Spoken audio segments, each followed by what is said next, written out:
ambassadors to make their way to this venue. In the meantime, our DJ will be playing music whilst we're still waiting for them to make their way to this venue. Thank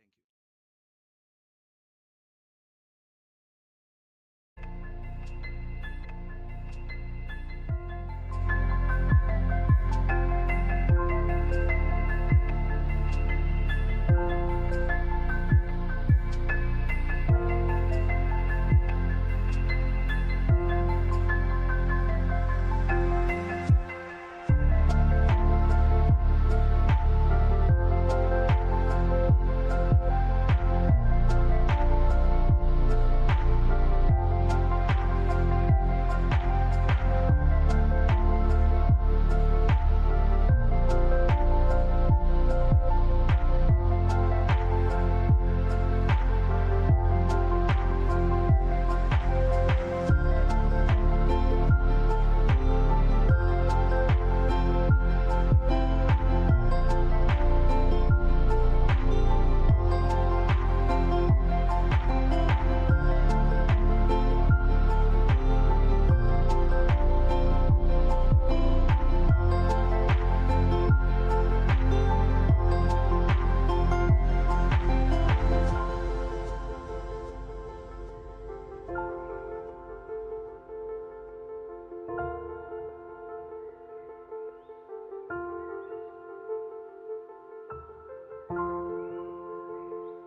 Anthem.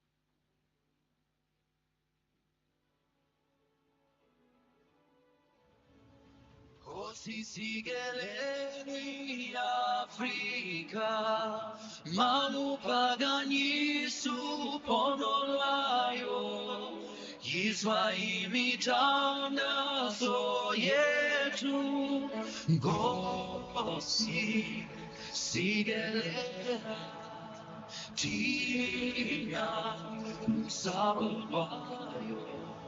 Morena burbuga se llama Jesús. Felice dentro alle sueñe. Si buluke, si buluke, si chavasa. Jesús, si chavasa. South Africa, South Africa. Lady love on home say here, Lady love on home here. Fear the madness, falling curse, fear stops the boat to come together, and united we shall stand. Let us stand strong for freedom in South Africa.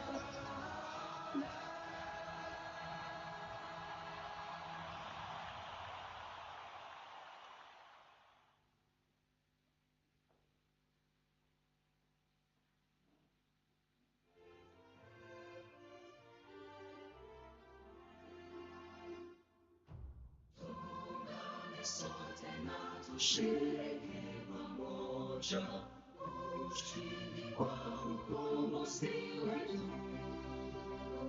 Tujitoe wenyewe, tusimame pamoja, kulinda uhuru na umoja wetu. Enyi wana na binti wa Afrika, mwili wa jua, mwili wa anga, tuifanye Afrika mti wa uzima. Tuungane sote tuimbe pamoja, kuenzi shikamano hatima yetu. Tujitoe wenyewe kupambana pamoja, uhuru na umoja vitawale. Enyi wana na binti wa Afrika, mwili wa jua, mwili wa anga, tuifanye Afrika mti wa uzima. Tuungane sote na tujibidishe kutoa kilicho bora kwa Afrika. Chimbuko la wanadamu, chemchemi ya tamaduni, tumaini letu wakati wa mafarakano. Enyi wana na binti wa Afrika, mwili wa jua, mwili wa anga, tuifanye Afrika mti wa uzima.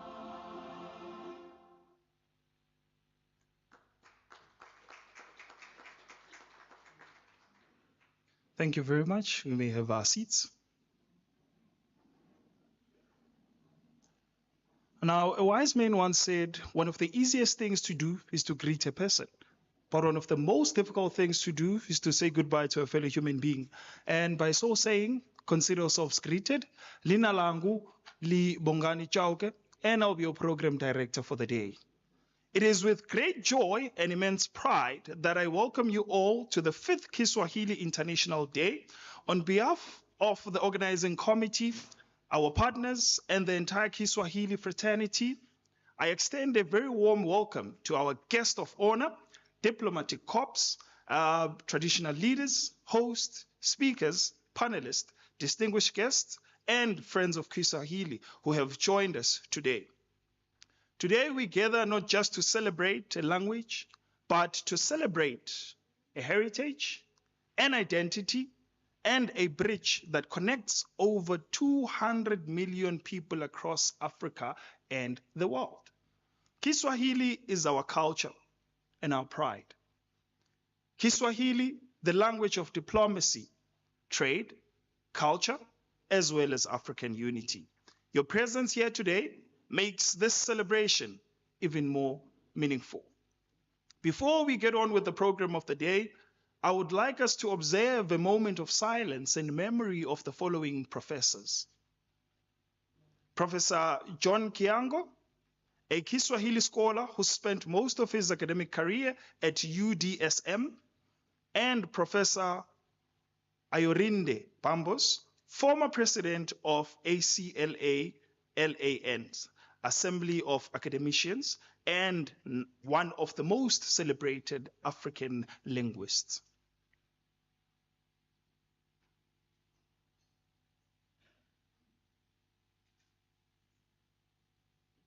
Thank you.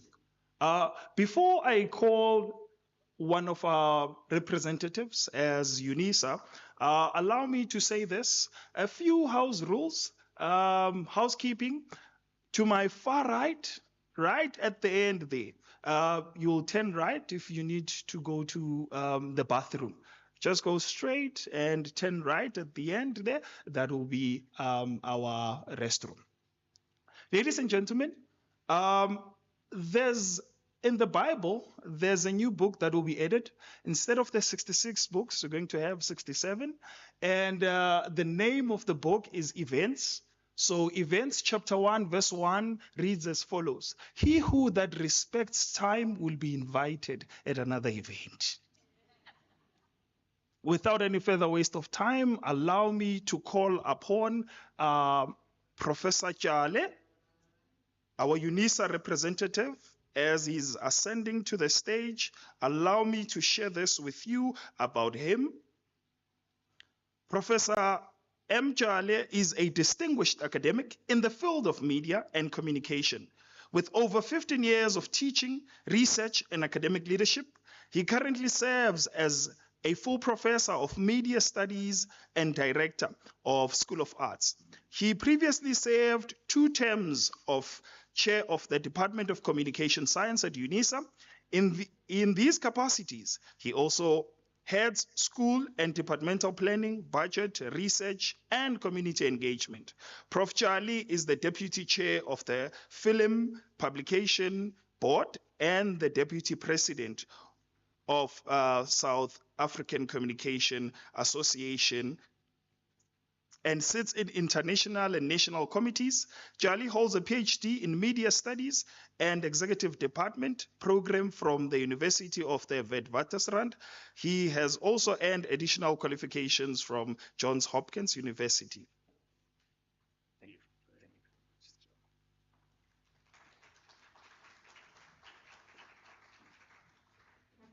Thank you so much, Dr. Chauke. Ladies and gentlemen, good morning. Sanbonani, Nda, Ujambo. On behalf of the Executive Dean of the College of Human Sciences here at Unisa, I wish to follow protocol and recognize all of the important dignitaries in the room, including His Excellency Ambassador Paul Amuro, High Commissioner of the Republic of Uganda, His Excellency James G. Bwana, High Commissioner of the United Republic of Tanzania, His Royal Highness Kgosikhulu Lehasa II, King of the Magolokwe Amafehleng in South Africa, Professor Sozino Francisco Machinhe, former Executive Secretary of the African Academy of Languages and the African Union. I also wish to recognize His Excellency from the High Commission of Togo, His Excellency Kamala Bidialo, and of course the Deputy High Commissioner who is here with us, Mr. Ilya Baranov, Counselor Embassy of Russia, Mr. Marcus Mapile, who is the Director of Public Engagement, National Library of South Africa, Prof. Asante Joseph, who is from the Department of Physics from the Tshwane University of Technology, Professor Sunday Ojo from the Durban University of Technology. I also wish to recognize the Member of Parliament from Uganda who are here with us. And in case I have missed anyone, I will do that South African thing and say that all protocol is observed. And in South Africa, when you say that, it means that everyone has been recognized. Ladies and gentlemen, we also acknowledge the presence and representatives from national, provincial, and local government, the legal fraternity, the business community, civil society, research institutes, institutions of higher learning here with us, as well as the various organizations and foundations who have honored our invitation. A warm welcome is extended to the representatives of the media present, as well as those who are joining us virtually. We also acknowledge members of the university community, our dedicated staff, students, and of course, our alumni. To all our esteemed guests joining us in person and online, distinguished members of the audience, ladies and gentlemen, we extend our sincere welcome and thank you for gracing this occasion with your presence. As a center of excellence in language matters, we do confirm that Unisa, the University of the Land, is the correct strategic partner of Kiswahili Africa in advancing this important cause on language and cultural popularization. Within the African continent, Unisa, the University of South Africa, also known as the University of the Land, is the only university that teaches and undertakes research in all the official and recognized languages of the state. There is a total of 11 South African official languages. No one else does this besides us as the University of the Land. Of course, these 11 official languages coexist and are offered along our growing list of modern languages, including Mandarin, Russian, French, and Portuguese. These modern languages are housed both in the Department of African Languages and the Department of Linguistics and Modern Languages. Among the languages that we offer, we are hopeful that soon the university will be in a position to also offer Kiswahili in this university.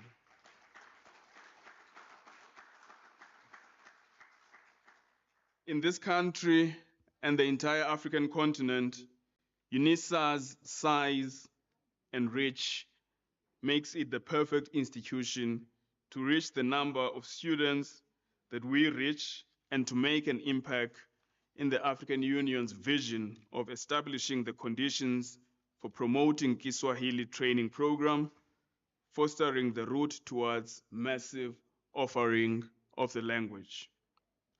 Your Excellencies and Your Royal Highnesses, the institution is taking language education so seriously that in late 2025, the university approved plans to establish a dedicated school of languages.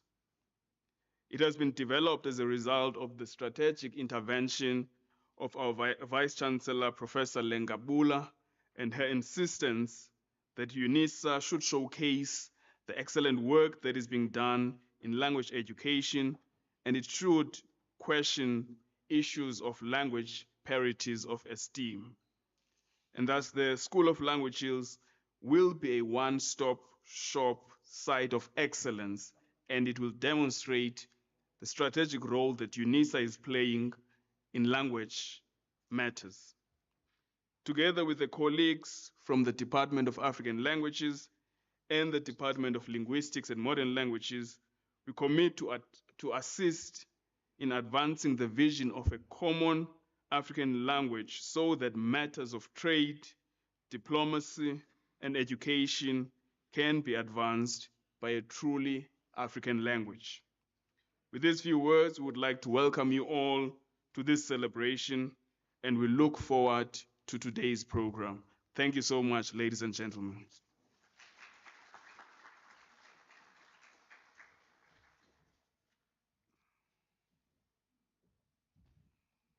Thank you very much, Prof. May we have another round of applause for Prof. Charlie.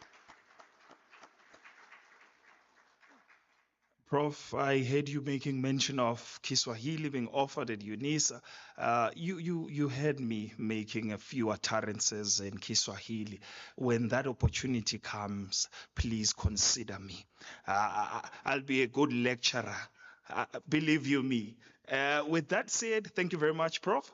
In order to set the scene, allow me to call upon Mr. Kelvin More, who is the chairperson of World Kiswahili Language Day Organizing Committee, South Africa, Swahili Africa representative. Mr. Kelvin Moore, the floor is yours, sir. A round of applause.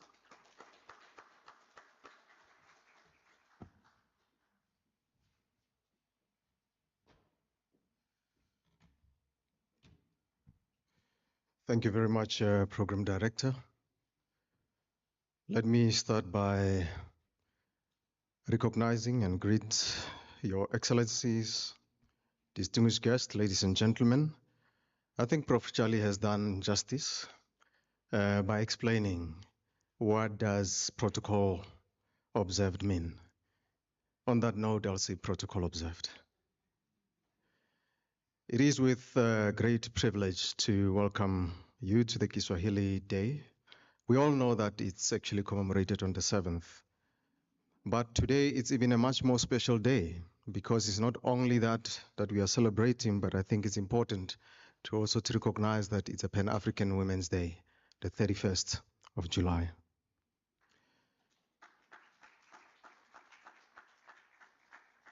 We gather at the moment when Kiswahili has traveled far beyond the shores where it was born. Today, more than 300 million, 200 million, I don't know the exact statistics, but it goes in the hundreds of millions of people that actually speaks the language across Africa and increasingly beyond it. It is an official language of the African Union, and UNESCO has recognized it as such. A global acknowledgement of its contribution to cultural diversity, dialogue, and human connection. But you see, the thing with numbers is they just tell you one side of the story. A language is actually more than just words. A language is an infrastructure. It carries knowledge from one generation to another. It opens up markets, it builds trust between traders. It gives children access to learning. It carries music, memory, identity, and history. Let's consider this for a second. Nations that have taken their languages seriously have built institutions around them. Schools, universities, publishing industries, media, technology, and so forth. So maybe we must pause and ask ourselves some critical questions as well. What infrastructure are we building around African languages? There's an old African wisdom that says, when two people work together, there's two interesting things that happens. One carries the burden when the other becomes tired. Perhaps that is the lesson of Kiswahili. It did not grow by standing alone. It grew through encounters between African people, traders, cultures, and languages. It absorbed, adapted, and connected while retaining its African foundation. Ladies and gentlemen, I was requested to set the scene. And you will note that all I'm trying to do is to pose critical questions and challenge our panelists to help us get to where we ought to be. And that is precisely what Africa needs today, a language that connects without erasing our diversity. Excellencies, colleagues, we cannot continue convening conferences and seminars whose finest achievement is just on nothing else but declarations. We cannot build Africa's future through conversations alone. The colonial languages we inherited have served important purposes. But we cannot allow you see, I'm already struggling with a foreign language, inherited linguistic systems to become the ceiling of African imagination. It cannot be. It cannot work. And it will not work. Our responsibility today is therefore to recognize that this gathering is a means to an end and not the end by itself. The opportunity costs, as economists will tell us, of inaction is way far too great. And I'm sure you'll agree with me. If Kiswahili already has hundreds of millions of people, what happens to these connected speakers, consumers, entrepreneurs, students, researchers, and creators through a common economic and cultural system? That is not merely a language project. What is an African development opportunity that we ought to seize? To our distinguished panelists, I beg, like they will often say in Nigeria, please, I beg. We ask you not to simply to describe this opportunity to us, but to help us identify what we can build. An academic program, a digital platform, student exchanges, entrepreneurial networks, publishing initiatives, cultural partnerships, or other measurable projects. And I'm glad that Prof. Chali, you have already declared a call for action right at the beginning of your discussion and conversation. And that should excite all of us. And we hope that by the end of the day, that will not be the only confirmation for action that will come out of our engagements today. Let us make the beginning of a legacy. We extend our sincere appreciation again to Unisa and the Uganda High Commission in particular, under the leadership of Professor Chali and His Excellency Ambassador Paul Amoru, for their partnership. You have led, and as we were having discussions in the briefing room earlier this morning, it is our hope that another country will take the bet and push the standard a little bit higher. And Prof. Chali, you echoed the same as we were walking down to say that we have achieved a lot, but we can do better. I couldn't agree more. We are especially grateful to the ambassadors who have posed their responsibilities of the Pan-African Parliament to be with us today. Your presence in itself is a statement of commitment.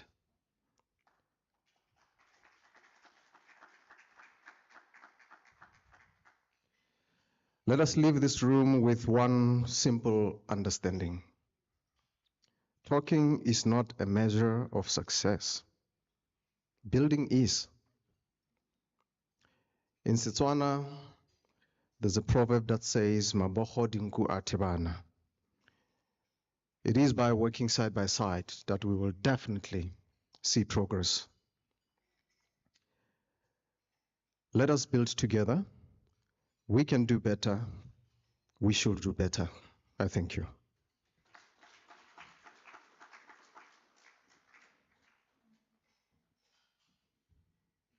Thank you very much, Mr. Mori. Round of applause once again.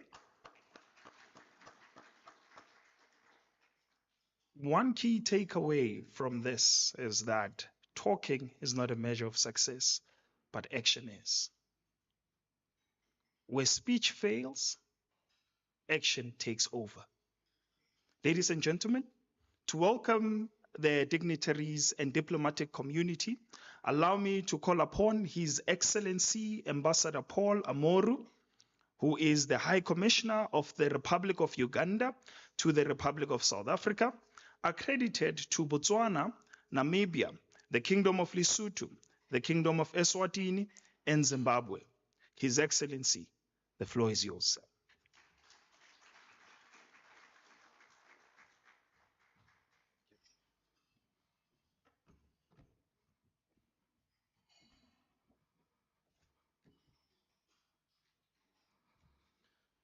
Thank you very much, the program director, our chief guest for this important event, my dear brother, Balozi James Bwana, the High Commissioner of the United Republic of Tanzania, my dear brother, Balozi, the Deputy High Commissioner of Kenya, my dear brother, the Deputy Head of Mission of Togo, Your Royal Highness, and all the cultural leaders in the room, the representative of Unisa and your entire team, members of the Pan-African Parliament, whom I'm going to introduce a little in detail shortly. My brother, Mr. Mo, the chairperson of the World Kiswahili Language Day Organizing Committee, and indeed the entire Swahili Africa family, other government officials present, members of the academia, other traditional leaders in the room, artists, media practitioners, the creative community, esteemed guests, ladies and gentlemen. Good morning. Yes, I was being convinced by my dear brother, the Balozi from Tanzania, to deliver this speech in Swahili. And I was just looking at many of you, I'm sympathizing how you're going to cope. So I hope I will be dissuaded from following his advice. Yeah, but let me test the room and see how many of you can cope. Waheshimiwa, wageni, walikwa, mabibi na mabwana, hamjambo. Karibuni sana. Okay, so I think in the interest of all of you, I will go back to English and then come back later. Okay? Yeah, thank you very much.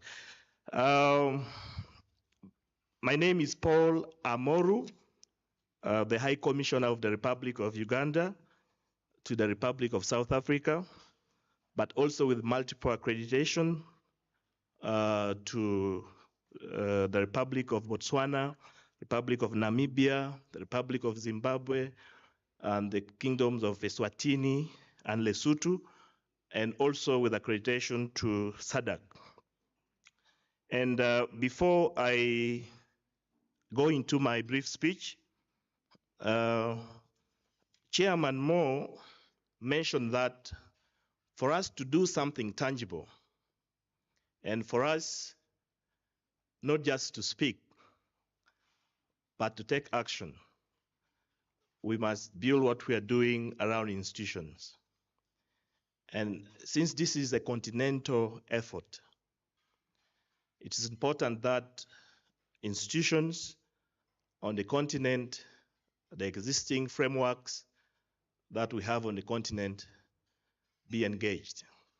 And it is on that premise that I'm extremely humble to introduce 4 members of parliament from the Republic of Uganda, but who are also members of the Pan-African Parliament, and they were just inaugurated this week. So I would request you to give them a round of applause.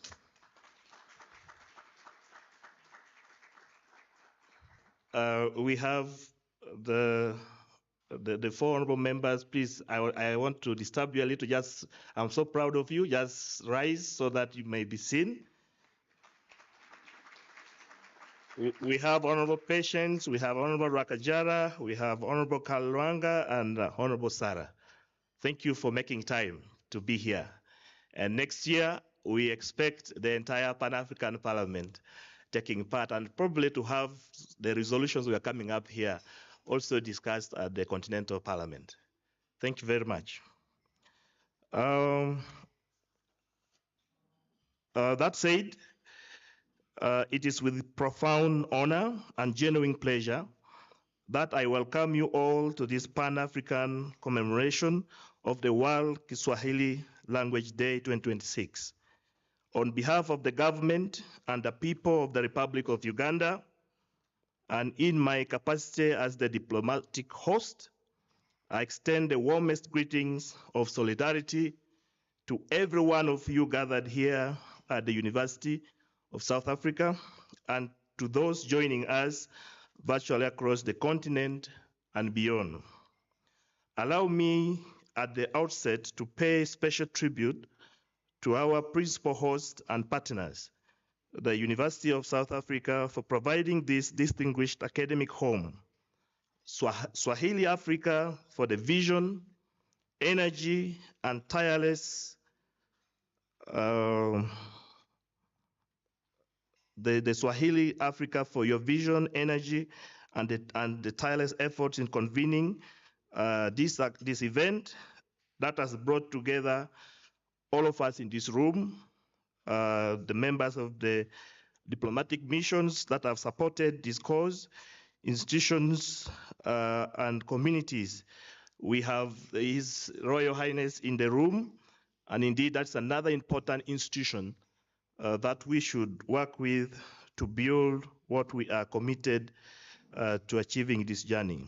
Your collective commitment affirms that the promotion of Kiswahili is not the preserve of any single nation, but a shared African responsibility. Ladies and gentlemen, Kiswahili stands today as one of the most widely spoken languages on the African continent and among the 10 most spoken languages in the world, with more than 200 million speakers spanning East, Central, and Southern Africa, and extending into the diaspora. It is the living bridge that has, for centuries, connected coastal traders, inland communities, freedom fighters, scholars, artists, and ordinary citizens across borders that colonial cartography once sought to harden. The choice of 7th July as the World Swahili Language Day is itself steeped in history. On that day in 1954, the Tanganyika African National Union, under the leadership of Mwalimu Julius Kambarage Nyerere, deliberately elevated Kiswahili as the language of unity and liberation. And that decision helped forge a national consciousness that transcended ethnicity. And today, the same spirit animates our continental aspirations.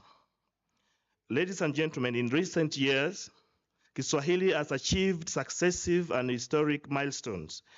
It is an official working language of the African Union, of the Southern African Development Community, and following the landmark decision of the East African Community Heads of State Summit in November 2024, an official language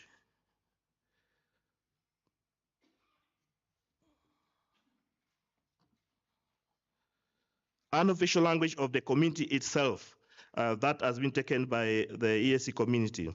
In November 2025, UNESCO elevated Kiswahili to the status of the 7th official language of its General Conference, the first language of the African origin to achieve this distinction. These are not ceremonial gestures.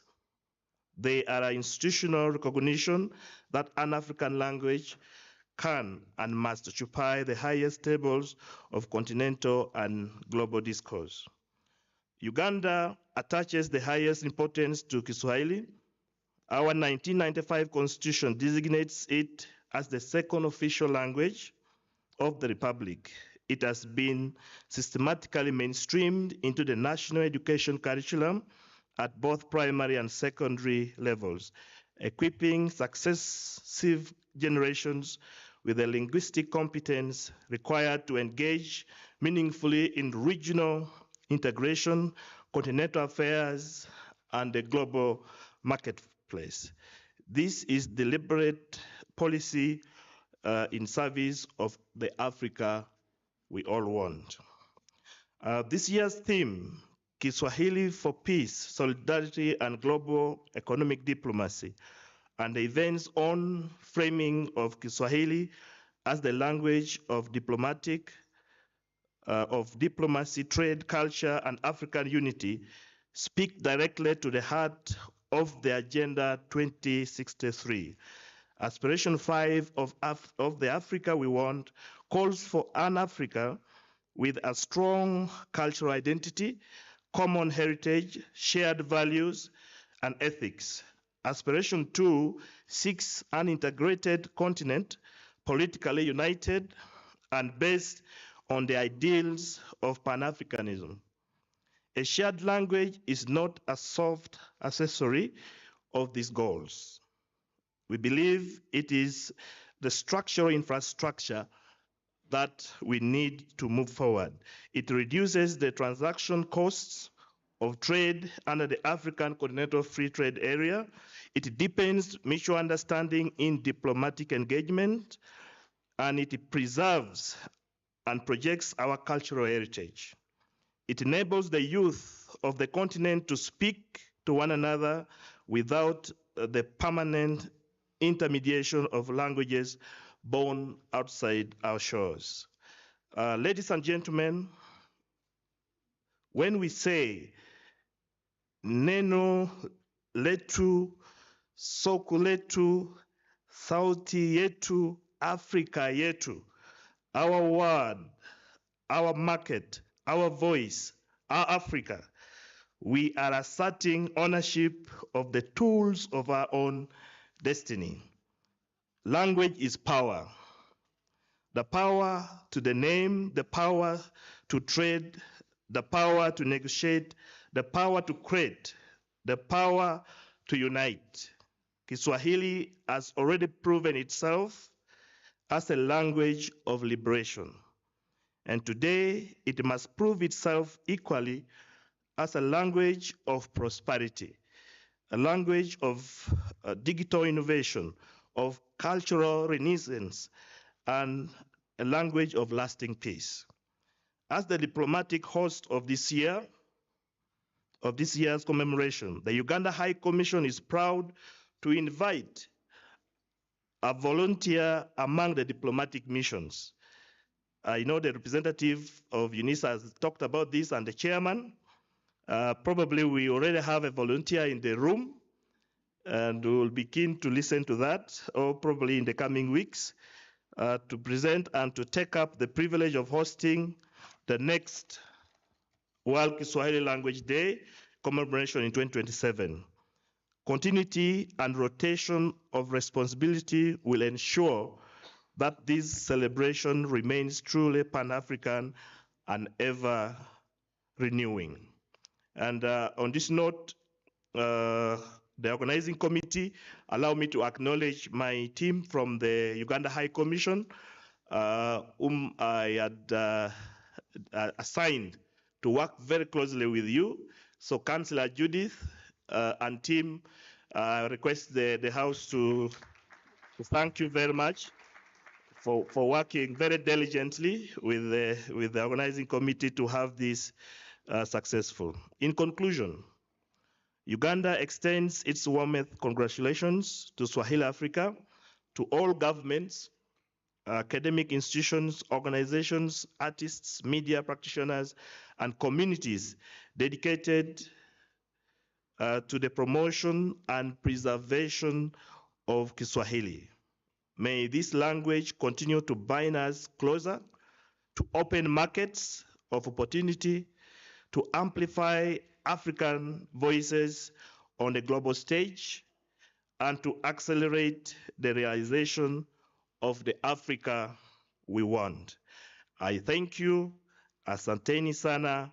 Apoyo matek.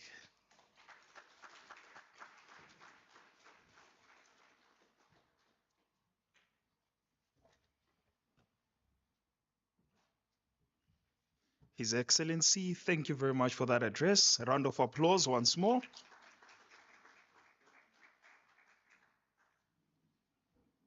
Kurt Cobain once said that music is energy, a mood, an atmosphere, a feeling. Now, with that said, allow me to call Chikiwane to give us that energy, that mood, and to create that atmosphere. A round of applause, please.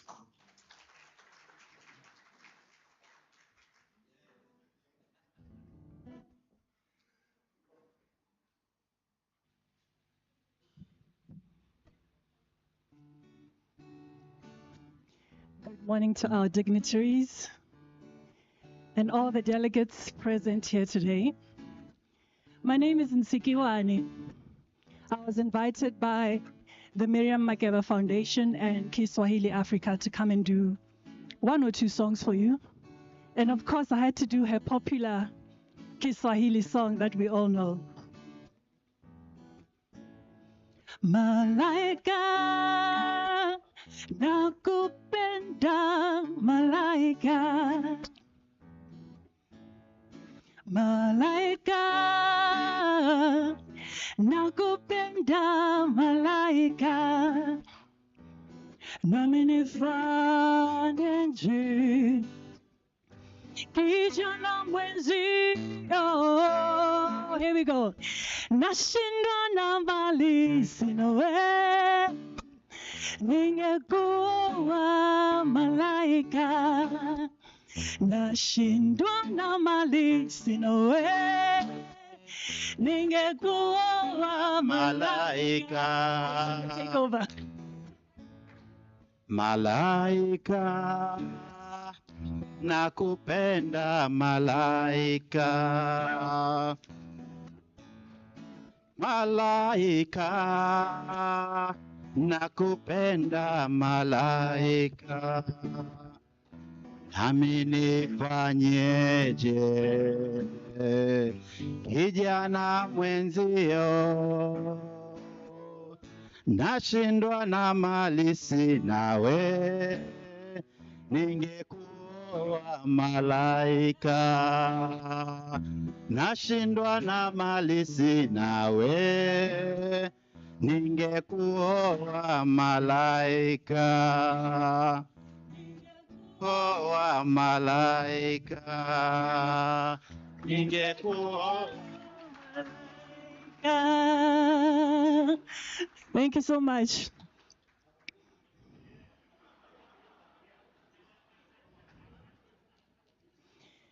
So that is my new backup singer. So when we go on tour, he'll be coming along.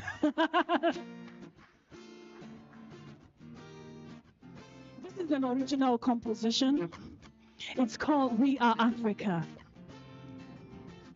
The chorus is simple, so I'm hoping you can join in and sing along. I've traveled the world, been to so many places, but Africa's still home. Wherever I go, whatever I see, reminds me of the beauty of our land. We are so lucky to be living on a continent that has so much life. The weather is right, the people are kind, and the spirit of the world doing good. Hey, here we go. Listen, we are Africa. We are Africa. We are. You're gonna sing along. We are Africa. We are Africa.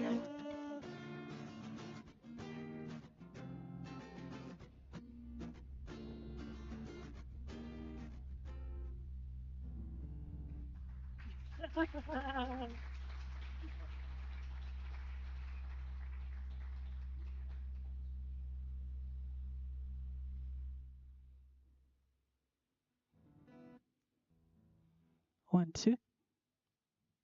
Okay, let me just do the second verse, then we can carry on. The shades of brown, glitter of gold, the skin tones have me mesmerized for days, for days. Nowhere else in the world will you find such a wealth of tradition.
Much. There's something about musicians that will make you to question your vocal range and your vocal cords. There I was sitting down there trying by all means to join at least the chorus so that I may feel one with her.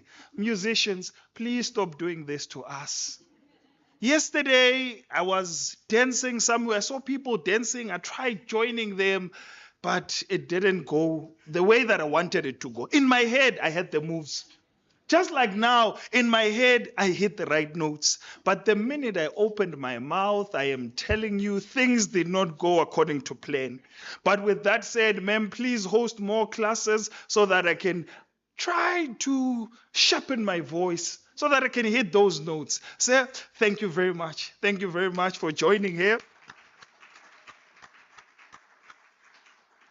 Now, I would like to call upon our guest of honor for the guest of honor address. His Excellency James G. Bwana. He is the High Commissioner of the United Republic of Tanzania to the Republic of South Africa, accredited to the Republic of Botswana, the Kingdom of Lesotho, and the DADC Secretariat. Thank you very much. Round of applause. Thank you. Thank you very much. The floor is yours.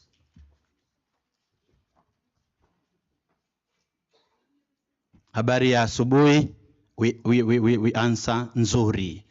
Habari ya asubuhi. Habari ya asubuhi that side. Very good. Your Majesty and Royal Highnesses,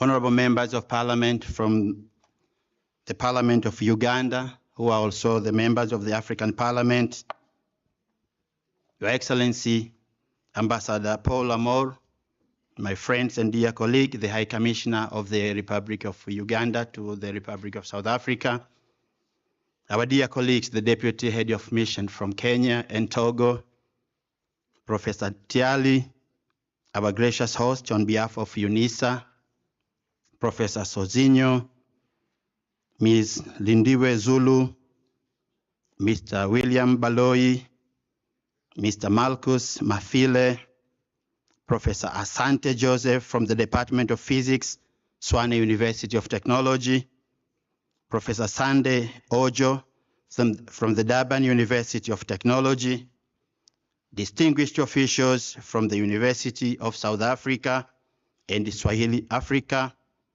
members of Unisa academic staff, students, alumni, invited guests, ladies and gentlemen, once again, habari ya asubuhi.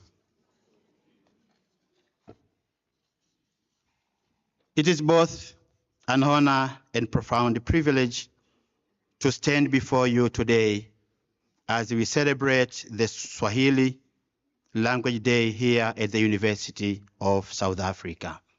As my brother had said, it would have been an honor for me to speak in Kiswahili throughout this speech, and I'm waiting for the day when I will just deliver the same speech in Kiswahili so that we begin now getting used to practicing the language that we want to associate ourselves with as our continental language. Allow me, therefore, at the outset, to convey my warm greetings and very best wishes of Her Excellency, Dr. Samia Suluhu Hassan, the President of the United Republic of Tanzania, and of the government and the people of the United Republic of Tanzania, to all of you this morning. Today, we have assembled here to celebrate much more than a language. We celebrate history of an encounter and exchange, of our trade and civilization, of resilience and rebellion, and of our unity and hope.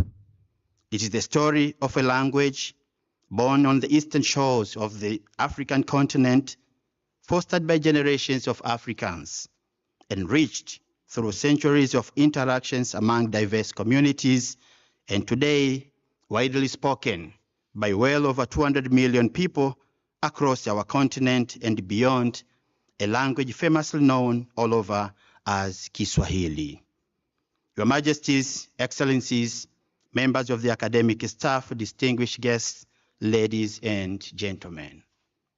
This celebration affirms a simple but profound truth that Kiswahili is no longer the language of one nation or one region in our continent.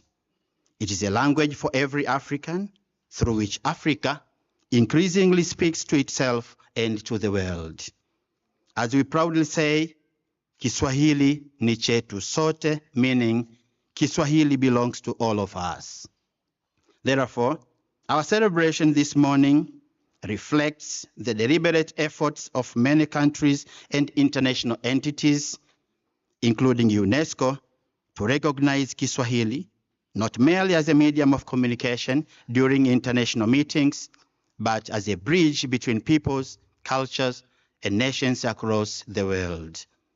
While Africa's diversity is one of its greatest strengths, Kiswahili reminds us that Our unity is equally one of our greatest assets, and the Kiswahili is our own continental language, now reaching the global platforms. I therefore wish to express my sincere appreciations to Swahili Africa, the University of South Africa, our distinguished members of the Diplomatic Corps, scholars, language practitioners, and all institutions whose vision and commitment have transformed this occasion into a truly Pan-African platform for scholarship, dialogue, cultural exchange, and forging more friendship. Ladies and gentlemen, mabibi na mabwana, allow me also to pay a special tribute to my brother and dear colleague, His Excellency Ambassador Paula Moro, High Commissioner of the Republic of Uganda to the Republic of South Africa. His steadfast support for this event and his presence with us today reflects his glowing commitment and continental commitment to advancing Kiswahili as a language of African unity, integration, and our shared prosperity. Thank you so much, my dear brother. And I want to assure you that we are taking the baton for next year. Yeah. Ladies and gentlemen, I also extend our profound gratitude to the leadership of the University of South Africa for convening this important gathering once again. By opening your doors to this continental celebration, Unisa has once again reaffirmed its role as a champion of African scholarship, intercultural dialogue, and Pan-African cooperation. Unisa, please accept our profound appreciation for your Pan-Africanist gesture.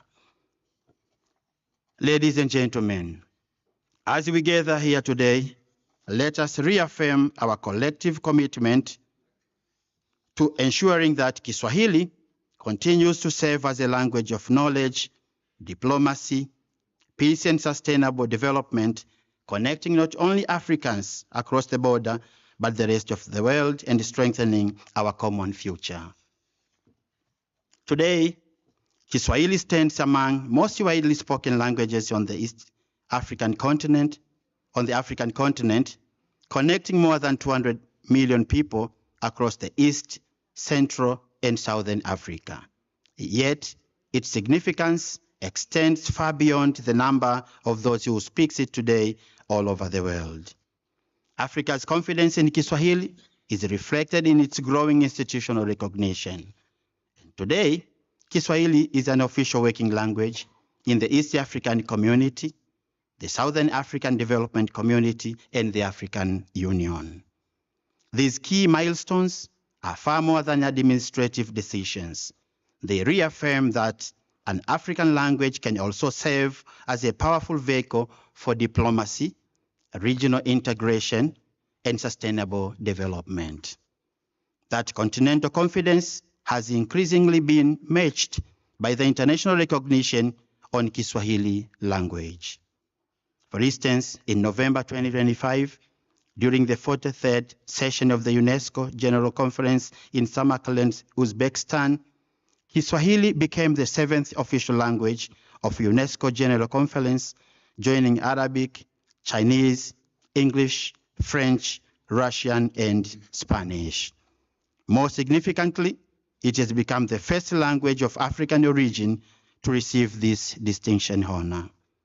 Now, this historic milestone reiterates that African languages have a rightful place in global governance, international dialogue, and the world's intellectual landscape.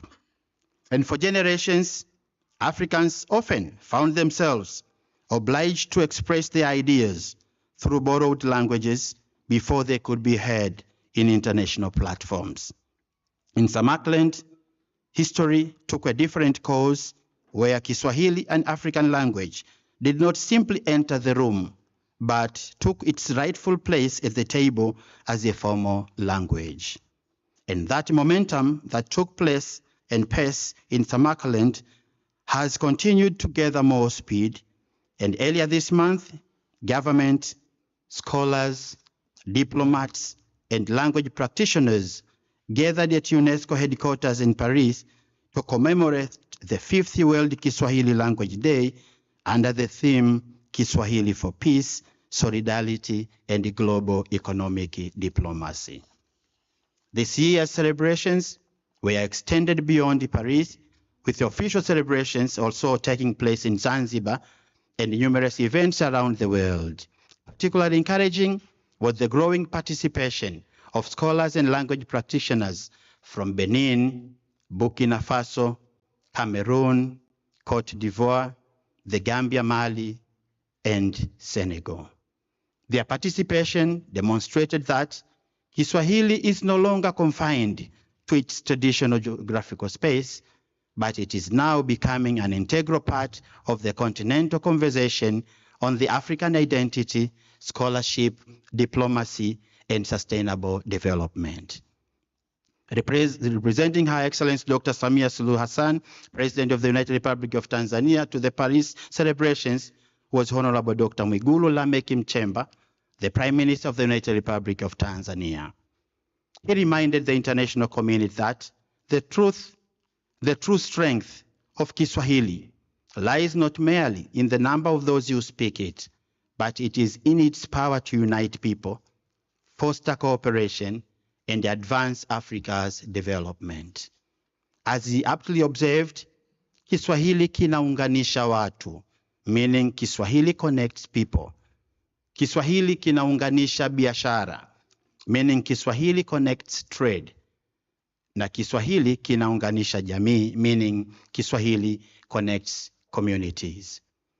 These words captured a compelling vision for Africa's future that peace begins with dialogue, and dialogue builds understanding. Understanding strengthens trust, and the trust creates partnership, and partnership ultimately generates our shared continental prosperity. The reality before us, therefore, is no longer whether Kiswahili deserves a global platform. That recognition has already been achieved, and what is required of all of us now is to sustain it by investing in the teaching of Kiswahili and expanding its use in diplomacy, education, science, technology, and international cooperation. Na hilo ndilo jukumu letu sote, meaning that is the responsibility we all share. Excellencies, the choice we make today will determine not only the future of Kiswahili, but also the future of the African integration and our continent's place in the increasingly interconnected world. The journey of Kiswahili is a shared African history. While the United Republic of Tanzania has been privileged to play an important role in nurturing and promoting the language, its remarkable growth into a continental and global language use has been made possible through the collective efforts of many African nations, regional organizations, and academic institutions, scholars, and communities. Today, Kiswahili stands not as an achievement of one nation, but as a shared African heritage that belongs to all of us. For Tanzania, Kiswahili has long been more than means of communication. Following our independence in 1961, the father of our nation, Mwalimu Julius Kambarage Nyerere, recognized that language could become one of the most powerful instruments of nation building.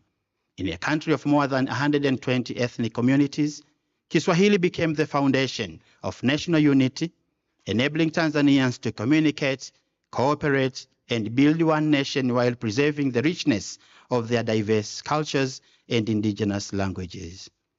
Mwalimu Nyerere's vision, however, extended far beyond Tanzania's border. He firmly believed that Africa's freedom and unity were inseparable. And during the liberation struggles for Southern Africa, Tanzania opened its doors to liberation movements, providing sanctuary, solidarity, and unwavering support to those who fought against colonialism and apartheid. And throughout that period, Kiswahili became more than a language of communication. It became a language of courage, solidarity, and hope. For South Africa, this shared history carries particular significance. The friendship between our two countries was forged long before the establishment of formal diplomatic relations. It was built on common sacrifice, mutual trust, shared commitment to justice, human dignity, and the liberation of our continent. And today, that enduring friendship continues to shape our cooperation in education, in culture, in trade, in investment, in diplomacy, and regional integration. So as we often say, jana tulipigania uhuru, leo tunajenga ustawi, meaning yesterday we both fought for freedom, but today we are building shared prosperity. So excellencies, ladies and gentlemen, that journey still continues. The partnership between Tanzania and South Africa has evolved from a shared struggle for liberation into a partnership for knowledge, innovation, and sustainable development. The Memorandum of Understanding signed between our two governments on the 7th of July in 2022 to strengthen cooperation in the basic education, including the teaching and promotion of Kiswahili, reflects our common conviction that education and culture remain among the strongest foundation of African integration. We also warmly acknowledge the invaluable contribution of other African countries, universities, and research institutions that have expanded the teaching and study of Kiswahili across our continent. From its historic centers in East Africa to its growing adoption in Central, Southern, and West Africa, Kiswahili has become a truly Pan-African language because of the collective commitment of governments, scholars, teachers, and communities. Now, in this regard, we are greatly encouraged by the growing collaboration between the University of Cape Town and the University of Dar es Salaam, which continues to strengthen academic cooperation in Kiswahili studies and scholarly exchange. We also recognize the outstanding contribution of our Dr. Elizabeth Mahenge, whose dedication to teaching Kiswahili at the University of Cape Town has inspired many students to embrace it as one of Africa's greatest languages. I wish also to commend the excellent work being undertaken at the Durban University of Technology, where Kiswahili is also increasingly becoming an important language being taught alongside indigenous African languages. Under the dedicated leadership of Professor Hassan Kaya and his colleagues, this initiative stands as an excellent example of how African universities can promote multilingualism, preserve Africa's rich linguistic heritage, and strengthen Pan-African academic cooperation.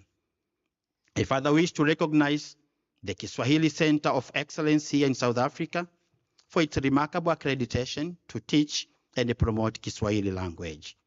The High Commission highly commends this center on its official recognition by the National Kiswahili Council of Tanzania, BAKITA, as a center for teaching Kiswahili to foreigners in South Africa. This recognition reflects the center's commitment to excellency and its growing contribution to expanding Kiswahili education beyond Tanzania's border. Allow me also to sincerely appreciate the government of the United Republic of Tanzania and on behalf of the government of the United Republic of Tanzania to the University of South Africa, Unisa, for hosting this important continental celebration once again. Although Unisa does not yet offer Kiswahili as an elective subject, its decision to convene this gathering demonstrates its visionary leadership and a deep commitment to African scholarship, intercultural dialogue, and Pan-African cooperation. And today, in the margin of this event, we have had the commitment that we will go more than that. They are looking forward now to establish the center, Swahili Center, and the High Commission will be at the forefront to facilitate that ambition in order to make sure that it succeeds.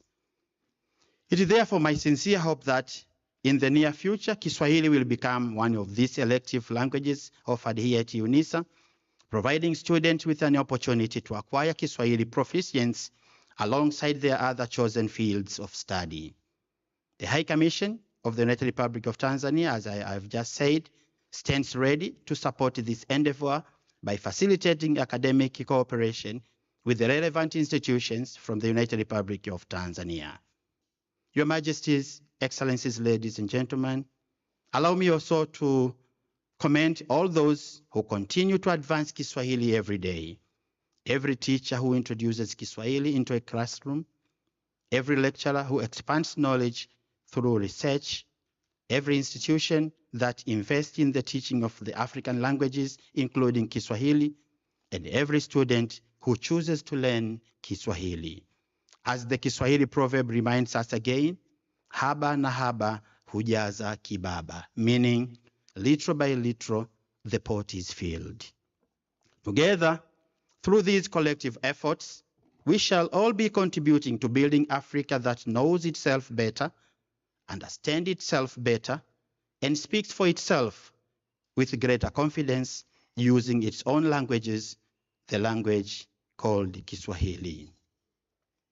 As I draw to my conclusion, ladies and gentlemen, Your Majesty, Excellencies, distinguished guests, allow me also to reflect on the significance of what has brought us here today. The World Kiswahili Language Day is more than an annual celebration. It is a reaffirmation of our shared commitment to preserving and promoting one of Africa's greatest cultural and intellectual treasures. It reminds all of us that our languages are not only repositories of history and identity, but also powerful instruments for education, diplomacy, innovation, economic cooperation, and sustainable development.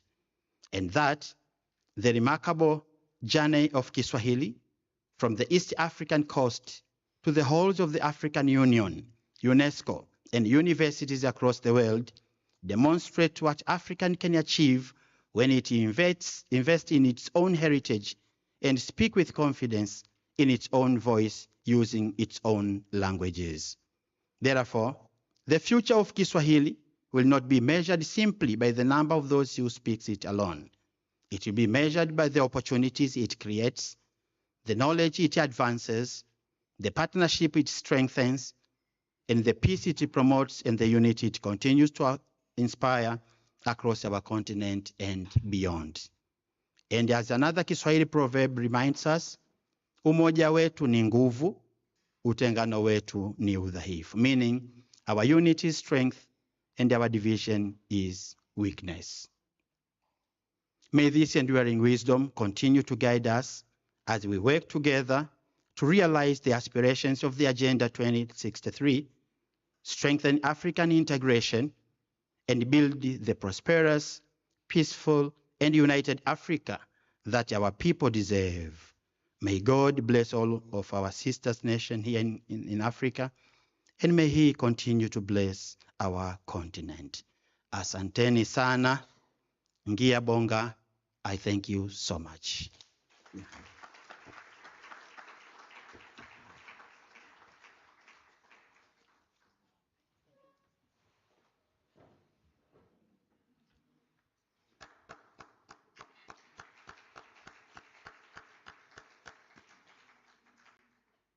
His Excellency James Bwana, thank you very much for that captivating address. Asante.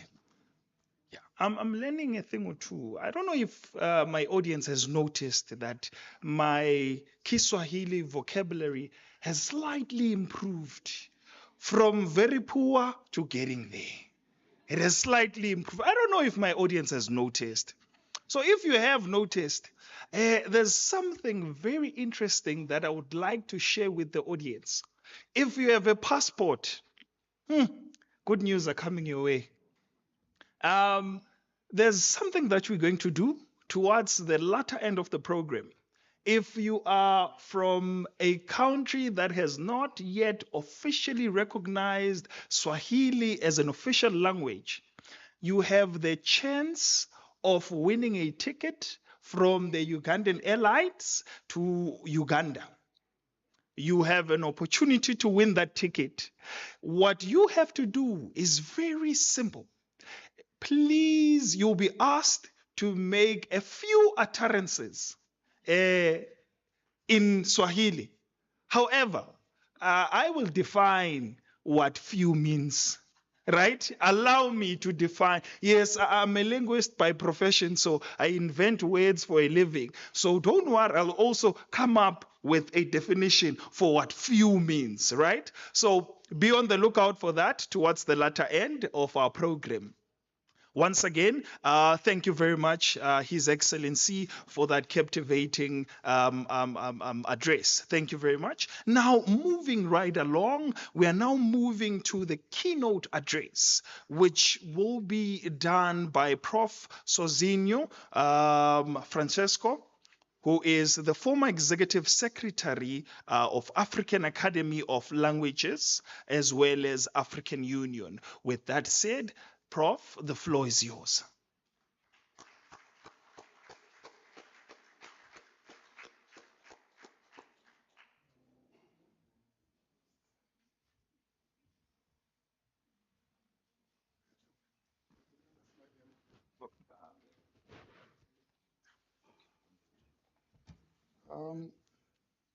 Yes, I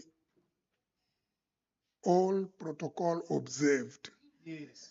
I don't want to miss anyone.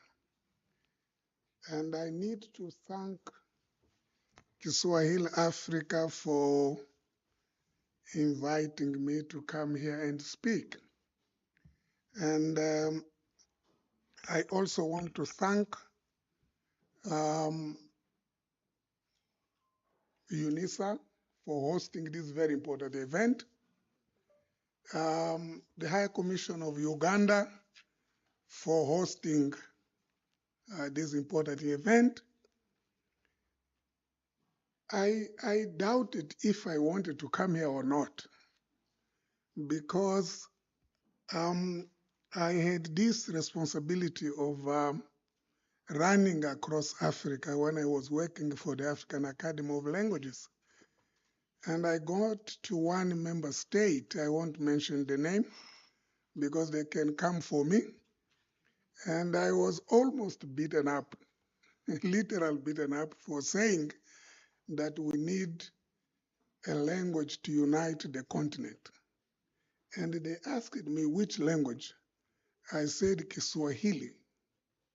They said, where are you from? I told them where I came from. They said, now you are bringing another colonialism through the back door. So they chased me. And so I said, now they say I should go there and speak. If some people from these countries will be present in the audience, I will be chased again. But I did some kind of intelligence and other things, and I was assured that they won't be here. So I accepted to come here. So thank you very much for inviting me to come here. We have done a lot of work, linguistic work in Kiswahili. What we need to do now is advocacy, to convince people that we can have a language which is started on the coast. Where are my slides? I don't see them, I only see myself. Yes, Kiswahili from coastal tongue to continental bridge. Swahili started in Zanzibar, now is a bridge to unite our continent. There's a question which we usually ask, why Kiswahili and not anything else? It is very important because the academics here in our midst. Kiswahili is the only language I know in Africa which doesn't have ethnicity. The ethnic element in Kiswahili is not there. I went to Zanzibar last year, and I said to somebody, but you are the owner of Kiswahili. He said, no, there's no such a thing like a Mswahili. So, you know, this, to begin with, is an advantage for us. Because me, I'm a Tsonga, the master of ceremony here, we share the same language. If his son named Chauk is anything to go by. So if you came here and you say Xitsonga is the continental language, you know what that means. So it's very important we start with this point because this question always comes up. Why Kiswahili and not any other language? The numbers we mention here sometimes are not what they are supposed to be. Because if you compare Kiswahili, for example, with Prof there will correct me, Prof Ojo, with Hausa, you would probably have more speakers of Hausa than Kiswahili. It's spoken in West Africa. If you take a language called Fulfulde or Fulani, it will start from the West Coast and ends up in Sudan. But the ethnic element wouldn't help us. There's a Fulani person, there's a House person. We need something which will unite us as Africans. I thought I should make this point because most of the time we're asked why Kiswahili. And my Ndugu is a comrade from Tanzania, are blamed for this. They say, now you want to sell us Kiswahili. No. Swahili is the only language which could unite Africa because it doesn't belong to anyone. It starts from the coast, now is the continental bridge. The other day I was in Addis, and I was walking in the streets of Addis, and somebody came to me and said, Habari yako. I said, what is this? This is not Amharic. Habari yako nzuri in Kiswahili. I said, there's something magic with this language. Then I was in Dakar, sitting and eating fish.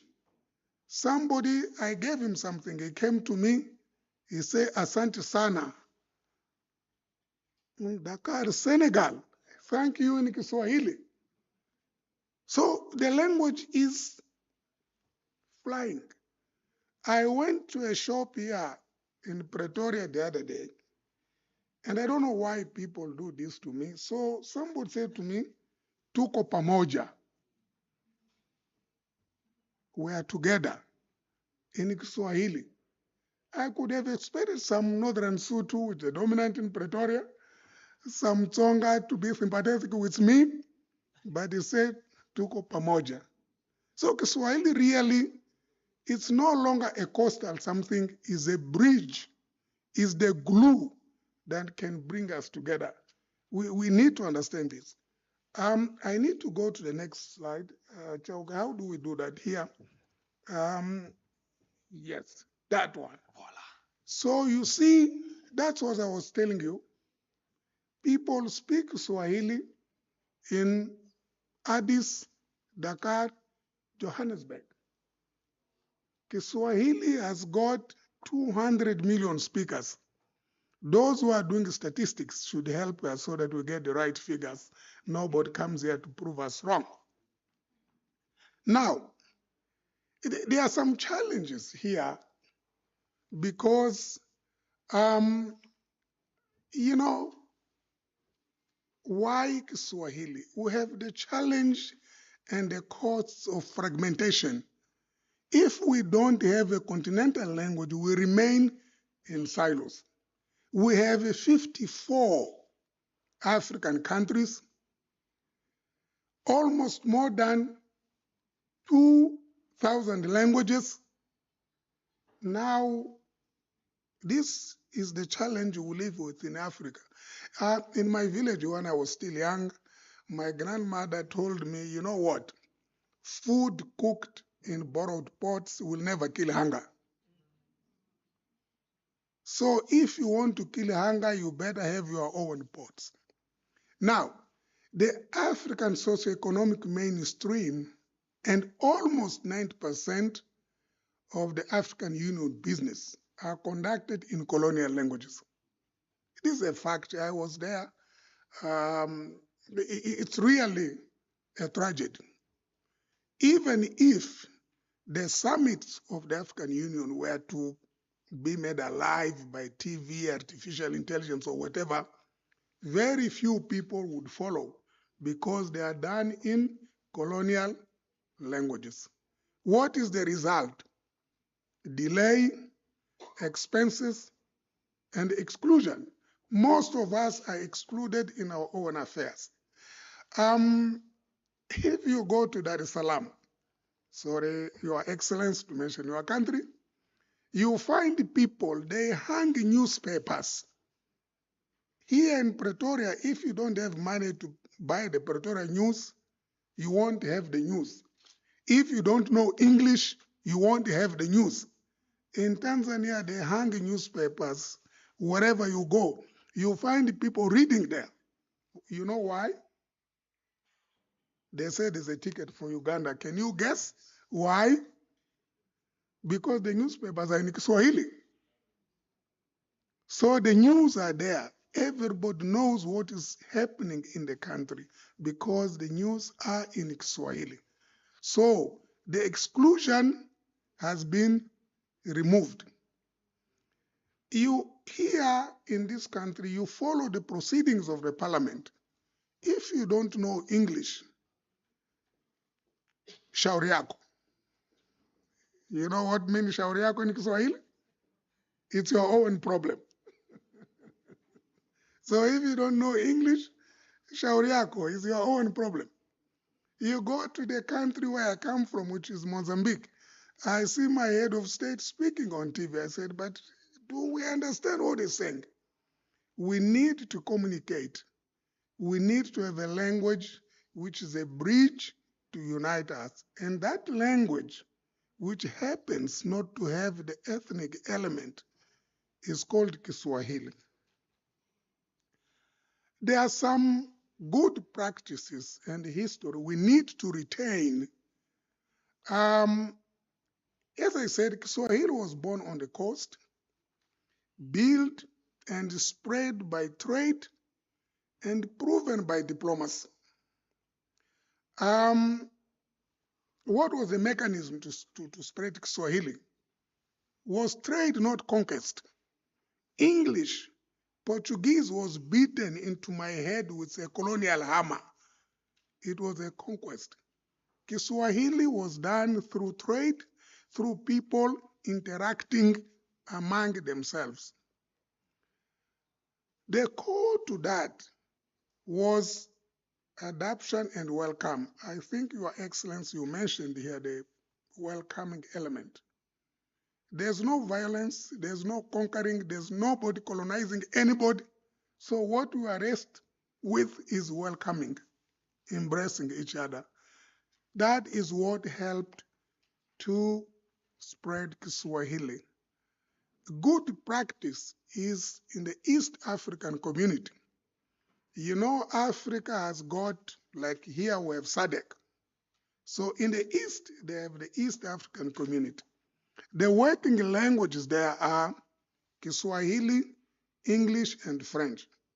So what we are saying here is Kiswahili is our bridge, is our glue to put together the continent. But we are not saying we are going to throw other languages away. Probably this is what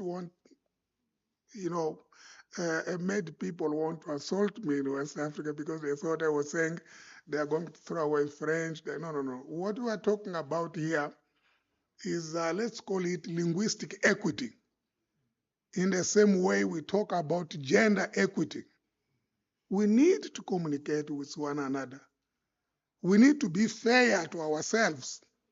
And the only way of doing that is to have a common language. And that language happens to be Kiswahili. It could have been something else. But in this case, it's Swahili. So what is happening in East Africa? The result is faster trade and direct citizen access to what the community is doing and participation. Those who will win the ticket to go to Uganda, they will realize even Tanzania, I hope the plane will make a stopover in Dar es Salaam. The sense of humor of the people, the awareness about their national affairs is second to none. And that can only happen because all of them have a common language. And by the way, they speak good English. Because sometimes, oh, you want us to learn Shitsonga so that our children, no, that's a lie. Ambassador was here, not because an ambassador or high commissioner or anything like that. You can find in Tanzania and he will speak to you in very good English. He will write very good English. That's out of the question. So the East African community is giving us a clear example that Kiswahili, in fact, can help us to advance. We can kill hunger with food cooked in our own pots. Now, there is a gap here. At the end, I will give the diplomats an assignment and the academia, my colleagues, another assignment. Because there's a huge gap. The missing piece is science. Where is African research published? Not in our languages, not in Kiswahili. I think it was the master of ceremony who said we need to practice. He said something like that, we need to action. So if you check the research in Africa, English is more than 50%, French is less than 50%, Kiswahili is less than 1%. So we need to do something here, we in academia. A language without literature, without textbooks, cannot flourish. No, we need to forget that. So we need, yes, we are going to learn Kiswahili. We need to sing in Kiswahili, but also we need to publish in Kiswahili. We need to have science in Kiswahili. There are so many things we know in our languages, but because they are not recorded, they are not published. They are nowhere to be found. So one of the things which can help Swahili to conquer the space that needs is to produce literature, scientific work in Kiswahili. When the African Union celebrated 50 years in 2013, the then chairperson of the African Union said, we had a big task that day. We lost some kilos, our BP went up, we need to call the doctors to help us. Because she said she wanted to make a speech in the assembly in Kiswahili. So we said we will lose our jobs because this person doesn't come from a Swahili speaking country. She said, you say you are scholars, make me make my speech in Kiswahili.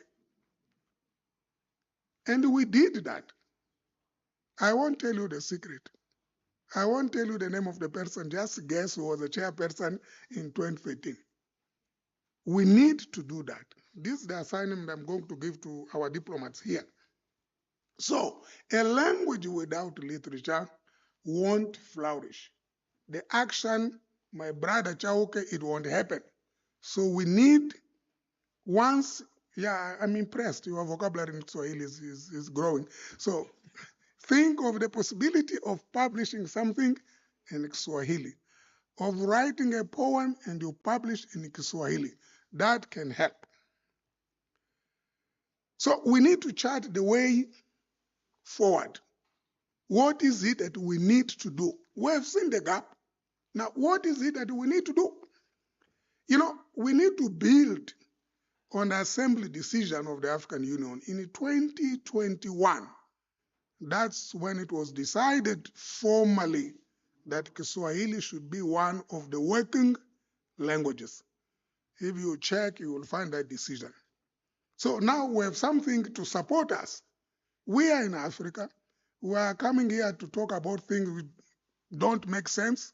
Even the continental body, the African Union, has taken a decision that Kiswahili should be the working language of the Union. So we have a legal backing. There are so many lawyers here. I wanted to play a song, you know, that song with Jambo, so that we can dance a little bit. They say, no, they are copyrights. Don't do that. So here, no lawyer will come to, threaten us because there's a decision of the African Union. Now, we need to create pillars to support the decision and the spread of Kiswahili, we need pillars. What should we do? We need to institutionalize the decision. So let's start from the regional economic communities. We spoke about the East African community. We create Kiswahili unities for training. People need to be trained properly. We do interpretation. One of the challenges, I could have made this in Kiswahili, and those who are more clued up in Kiswahili could corrected me, but the challenge could have been the interpretation. So we need to train people so that we have interpreters. We need to translate documents into Kiswahili. We need to educate. I'm happy when I hear that there are so many universities here teaching Kiswahili. We need to create centers of Kiswahili. The countries that have a stake on Kiswahili, they can support us to, hey, you are doing the right thing, you are doing the wrong thing. When the then chairperson, he said he wanted to make a speech in Kiswahili, I translated the speech from English into Kiswahili and I sent it to one of these countries for vetting. So we can do this. You know, we are lucky that we have these countries to support us. We can use the AI tools and media to enhance the learning of Kiswahili.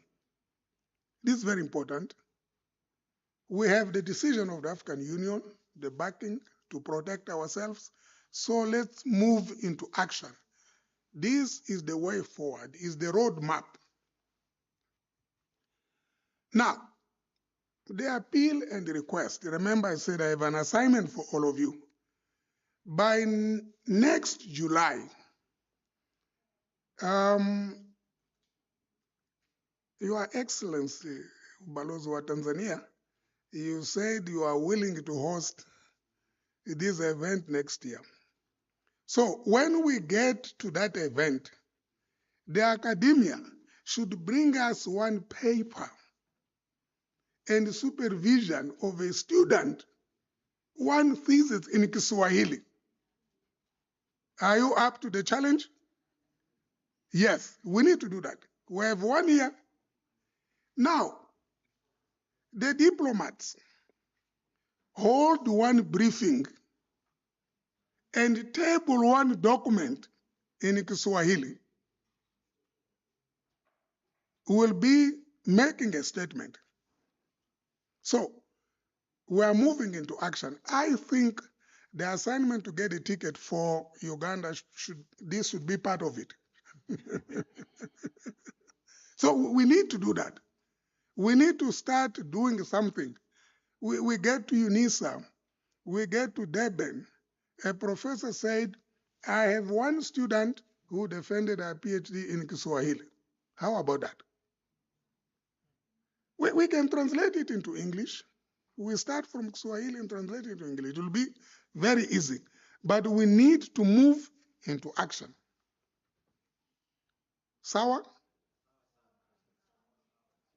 You see, we're all learning. Now, Kiswahili knows no borders. This is the conclusion. This is the takeaway. It's our language, it's our future. Why should we create the borders for Kiswahili? Kiswahili has no borders. You can't put some handcuffs to Kiswahili. It went from Zanzibar across the world through trade, friendship, and everything. So we shouldn't create borders for Kiswahili. Asante sana. Thank you very much.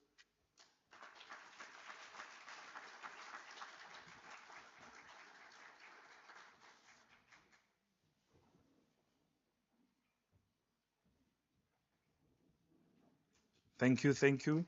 Round of applause for Prof. It's nice being an MC because the speakers usually forget their stuff, and the only person left to claim them is the MC. So thank you very much, Prof. I now have a new PC. They've now taken my PC.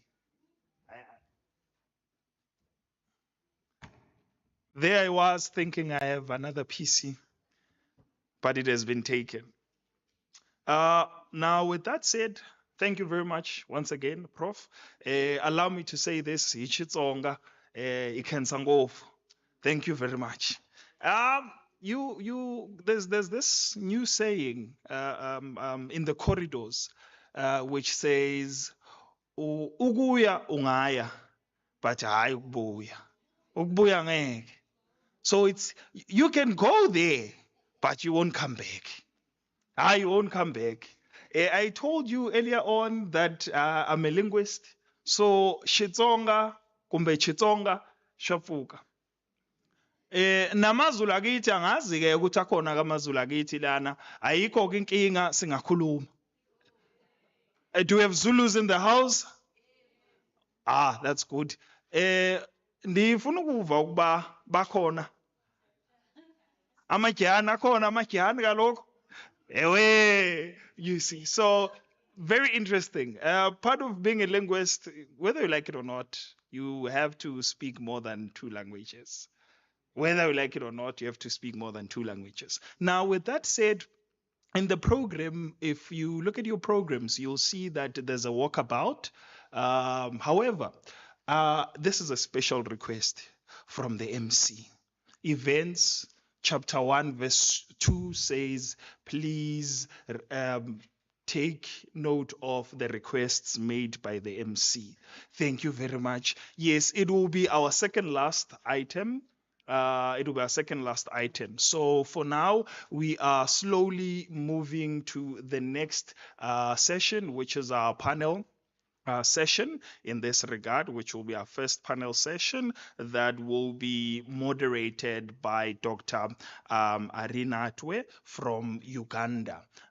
With that said, I would like to call upon Our Lady, the musician that makes us to question our vocal ranges and our vocal cords as we transition to this next session. May she be the one that gives us that energy. Thank you very much.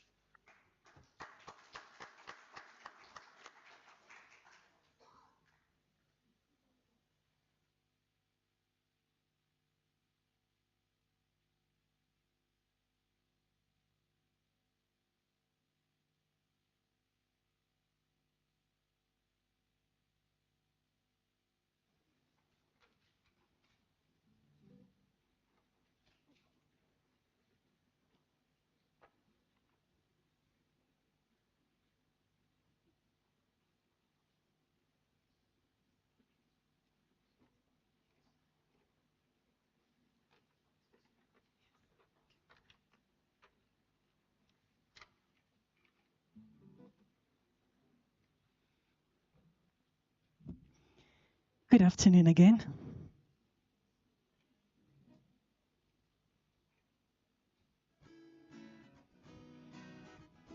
So before I do this one, the song is called Shoma. Shoma is a Spedi word that means work.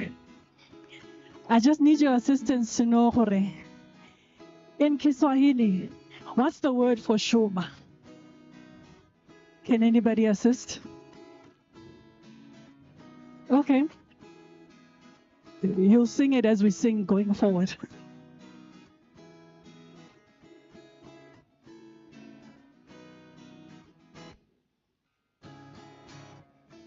Bophelo bjo bo bonolo le mathata a fele o swanetše go ba le pono gore o kgone go tšwela pele a o thuše go balabala o sa dire selo empa ruri ge o pala fetola mesebelo Shoma mošomi o be mothupi wa sefoka sa bophelo Shoma Shuma Mushumi, Ove Mutubi, Wasafoga Sabupilo, oh, Shuma, Shuma, Shuma, Shuma, ah, Shuma, Shuma, Shuma, Shuma. Shuma, shuma, shuma, shuma, ah, shuma, shuma, shuma. La di da bula, ishalo taloka, osika wabela yela, oh, chala pile go velega. Out to she, oh bala bala, oh so did sila ho, in baruri, no bala, petula me sepila ho, oh shuma mushumi, oh ve mutubi, what's the focus of pila? Shuma Mushumi, Ove Mutubi, Wasifuka Sabupilo, oh, Shuma, Shuma, Shuma, Shuma, ah, Shuma, Shuma, Shuma, Shuma, Shuma, Shuma, Shuma, Shuma, ah, Shuma, Shuma, Shuma. Anyane, rate la pele, utafita moya. Anyane, rate la pele, utafita moya. Shuma Mushumi, Ove Mutubi, Wasifuka Sabupila, oh, Shuma Mushumi, Ove Mutubi, Wasifuka Sabupila, oh, Shuma, Shuma, Shuma, Shuma, ah, Shuma, Shuma, Shuma, Shuma. Shuma, Shuma, Shuma, Shuma, ah, Shuma, Shuma, Shuma. Thank you.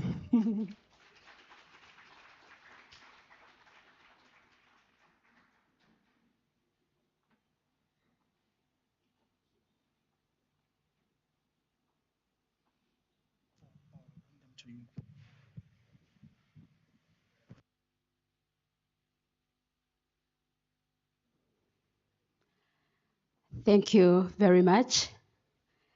Leo tunaadhimisha Kiswahili, lugha ya umoja, utamaduni na maendeleo. Lugha inayozidi kuunganisha watu wa Afrika na ulimwengu kwa ujumla. Uwepo wenu hapa ni ishara ya kuthamini na kuendeleza lugha hii adimu. For purposes of everyone, today we celebrate Kiswahili as a language of unity, culture, and development. A language that continues to bring together the people of Africa and the wider world. Your presence here is a dear demonstration of your commitment to promoting and advancing this great language. Habari zenu? Jamani. At least one takeaway. Habari zenu. Barozi told us that when we say habari zenu, you say ni nzuri. Habari zenu. Asante sana. We are entering into another session, and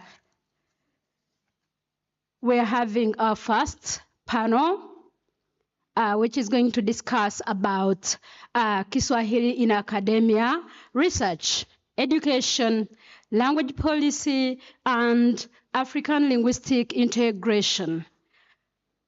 And I want to say good day to our esteemed guests, our distinguished panelists, colleagues, and everyone joining us today. My name is Dr. Alnitwe Perpetua from Uganda. I work with the Ministry of Education and Sports, and I'm proud to say I did my master's from the University of Dar es Salaam, and it was written in Kiswahili. I did my PhD from Makerere University, and it is Kiswahili. Umoja ni nguvu, utengano ni udhaifu. Thank you very much. I will be your moderator for today's panel discussion titled Kiswahili in Academia, Research, Education, Language Policy, and African Linguistic Integration. And my role is to guide the discussion, ensure that all panelists have an opportunity to contribute, and help us adhere to the time allocation. I will begin by inviting each panelist to the stage to take their seat here in front. Remember, we have those panelists who are online. This is a hybrid session where we have physical and those online. And once everyone is seated, each panelist will have 6 minutes to share their perspective and point of departure on the topic under discussion. We will then proceed to questions from the moderator, depending on the time available. I know professors always have a lot to share, but we shall try to make sure we take cognizance of time. Therefore, we'll open the floor for questions and contributions from the audience. Without further delay, I would like to invite the following panelists to the stage. And I'm going to start with Dr. Kgorong Asimwe, the Executive Secretary, East African Kiswahili Commission. Dr. Kgorong Asimwe is the Executive Secretary of the East African Kiswahili Commission, where she provides strategic leadership in promoting Kiswahili as a language of regional integration, diplomacy, trade, and shared prosperity. She holds a PhD and master's degree in Kiswahili from the University of Dar es Salaam and is a former lecturer at Makerere University. As a scholar, editor, translator, and interpreter, her work champions Kiswahili as a tool for African unity, inclusion, education, governance, and peace. Hello, Dr. Kgorong, are you online? Yes, our moderator, I'm online. Asante sana. Thank you so much. Karibu, Daktari. And I'm proudly to say that Dr. Kgorong is my OG and my classmate. I'm proudly moderating the session where she's engaging right now. And I'm also going to invite Professor Joseph Asante, Department of Physics, Tshwane University of Technology. Professor J.K.O. Asante is an accomplished physicist and academic with more than 44 years of teaching experience from secondary school to university level. His work spans curriculum development, applied physics, material composites, and postgraduate supervision, having guided 17 masters and 2 PhD graduates with more than 50 peer-reviewed publications and 3 research book chapters. He continues to contribute to teaching, research, and supervision while bringing valuable insight into the role of African languages in academia, education, and knowledge creation. Professor, you're most welcome.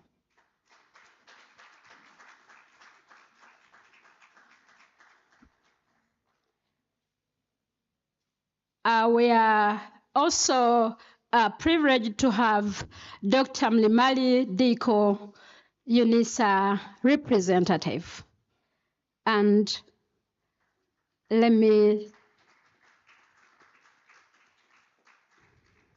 Professor is a distinguished academic in the field of media and communication with over 15 years of teaching, research, and academic leadership.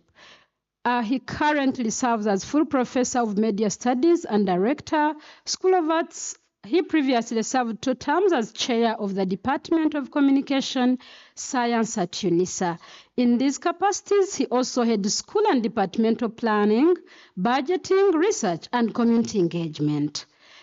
Is the deputy chair of the Film and Publication Board, the deputy president of the South African Communication Association, and he sits in international and national committees. He holds a PhD in Media Studies and Executive Development program from the University of the Witwatersrand. He has also earned additional qualifications from the Johns Hopkins University, the University of KwaZulu-Natal, and the University of Port Harcourt. Professor Diko, are you with us? Kindly come and take your seat.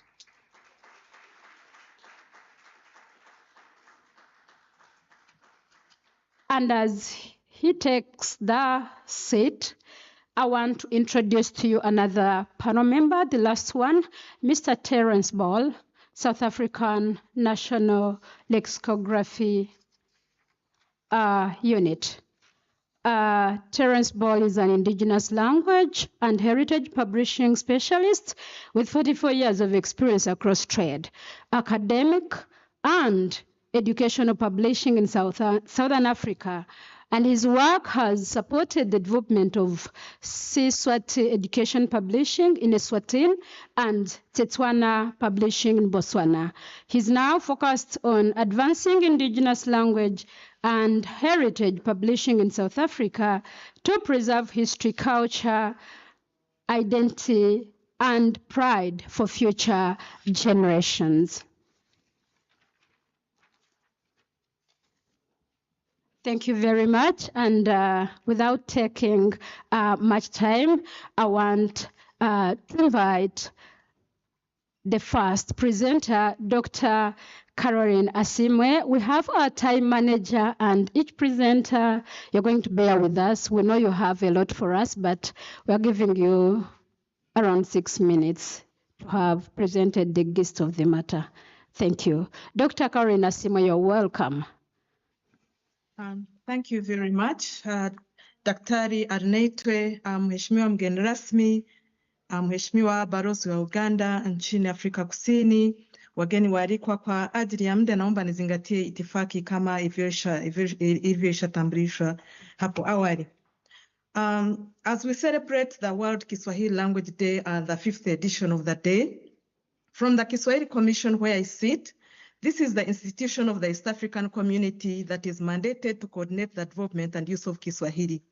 The East African community right now has 8 member or partner states, and we are all supposed to work together and have a language that unites us for regional integration. I'm focusing my presentation on from recognition to institutionalization. After UNESCO's declaration of 7th July as World Kiswahili Language Day, what is next? From recognition to institutionalization, Kiswahili as a strategic asset for Africa's integration and transformation. Allow me to set a simple proposition. Kiswahili is no longer a language of communication only. It is a strategic asset for Africa's integration, a language of knowledge for its universities, a language of opportunity for its economies, and a language of confidence for its future. Today, I would like also to suggest that we look at the greatest achievement.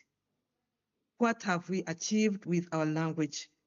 We appreciate the recognition, but institutionalization, as the keynote speaker presented, must be a great priority. The question before us is no longer whether our language is important. The question is whether Africa is prepared to use Kiswahili strategically to advance its continental development agenda. First, I have to propose from our side, Kiswahili must be recognized as a strategic instrument for regional integration, for African integration. Africa has adopted ambitious frameworks, including the Agenda 2063, we have the ESC Vision 2050, we have the African Continental Free Trade Area, we have the Digital Transformation Strategy for Africa, and many other national and regional frameworks. These frameworks require more than infrastructure and policy alignment. They require communication, trust, mobility, and shared understanding. We cannot achieve this shared understanding without a common language to communicate this agenda to the people. So we can only succeed when we negotiate together, learn together, innovate, and solve problems together. A shared African language is the one that can strengthen this. And for this reason, Kiswahili should increasingly be viewed not as a cultural program, but as a strategic infrastructure for continental integration.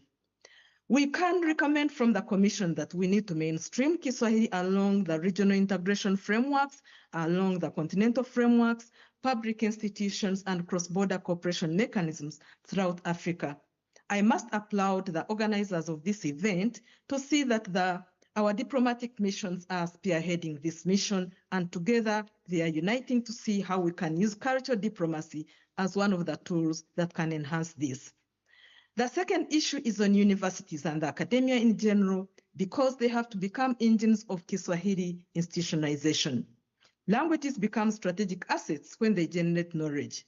Africa cannot build a competitive knowledge economy if its indigenous languages are left behind. Higher education has to do scientific research. Universities, therefore, as our hosts are doing today, have a unique responsibility, and they should expand Kiswahili into academic publishing, postgraduate research, professional education, scientific terminology, and innovation ecosystems. This requires coordinated efforts, which the Kiswahili Commission for the East African Community is doing in terms of curriculum development and harmonization, research collaboration, translation and interpretation, and academic mobility exchange.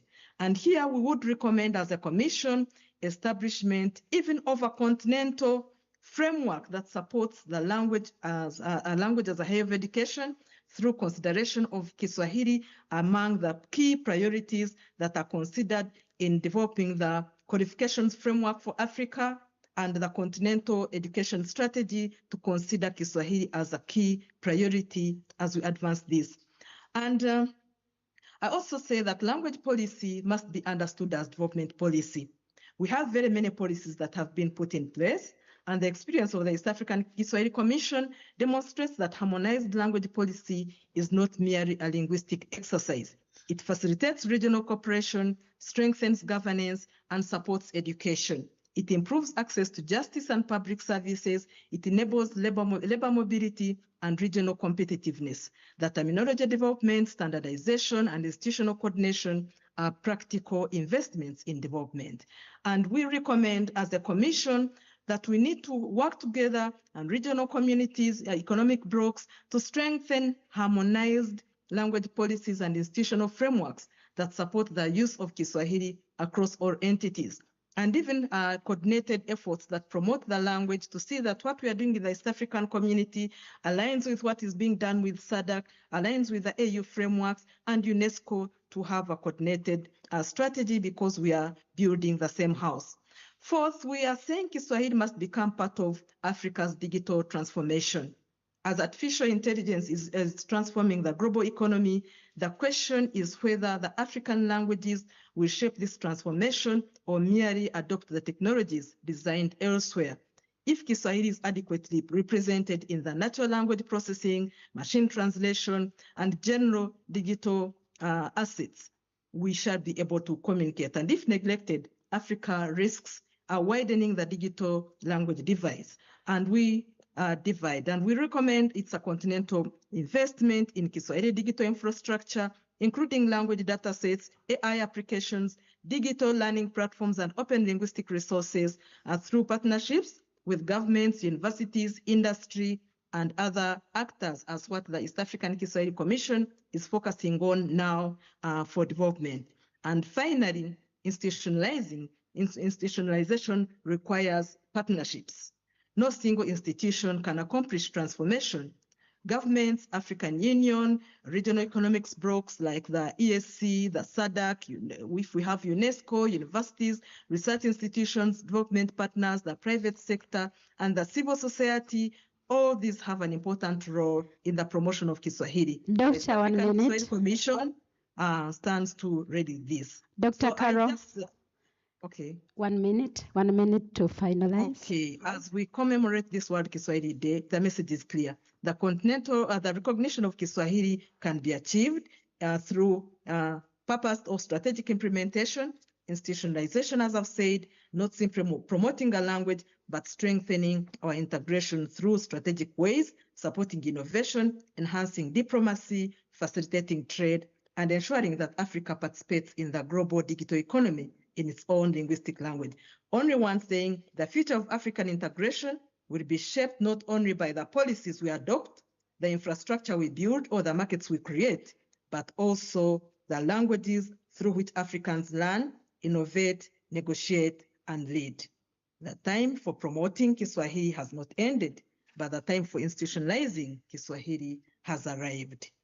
Let's move from celebration to implementation, from recognition to institutionalization, and from aspiration to coordinated continental action. Asanteni sana, nawasilisha.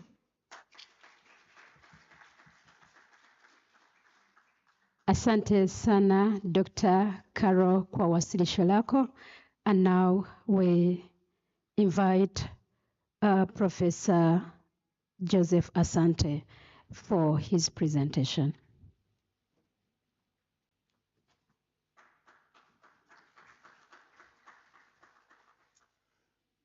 Should I say all protocols observed?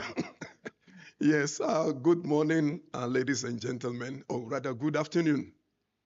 Yeah, it is really a privilege that I can stand before you today and again to share with you. When we talk of applied physics or applied science, it is very, very important that we can disseminate the information down to the artisans in our community, to those who have not even necessarily received formal education, so that at least they can empower themselves. I stand here today, a physicist. And normally, physics, we have the pure and we also have the applied physics. The pure physics, for example, will be where we develop theories. But when we come to applied physics, it's where we try to get some concepts that are workable. And we, from our side, pass it on to the engineers so that they can build. So, in Swan University of Technology, where I am, though a pensioner, but I'm still involved in some research work, look, we have something we call industrial physics. And this industrial physics, we try to look at even fire, the concept of fire and how it can bring some benefits, and at the same time, it can also cause damage. The firefighters, we service them. In other words, we empower them to know the techniques of quenching fire. So all these things, and even masters, when they come and they develop some kind of program, we find all of these things sitting in the archives. Sadly, a lot of projects that have been done. And you now see, well, I don't know whether there are some the Chinese universities now will come and again try to go into our archives and check what we have done. And if they find something that is workable, immediately they put it into good use. See, why am I trying to divert and again try to say all these things? I tell you that there are some people, our youth, who are they're having the potentials, but then we are not able to reach them. And it is because of this language barrier. So when, Prof was mentioning that Kiswahili can be a means of bridging the gap, to me, well, it has come at the right time. The time has come that all that we have been doing and they are sitting in the archives, shelves, we need to bring down the knowledge so that people who are in the rural areas can at least know some scientific means of bettering themselves and also increasing the economy. So we have got the health science. as part of this, I would say, applied science. Right now, we hear there is Ebola outbreak in some of our countries, DRC and all that. So you see all the time, even development of vaccine, it has to come from the West. And the question is that we are capable. In fact, South Africa here, there are some labs that are busy, and they are busy developing these vaccines. Why do we have to wait till people from outside try to do things for us? And even what we have also tried to get, we don't put into practice, but then we allow people to come and steal our ideas only to develop them. Then we go in and buy. So these are the critical things. So language, I think, has become a very vital, bridge whereby we can disseminate information so that even if you have not received formal education, I believe here in South Africa, there is a problem of water. But you know that there is this plant we call the moringa. Moringa plant is known over the years in India, other places, that can easily, no matter how the turbidity of water is, if you can even grind the seed and you put it in, it will decant. And again, it becomes very clear water. One of my students did a project in that way. We were looking at pharmaceutical influence. After making the antibiotics, you find that in the third world countries, they just leak everything into the stream to pollute the waters. So here we need to have,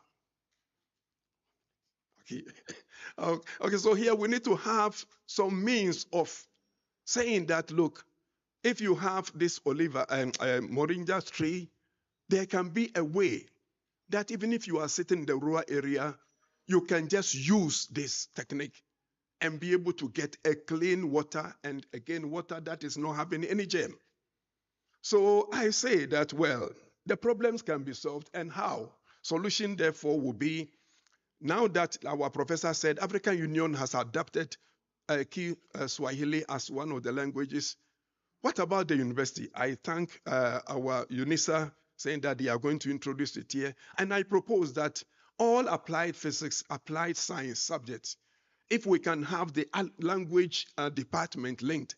So when we come to findings that can be beneficial to the rural areas, these applied language people should just get in touch so that we can get the information down to the grassroots and for the benefit of mankind. So it is very crucial that we do that. So in a way, I will say that there is the need for this language to go forth. My name is Asante, and it is like people meet me, they say, oh, Asante means good what? Thank you.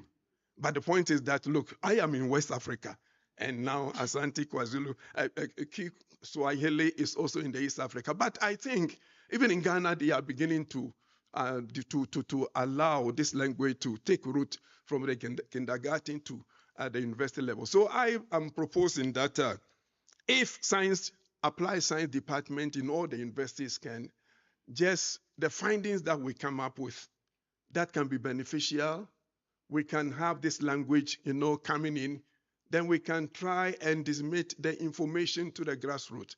And by that, I think we shall have our problems solved. Thank you.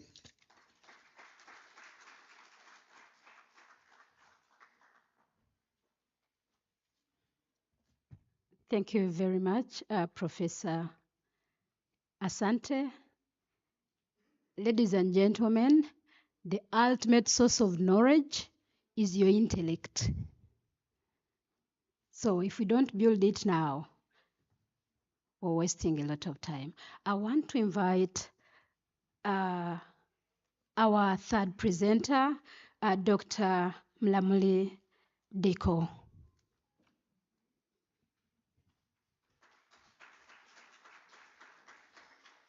Yeah. Thank you. I'm glad that we were told that we have 6 minutes, because I was going to go on and on and on. But let me just say, when I received an invitation to come and support this dialogue, a question occurred in my mind, and that question is, should we really still be discussing Kiswahili and other indigenous African languages, for that matter, in academia, research, education, language policy, and African linguistic integration? But then I thought that the very fact that this question can still be asked is precisely why this dialogue is necessary. We continue to gather because African languages such as Kiswahili, isiXhosa, Khoisan, and Yoruba are still compelled to justify their place and existence in spaces where they should long have been recognized as languages of scholarship, research, teaching, governance, continental integration, and diplomatic communication. But I just want to indicate that until the margins become the center, until indigenous African languages cease to be subject of advocacy and become unquestioned languages of academia and otherwise, until decolonization in the true sense of decolonization is mirrored in practice as opposed to rhetorical discourse, dialogues such as this are not repetitive or symbolic. They are necessary acts of intellectual recovery and pan-African resolve. And I think we need to accept the truth that Kiswahili, among a few other advanced African languages, have proven that indigenous languages are fully capable of ascending from the margins to the commanding heights of academia, sport. I'm sure you may have seen those who watched World Cup, research, governance, and public life. In so doing, Kiswahili has dispelled the uncritical myth that African languages belong only to the informal context, proving instead that they are equally capable of influencing knowledge, policy, and African transformation. There is a quote that I want to read, and it says, eyona nqontsonqa eyingxubakaxaka kukusetyenziswa kweelwimi zesintu okanye iilwimi zase-Afrika njengezixhobo zokubhiyoza umhla we-24 September in our South African context, ibe ingumzekelo woko, ibe ngathi iilwimi zesintu ziphuhlile, kodwa ngokwenene zithwabathwabaza kwisinyolokoto sobumnyama. In short, that means that we should deviate from celebrating indigenous languages as if they are decorative instruments, when in fact, Kiswahili and many others have proven that local languages can be used to produce knowledge, challenge existing theories, and all those things. But on the other hand, I wish to set the record straight that indigenous African languages have not been advanced to the extent required for them to operate equitable as full languages of scholarship, diplomatic communication, research, governance, and innovation. What too often disguises itself as advancement or intellectualization is, upon closer scrutiny, little more than fragmented interventions, symbolic or political policy pronouncements, and tokenistic initiatives that create the illusion of progress while leaving the silent structures of linguistic imbalance largely undisturbed.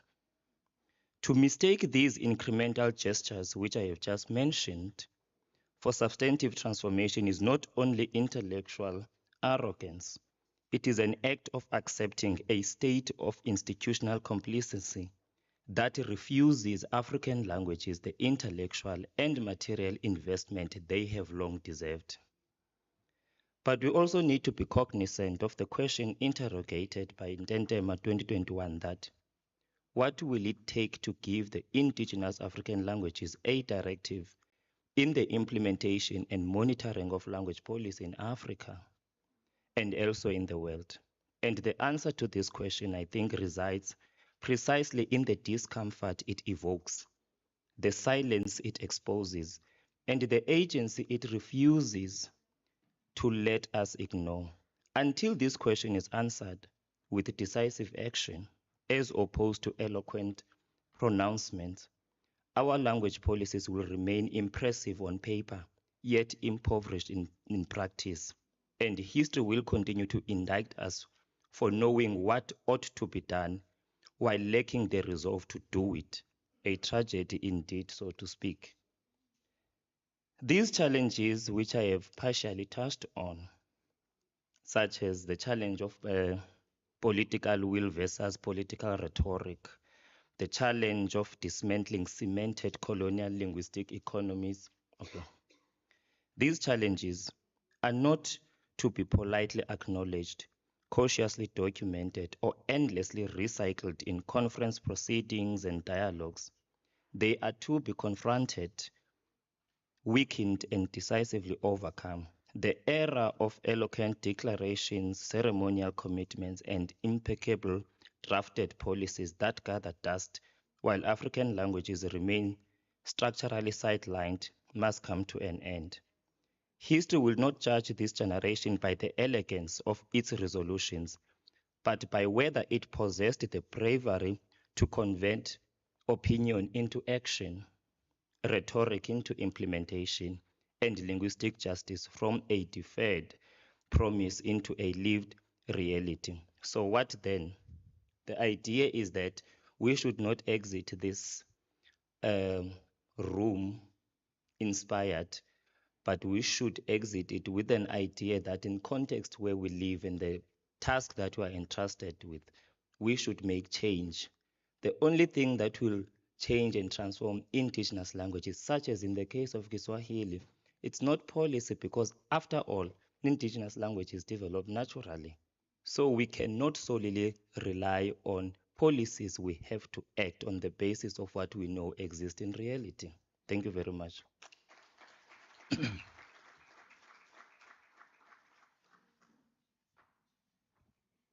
Thank you very much.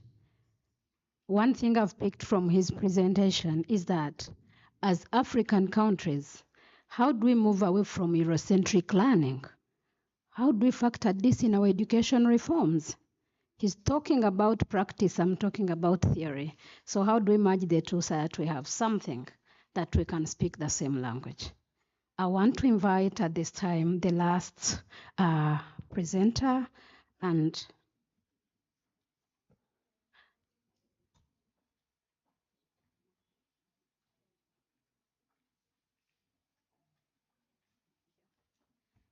I'm inviting Mr. Terence Ball, South African National Lexicography Unit. You're most welcome to give us your presentation.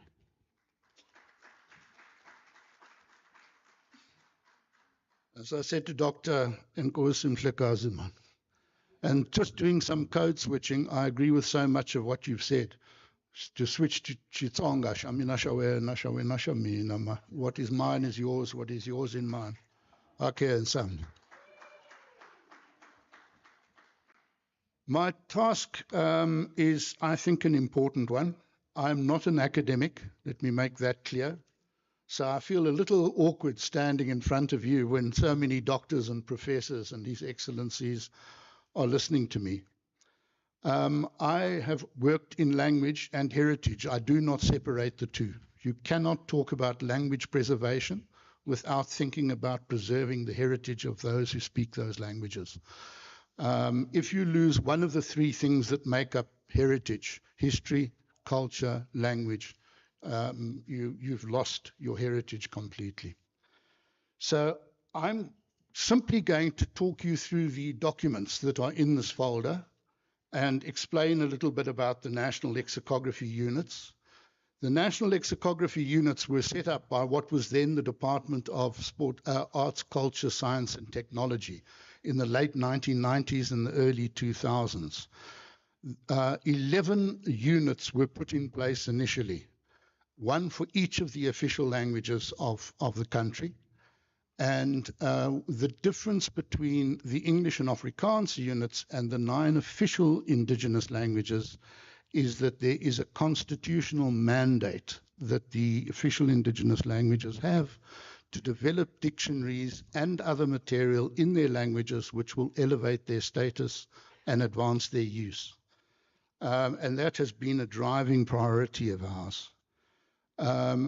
When I first came into contact with the units, they were unable to publish monolingual dictionaries in their languages, simply because the publishing industry was not interested in monolingual dictionaries. They were far more interested in English and indigenous languages. And of course, the real focus was isiZulu, isiXhosa, Sesotho sa Leboa, Setswana, and so on, the high enrollment subjects. The other languages tended to fall by the wayside, and particularly Xitsonga, Tshivenda, Siswati, and Isindebele. And for those who may not be aware, Siswati and Isindebele only became written languages in the late 70s, 1970s. So the majority of Isindebele speakers and Siswati speakers of my age were taught in isiZulu, not in their mother tongue. And that obviously is something that we need to take into consideration, and we need to do something special for those languages. The units are based in the geolinguistic areas of the languages they serve. So Xitsonga and Tshivenda are based up in Vhembe, at the university in Vhembe. Sesotho sa Leboa is in just outside Polokwane. Setswana is in the Mahikeng campus of the University of the Northwest. In fact, the only unit that is based outside of a university is isiZulu. When we launched this campaign, quite by coincidence, because of my heritage work, I was invited by the Balabedu to attend a traditional ceremony there, unveiling a statue of Mojaji in Kgamojaji. And quite by coincidence, the then Deputy Minister, Mema Budafasi, attended, and she was extremely interested to see Ntate Legoa, who was involved in heritage preservation of the Balabedu and others. And with me, I had a colleague, the editor-in-chief of the Xitsonga unit, who was then operating out of Nkoankoa. And she started to talk to us about the work we were doing, or intended to do at that stage. We had hardly started with our indigenous languages. She was so impressed and taken by this that she requested a meeting with us, and you can see the results of that meeting on the inside front page of the folder. It is an agreement between the Department of Arts and Culture, as it was then, the National Lexicography Units, and the South African National Lexicography Units. The objectives you will see at the bottom of the document. I then suggested to the Honourable DM that it may be a good idea to launch this initiative by producing a poster featuring the unit heads and the dictionaries that were published up to that time. And I suggested that I would very much like to distribute the poster with an explanatory letter to all members of Parliament. And she supported that idea and said, you must go beyond that. It must go to the provincial legislatures as well, because it's the provinces that hold the mandate for the languages that are, or the languages that are spoken in their province, in the majority. As a consequence, we ended up doing a presentation to Parliament, and that's the next document you'll see here. And if you turn it over, you will see that it ends with the bulleted point: the dictionaries in indigenous languages should be made available to the respective groups and schools as soon as possible. If you go back to the front, you'll see that document is dated the 24th of October, 2017. What has happened? Sadly, very little. The Constitution is, in my opinion, a set of demands, if you like, especially when it comes to our indigenous languages. The state must take practical and positive measures to elevate the status and advance the use of our languages. In Chapter 3 of the Constitution, it is a requirement of state agencies and government departments that they work together in areas of common interest. Has that happened? No. We have produced a whole range of dictionaries that are not even approved for use in schools because we don't use dictionaries in schools. They're supplementary. It cannot be that we can teach languages without a dictionary. And what I have brought along here, and one of the reasons why I've been asked to stand before you, is we have developed a whole range of very highly illustrated bilingual dictionaries, English indigenous language. We also have Afrikaans isiXhosa, Afrikaans isiZulu. And we also have ready to publish Kiswahili, English. And there was a very good response. We produced a page from the Kiswahili dictionary on an arts and culture, Pan-African arts and culture group I'm on. And the interest was enormous. People were saying, oh, but that word is the same as my language. This is like, this is Shona. This is, and it started that debate. I could speak for a lot longer, but I shan't. Thank you so much for listening.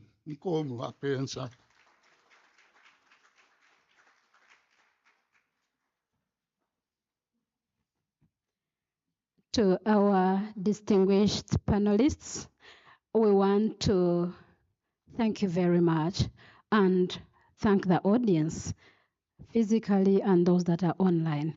Let's give them a round of applause.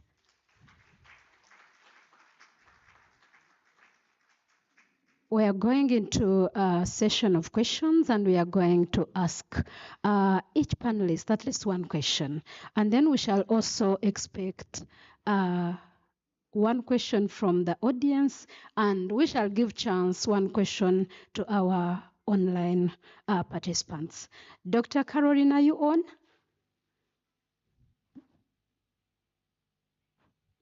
Dr. Caroline Asimwe? And as she... Yes, I'm available. I can hear you. You can hear me. Thank you so much. Thank you so much for your very constructive and very beautiful presentation. And we want to ask you one question from your presentation. What should success look like over the next 10 years for Kiswahili in African academia, research, education, and language policy? I can repeat the question. What should success look like over the next 10 years for Kiswahili in African academia, research, education, and language policy? Over to you, Dr. Caro, and the responses, we are going to give you only 2 minutes to respond to that. Thank you so much.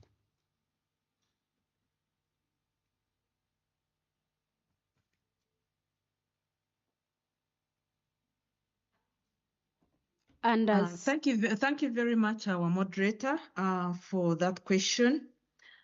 First of all, in terms of education and where we see Kiswahili, we are at a point where we have said now we no longer need to celebrate Kiswahili. Kiswahili must be at the center stage. And as we are planning for education at the continental level, at the regional level, at national, and even at institutional level, there is need for strategic action. What are we putting in place? How are our policies? The policies at national level affect the implementation at other regional levels. At the global scene, we already have a standard, or we already have a guide, because the United Nations already approved the 7th of July as World Kiswahili Language Day. The African Union recognizes Kiswahili as one of the working languages. If I can use the East African community, it is an official language of the community alongside French and English. But when we look at what is happening in the academia, is it among the languages that we are prioritizing? Because when we are strategically positioning our citizens for opportunities that are coming ahead, we also need to look at what is the status in our education system.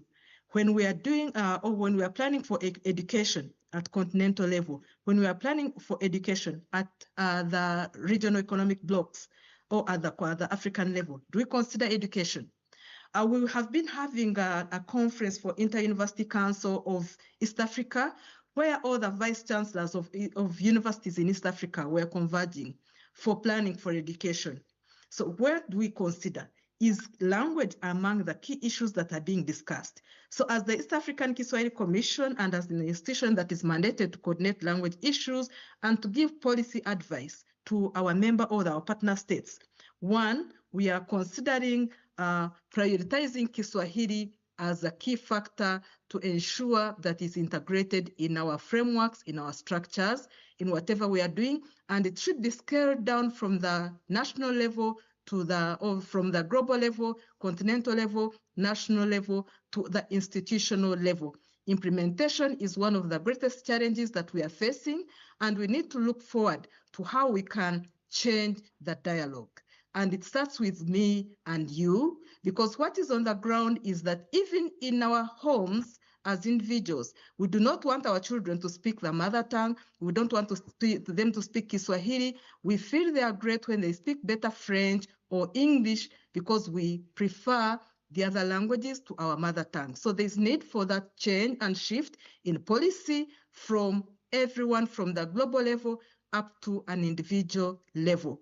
And the academia has a key role to play because we need to get evidence-based data that will inform policy for action, because we are at a point where we are at the center stage, because Kiswahili is a language that can contribute to any transformation, to any development, and it must be also included in our digital future or in our digital transformation. We cannot have digital tools, we cannot get to the global stage if we are not able to have our Kiswahili as a language of innovation. And that's why we are calling on universities and the academia to have research, to have platforms that advocate for Kiswahili, and also have policies. Even when we are looking at establishing the AI strategies, when we are looking at building the digital transformation strategies, they should have a place for Kiswahili as a language, as an African language that has been able to globalize from below, and it's now at the global scene and able to contribute to shared prosperity and sustainable development. Thank you. We cannot do this alone, but we need strategic partnerships with governments, industry, and all other stakeholders that can contribute to promoting Kiswahili. Thank Asanteni you. sana. Thank you very much, Dr. Caroline. And once again, Dr. Simwe Caroline is the Executive Secretary, East African Kiswahili Commission. Thank you so much for your responses. And my next question, it goes to Professor Joseph Asante. What role should governments and universities play in developing Kiswahili terminology for emerging fields such as artificial intelligence, medicine, engineering, and law? What role should governments and universities play in developing Kiswahili terminology for emerging fields such as artificial intelligence, medicine, engineering, and law?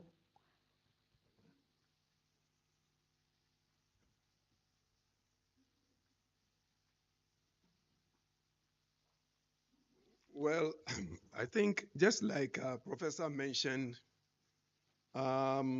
since African Union has adopted that we need to have Kiswahili as one of the means of communication. So if the policy is there, like what we are deliberating upon, there should be a way of moving forward of concept. You see, so I am thinking that African nations should take this, and perhaps the universities should also be advised, because we have got centers of languages in, I think, all the universities. Even mine, the social sciences, they have got that. So I am thinking that, well, it should be scaled down to that level where, if we are very serious to, in going forward or implementing that, well, even those of us in engineering and also the science, once we discover something and we know it could go a long way to solve problems, we can now disseminate the information via this route. So I am thinking that if it has come out from the African Union that every 54 nations in Africa will subscribe, then it should be channeled down. So here in South Africa, if Swahili is the language that we need to, among others, well, of course, then there should be the establishment. Unisa, we are told that they are going to start, but Not only that, whatever we discover in the laboratory, there should be some means of channeling it. You know, I can say that if we mean business, you know, initially, some time ago, if you write a thesis, you know, the abstract should be English and Afrikaans. So now, if we want to adapt even Swahili then the abstract alone can also be in Swahili. We have got translators in the universities who can easily do that job. So the thing is, the policy should be workable. We cannot just put a policy there and meanwhile we just do not work. Then it means we have not done anything. So the role, therefore, as the question is saying, is that practically, that is why I'm saying that even our university, there can be something we call appropriate technology institute.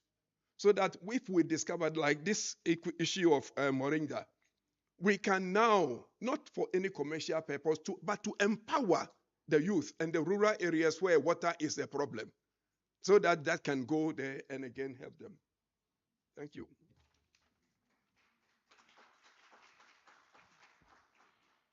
These are very serious insights in the academia. Members take note. We are trying to catch up with time because we have another panel coming up. I want to ask the third presenter, that is Dr. Mlameli Diko. What lessons can be learned from countries that have successfully integrated Kiswahili into education and public communication? And since you're still young, I'm giving you 1 minute.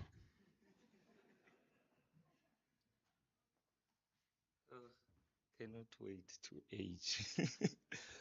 You know, the only thing that we need to accept first is that we cannot advance other African languages without the help of others. We cannot work in isolation.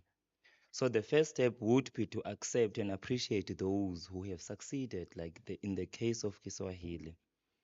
And I just think that we may need to solidify multi-collaborative efforts between various universities. But I'm not suggesting that a language can only develop at a university level. But as a start, we may perhaps start there. But even in the case of basic education, but also even those who have developed better language policies that are implementable, because it may well be the case that in South Africa, for instance, we have multiple language policies, but we have not articulated them correctly in a way that makes sense at a ground level. So multi-collaborative efforts, but also we need to be decisive in action. Whatever that we take, I can see the program direct, whatever we take from those who have advanced, we need to ask ourselves, are we ready to implement that? Thank you. Thank you very much, Dr. Diko. And he has talked about language cannot develop without a foundation. And as far as that, Uganda as a country, we are institutionalizing Kiswahili right from the primary level. The last question goes to Mr. Terence. Could the wider adoption of Kiswahili strengthen African linguistic integration while still protecting the continent's many indigenous languages? Could the wider adoption of Kiswahili strengthen African linguistic integration while still protecting the continent's many indigenous languages? And as he winds up his question, I would one question from the audience, and if there is any question for online participants, we are giving you just an opportunity for one question. So any member from the audience, kindly put your straight, precise question forward. You're most welcome. I think that that's an extraordinarily difficult question to answer, and simply because what we are focusing on now is trying to address the language challenge at foundation phase. Let's start here, to give youngsters a pride in their language. And you may be surprised to learn that never in the history of this country, and I'd be interested to hear from other countries, has a monolingual dictionary been produced at foundation phase. Monolingual. Mother tongue for little ones. How are they going to develop a pride in their language when they don't see it until they get at school? So what we are trying to do now is obviously to look at developing an equally highly spec'd dictionary to this one, monolingual in each language, and obviously provide training to teachers on how to use a dictionary in the language classroom, because most of our teachers did not themselves use dictionaries when they were young. I think that that's absolutely crucial. The challenge, of course, is that at the moment, learners are having to do a first additional language, obviously a home language, and potentially a second additional language. So somewhere we have to find space in the curriculum to introduce Kiswahili. And that obviously is a task that is best left to the Department of Basic Education and Training. Unfortunately, I can't dictate terms to the department. Thank you.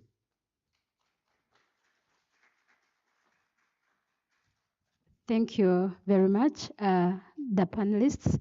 And who is asking the question from the audience? The microphone is coming. Let the question be clear, precise for members to digest it.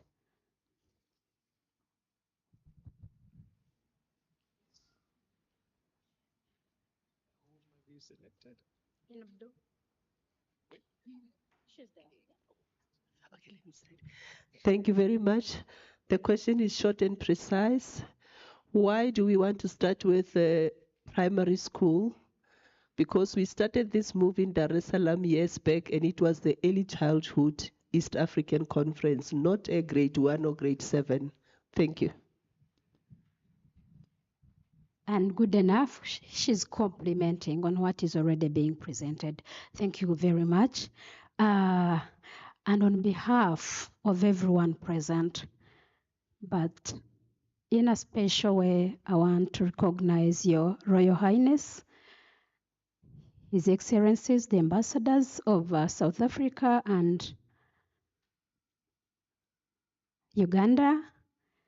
On behalf of everyone present, I'm sincerely thank you, distinguished panelists, for sharing your valuable knowledge and perspectives. And I thank the audience for your thoughtful presence, engagement, and contributions. Thank you very much.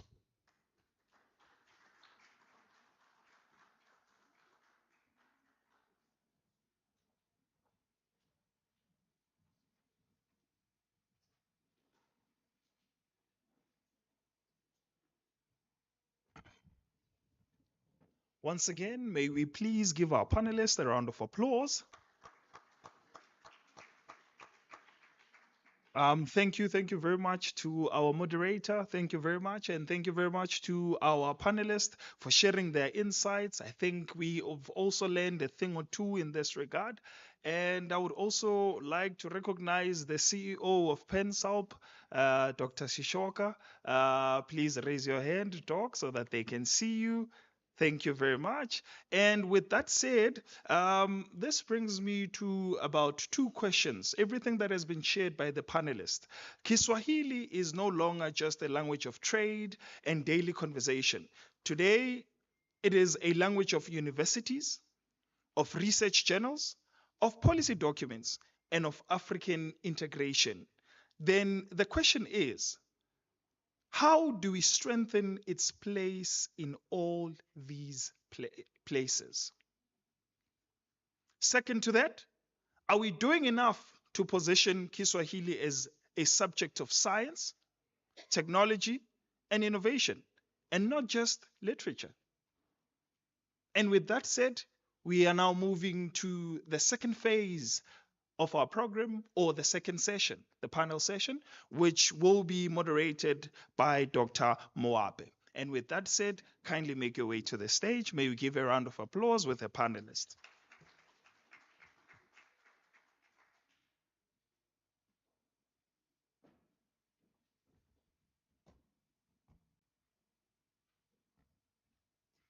Good afternoon, esteemed guests, panelists, traditional leaders, ladies and gentlemen, and colleagues. Today, we are here not only to discuss Kiswahili as a language, but we are exploring a vision for Africa, a vision where communication strengthens diplomacy, where language enables trade, where culture drives innovation, and where Kiswahili becomes a bridge connecting people, ideas, opportunities across the continent. It is my pleasure to welcome you to this panel discussion titled Kiswahili in Diplomacy, Trade, Technology, Culture, and Creative Economy. My name is Dr. Gina Moape. I am a senior lecturer at the Department of Computer Science here in the University of the Land. I'm also a research collaborator at the Center of Augmented Intelligence and Data Science. And today my role is to facilitate this panel that we're about to have. Similar to the previous panel discussion, I will start by inviting each panelist to the stage. Once everyone is seated, each panelist will have 6 minutes to share their presentation. We will then move to moderator questions and then proceed with question and answer session from the audience. In the interest of time, unfortunately, I will not be calling each panelist between presentations. I will ask that the panelists just follow each other when doing their presentations. With us today, we have been blessed with the presence of His Majesty, King Kgorong II. I will call him onto the stage, but because of culture, we have to observe and respect cultural procedures. So I will kindly ask all the men in the room to stand as he comes to the stage. His Majesty, King Kgorong II, please come to the stage. He is the king of Makolokwe Amafetleng Kingdom and the sixth ruler in his lineage, a PhD graduate specializing in quality, strategy, and leadership. He is also an entrepreneur, executive coach, and a speaker. A committed Pan-Africanist, His Majesty advocates for preservation of African culture, indigenous languages, and traditional knowledge while promoting identity, unity, and African integration. Thank you so much. You may be seated. The second panelist I would like to call Mr. Ilya Baranov. Mr. Ilya Baranov serves as the first secretary at the Embassy of the Russian Federation in the Republic of South Africa, where he is part of the embassy's diplomatic mission in Pretoria. Thirdly, I would like to call Mr. Marcus Mpile.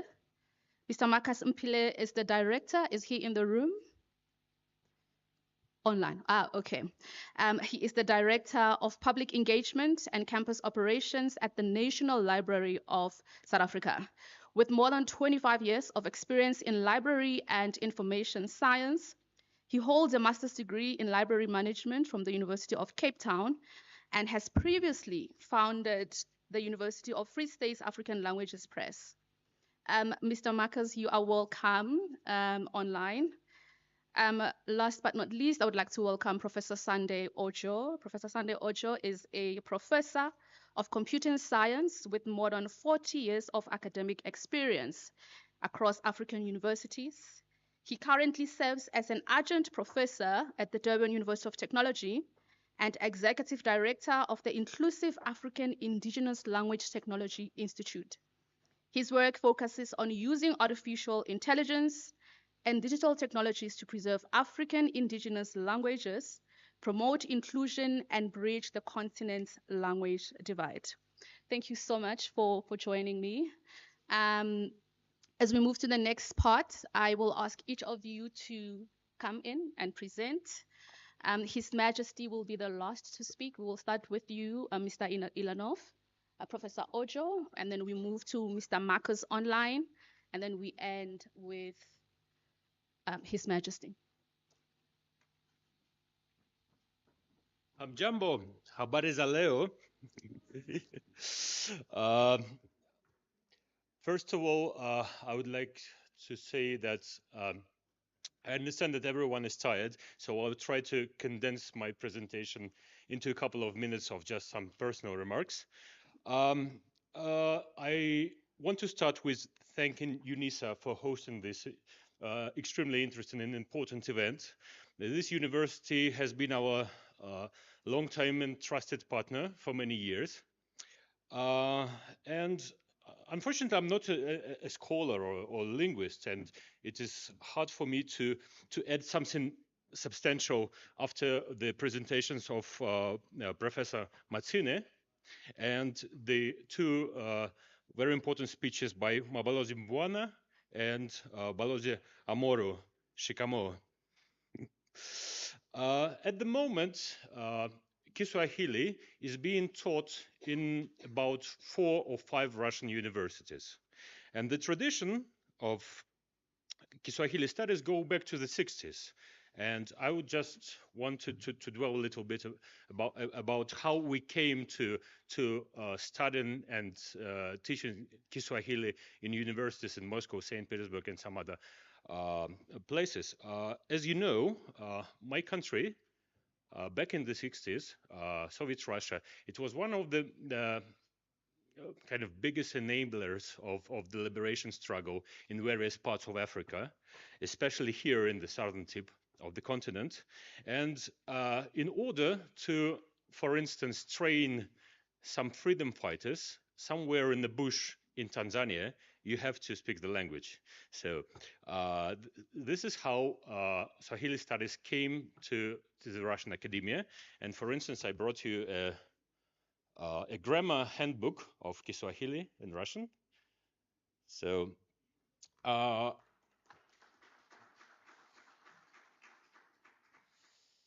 and right now we are also support that idea of the African Renaissance. We see African continent as the important player in the international arena and as one of the so-called pillars of multipolar world. And in this regard, I want to acknowledge that point made by the previous moderator that we should move away from the Eurocentric approach to studying in order to liberate yourself economically and politically. You also have to liberate yourself, decolonize yourself mentally. And here, in my opinion, Kiswahili studies are very important. And to conclude, I want to say I want to seize this opportunity just to remind that in 3 months' time we're going to have a huge event in Moscow. It's going to be the third Russia-Africa summit. So and we are expecting all heads of states of African countries to join us for 2 days of discussions and networking. And I think that promoting Kiswahili should be part of the agenda of that summit. And if you don't mind, since we are here at the premises of the University of Unisa, I would like to promote the exhibition, which is just behind the corner at the Unisa Gallery. It was opened 1 week ago officially, and it's called the Solidarity and Struggle Against Colonialism and Apartheid, USSR and Russia and African Liberation. So please take a look at it when you'll be going home. Thank you so much.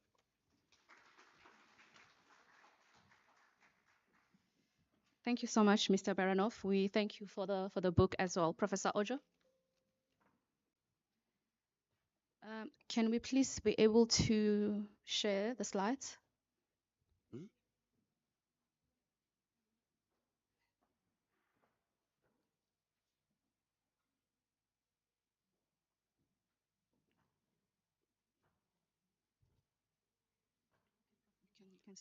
Good afternoon, Your Excellencies, Your Royal Majesty, and all protocols observed.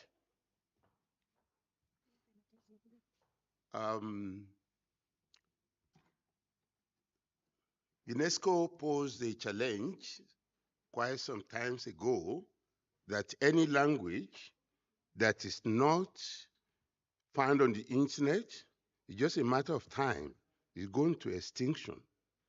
The focus of my presentation is to look at how technology could help us in ensuring that while we adopt Kiswahili as African lingua franca, we will still be able to manage the diversity of our ethno-linguistic heritage in our continent. As you're aware, I cannot emphasize the reality of the ethno-linguistic heritage of Africa, so rich, and there is an intertwined connection between language and culture, and you can see how this interconnection makes it such that we cannot separate our language from our culture. As you see it, we often, when we talk about the cultural and linguistic heritage, we use the word ethno-linguistic heritage to see this interconnection. You can see how much it is a window to our souls, to our unique indigenous knowledge, our cultural identity, also a reservoir to our philosophies, and so on and so forth like that. I want to make this statement so that the conclusion I'm drawing will come clear. When a language goes into extinction, it's no more. It's like a burnt library. Library of indigenous knowledge, identity of a people, and all that matter about the people group that speak that language. There is the socio-psychological theory with two parts to it when we want to bring in a second language for somebody to learn. The first part is the fact that there is a readiness on the part of those who want to learn the language to absorb the characteristic, the ethno-linguistic characteristics, the lifestyles, way of life, mindset that is loaded, in that particular language. But when Professor Francisco was speaking, is enlightening us that Kiswahili does not have a tribe. I would like to maybe dialogue with him and see then what is this, the culture that's loaded in Kiswahili. Secondly, it is the case that if somebody wants to learn a second language, it needs to have some incentive. Students need to say, this new language I'm acquiring, I'll be able to get scholarships. Say, if I do this, I have opportunity for economic, social, academic mobility from where I am to somewhere else. So these two have to go together, put into consideration when we are thinking of making Swahili our African lingua franca. I will now emphasize what other speakers have spoken about the continental and global recognition of Swahili. And there are others. Professor Francisco mentioned about their challenges here and there.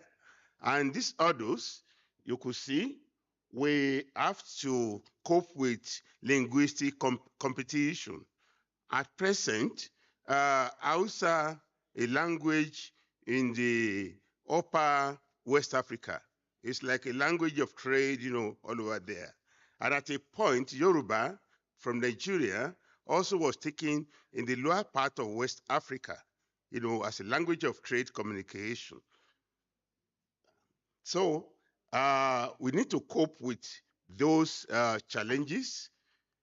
We are proposing the need for us to recognize our diversity and be diversity aware, and then provide mechanism by which when we engage making Kiswahili as a lingua franca, we make it to be diversity aware, sovereign artificial intelligence enabled human language technology. The pillars of these are what I've listed in there. Because of the time, I will not be able to go into this complexity of this. We have brought up some framework which we are using, which we discussed for 3 days last week in Durban, looking at how can we use language technology to advance our making language such as Swahili lingua franca. In my concluding remark, the reality is that we are diverse. We need to, in terms of the ethno-linguistics and other areas, we need to bear this in mind, and we'll be ready to manage the complexity of diversity in acknowledgement of it. And I believe the idea of official language that we are commonly adopted now is we shirking our responsibility to effectively manage our diversity so that we can achieve unity through diversity. Thank you very much. Thank you so much. Thank you so much, Prof. Thank you so much, Prof. I would now like to call Mr. Marcus Mapile. Are you ready to present? Yes, I am ready. I'm just logging. Okay, thank you so much.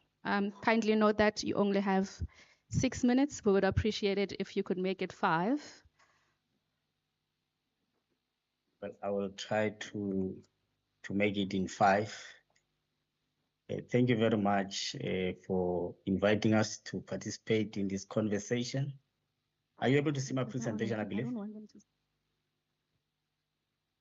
Can you see the presentation?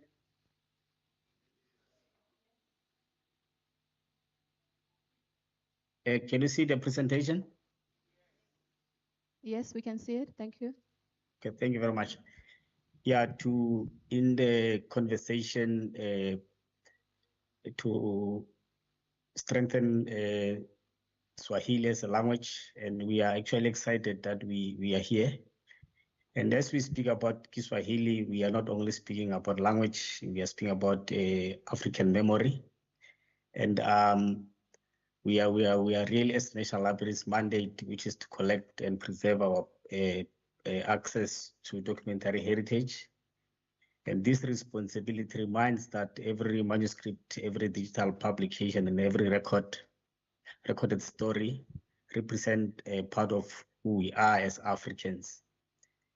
So I'm actually excited, but I think what really brings us here today is that we have a rich history as Africa.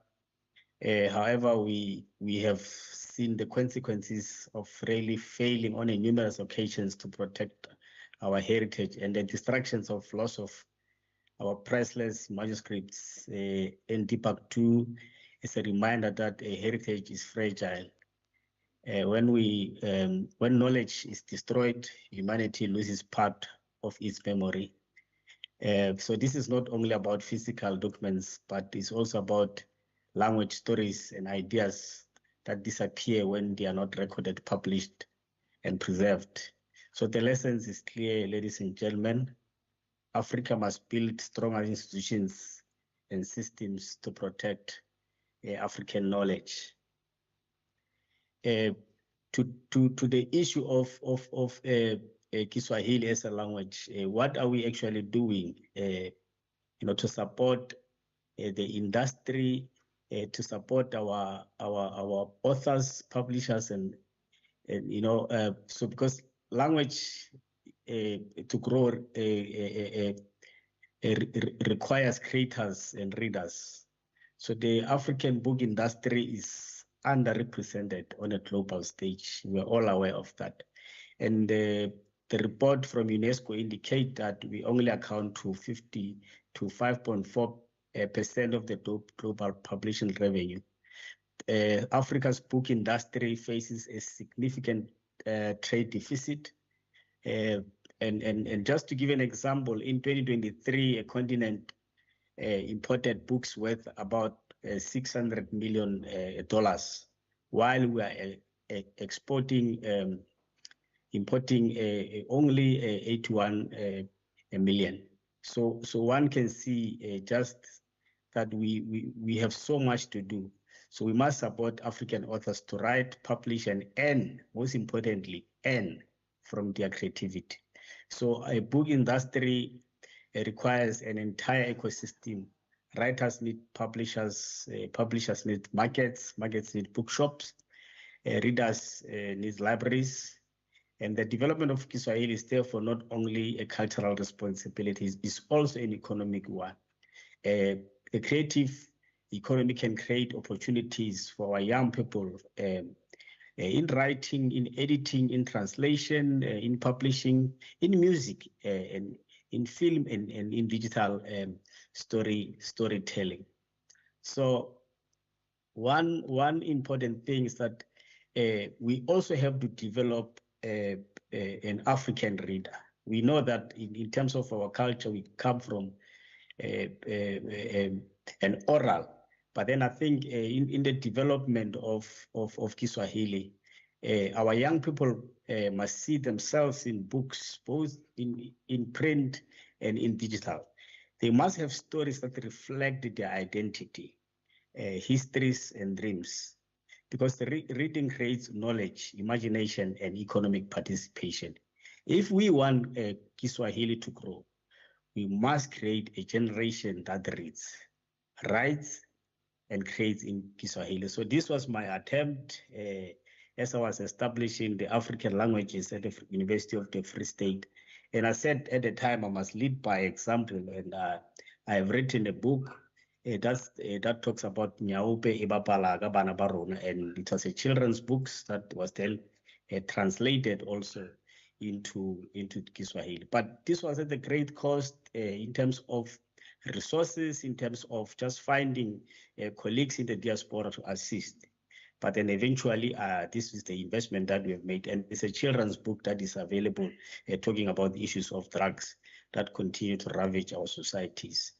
So as a librarian, I would have not done my duty if I also don't talk about libraries, because libraries are among the most important institutions in protecting our Mr. intellectual or you documentary have heritage. 1 minute to wrap up. Thank you. Thank you very much. So libraries also plays a very important role. And I think the call for us is to say, Kiswahili is a language of unity, but then who is responsible for leading its future? I think we all have a responsibility to do that. And it is very important that those in leadership plays that particular role, from funding to ensuring that this development. So these are the suggestions that we not only talk, but we also give a way forward to say that we must adopt a continental Kiswahili development led by Pan-African and the AU in particular, and make sure that there's policies, there's value chain in terms of the publishing, there's digital access, so that then we're able to build a stronger language that can be. So Asante. Thank you so much. Asante sana. Sorry for cutting you, but unfortunately we are way over time. Right now I would like to call on His Majesty King Kgorong II.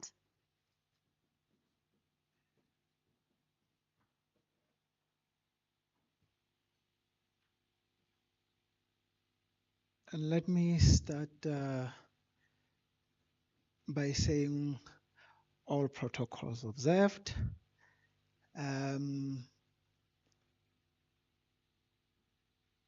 Hontang Shaba. Tshepa tje hore le gapogile gantle le phagama le.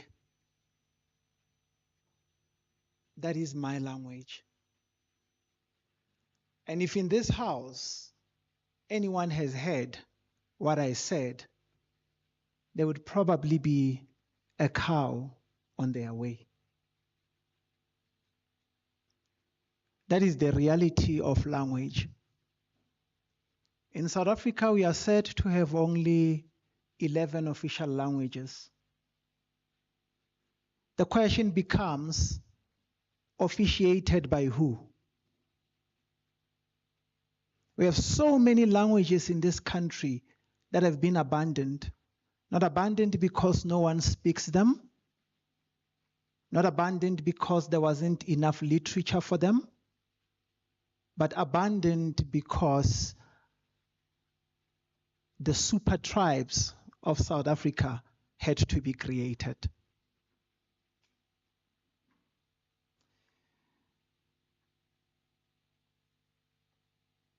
In this quest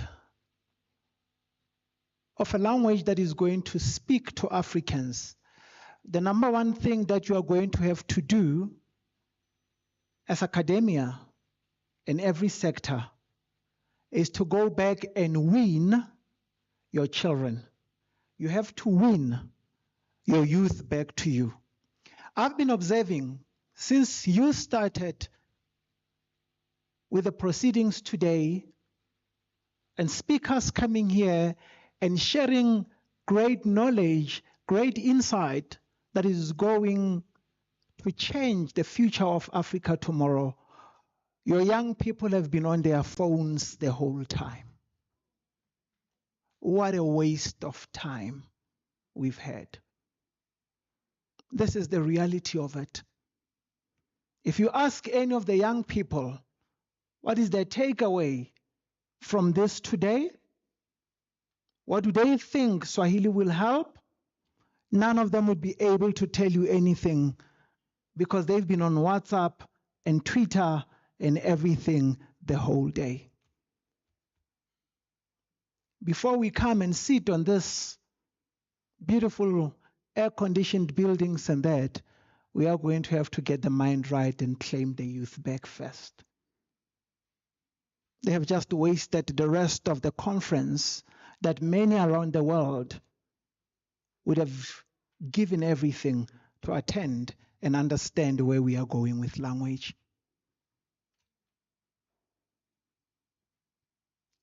I'm a very direct and fair leader. I'm a father of the nation, and I have to talk things the way I see them, without favor or anything.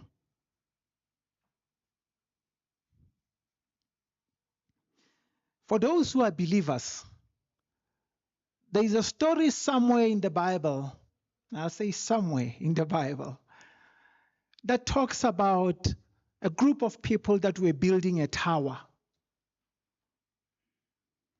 And the story says somewhere when they were building this tower and they were reaching a height that was uncomfortable and that their languages were changed and they started speaking different languages. And because they started speaking different languages, they couldn't collaborate, they couldn't work together anymore, and the project collapsed. And what I take from this story, as long as we are trying to build a united Africa, and we are trying to do it in different languages, it is a tower that is going to collapse.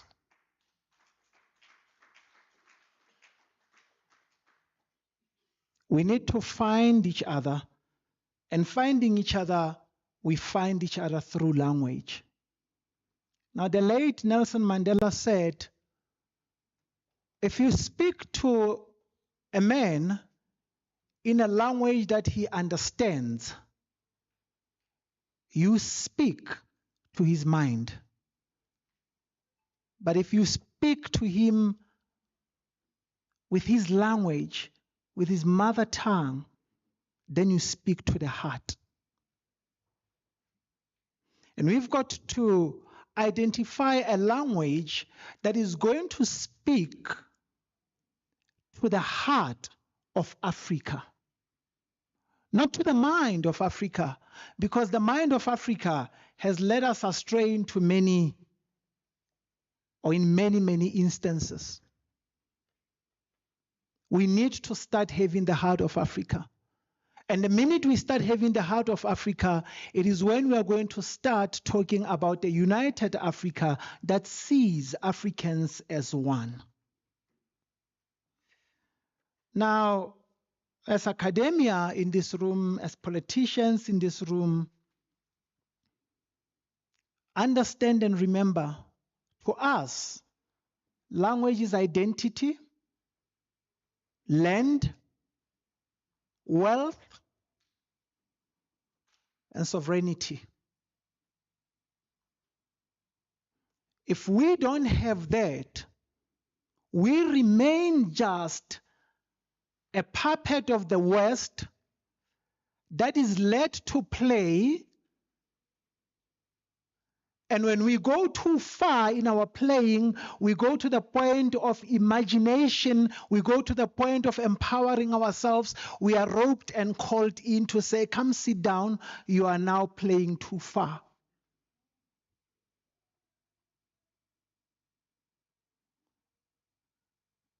Language is the first thing that was taken from us. When you make up a slave, you first take the language from the slave and you give the slave your language so that the slave cannot plan things that you don't hear. So the first thing stolen was language. And if we are going to find who we are going to have to find the language that brings us together as one. That is the duty of you as academia. We need to decolonize the mind. We need to re-educate ourselves, but in order to make space for the new education that we need first to remove the education that was put in our minds first, miseducate ourselves out of it so that we can get the education that will serve us. But what worries me is that our young people in your universities are still being taught things that are never going to free them, things that are never going to make them true Africans, things that are never going to liberate Africa. And yet, when your young people remain jobless because the Western companies are leaving the continent when they don't like what we say, you then become very surprised. Why are the youth unemployed? They are unemployed because you have taught them to be the slaves of the master and the master has left.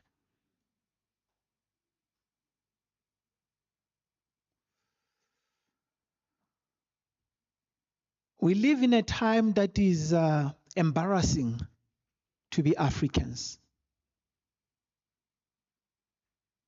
When one African is chasing another African with a weapon because he finds himself to be in his backyard, it's a moment of embarrassment for all of us.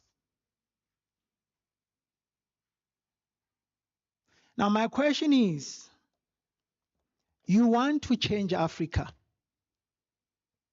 yet you don't want to let go of the tools of the colonial master. How are you going to change Africa, liberate Africa, make Africa prosper, when the tools that you are using is the tools of your colonial master? In 1884, there were no borders in Africa. The Berlin Conference sat down, developed borders. And the question is why? Why were the borders developed? The borders were developed as an administrative tool of the colonial master. Let's create these borders so that you can rule that part and I can rule that part and we never go into each other's area and you and I don't have to fight. So let's put these borders here. And the borders were put. The last nation in Africa to be liberated was South Africa in 1994, 110 years away from the Berlin Conference. And even that last nation, when it was liberated, it kept on and maintained the borders of 110 years of segregation.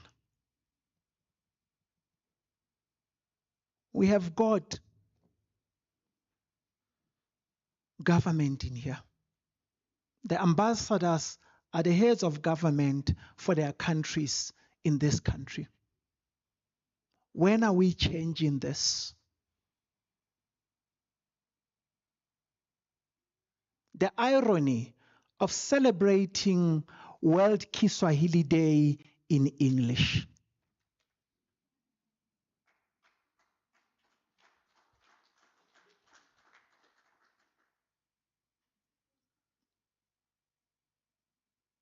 We make English prosper. We've made it the world's most spoken language. We. Because when our children speak proper English, we are successful parents.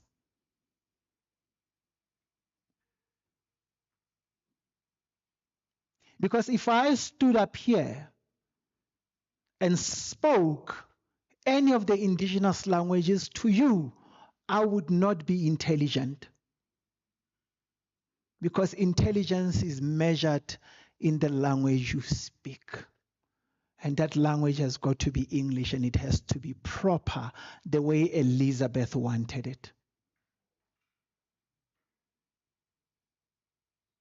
If we are going to liberate Africa, if we are going to build Africa that we are proud to be part of, if we are going to build institutions that are going to empower Africans with true meaning of what education is, not knowledge of the books, we are going to have to start looking at how we do that. Our forefathers were some of the wisest people you could have found, some of the most intelligent people you could have found. They understood strategy, they understood governance, they understood leadership in ways that we can never imagine. They did not speak English. If we sit as Africans and we say this is the language that unites us as Africans, we all are going to have to put our weight behind this language and see it prosper. And we are going to have to take pride when my child speaks proper Swahili. And we are going to have to start speaking of how intelligent this person is because they can speak Swahili. You go to most of these European countries and that people speak one or two languages. One or two languages. In Africa, at any given time, you've got people speaking at least 6 languages. At least. Yet we don't see ourselves as more intelligent than them. Pula. Thank you so much. Thank you very much. His Majesty, thank you so much to all our panelists. Can we please give them another round of applause?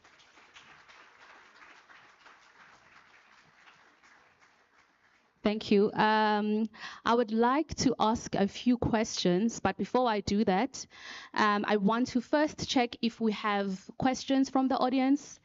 1 or 2, maybe? 1. Do you have a second question? Okay, 1 is okay. Can I please ask that you keep it very short, and please let us know who you are directing the question to.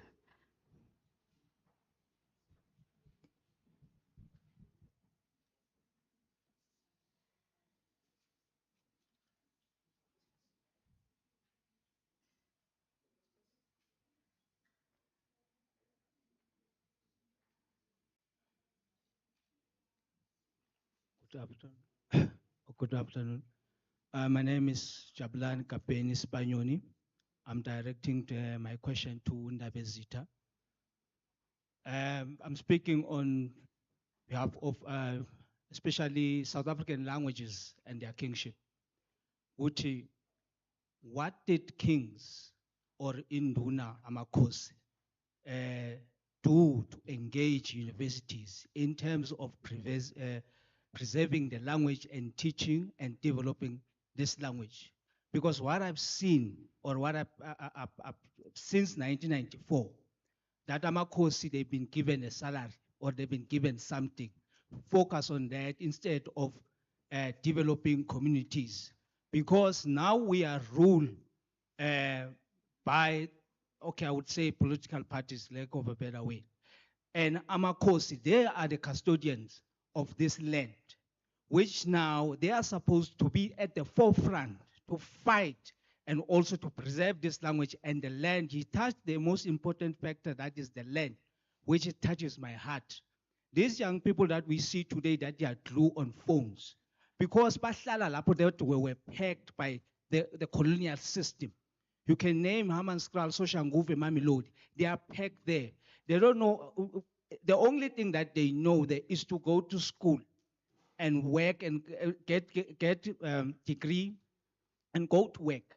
But there's a lot that Amakhosi that could do to bring back these people that abatlala emalokshin, bring them home to learn our custom. Yes, thank you so much. Thank you so much. Thank you. When you speak about the issue of land in South Africa, you evoke emotions in people. Here is the thing, and the collaboration is starting. I have seen Unisa call Amakhosi on the table on many various other issues, and that is the beginning of it. But what we need also to understand is that the relationship between traditional leaders and the university took up very slowly, because initially Amakhosi were always seen as those African men under the tree drinking umkomboti who know nothing. We're starting to see and understanding traditional leaders that has got an educational background, who understand and speak the same language that the university can understand. And though late, but that is why you see now us collaborating and starting to speak about this thing. If we are talking about South Africa possibly having 34 languages, 34 languages. It is time to start sitting with the universities to develop those languages fully, and then we shall see ourselves doing much better. Thank you so much. Thank you so much. His Majesty said the youth in the room is on their phone, so I would like to call on one volunteer youth. If you have any remarks to add, a question, anything really. Can we please have the mic? Let's give the young lady over there. She was the first one, sorry.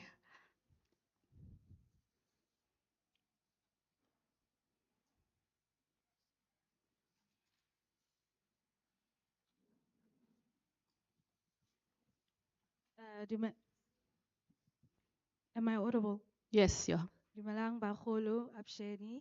My name is Nzako Hlungwani, and I am a third-year LLB student at the University of South Africa. We have been listening and taking notes of everything that has been said. I speak for myself. I don't know about my fellow youth, but we have been taking notes of everything that's been said. But my question is regarding the spreading of the languages, especially in impoverished areas. There's a doctor, I'm so sorry, I don't know the name, but he mentioned that it's important to spread these languages across impoverished places by starting with secondary and primary schools. My question is then, what is the government doing to instill this thing? Because everything that's being said makes sense in theory, but we're not addressing the input and how we're actually going to get more languages to spread. We already have 12 official languages. I myself can speak at least 6, and I do think that I'm intelligent for that, you know. But from 11 official languages to 34, what is the input that is going to be made to ensure that more kids, Thank you. especially South African kids, Yes. are able to adapt these languages? Thank you so much. Thank you for that question. Does anybody want to take it? Okay, you can go ahead. So when we speak about government, I want the youth to get this. Who is this government, right? We are that government. And I think as South Africans, I would like us to start changing and as South Africans and then extend it to Africans. I would like us to move away from what is it that they can do for us to what we can do for ourselves, right?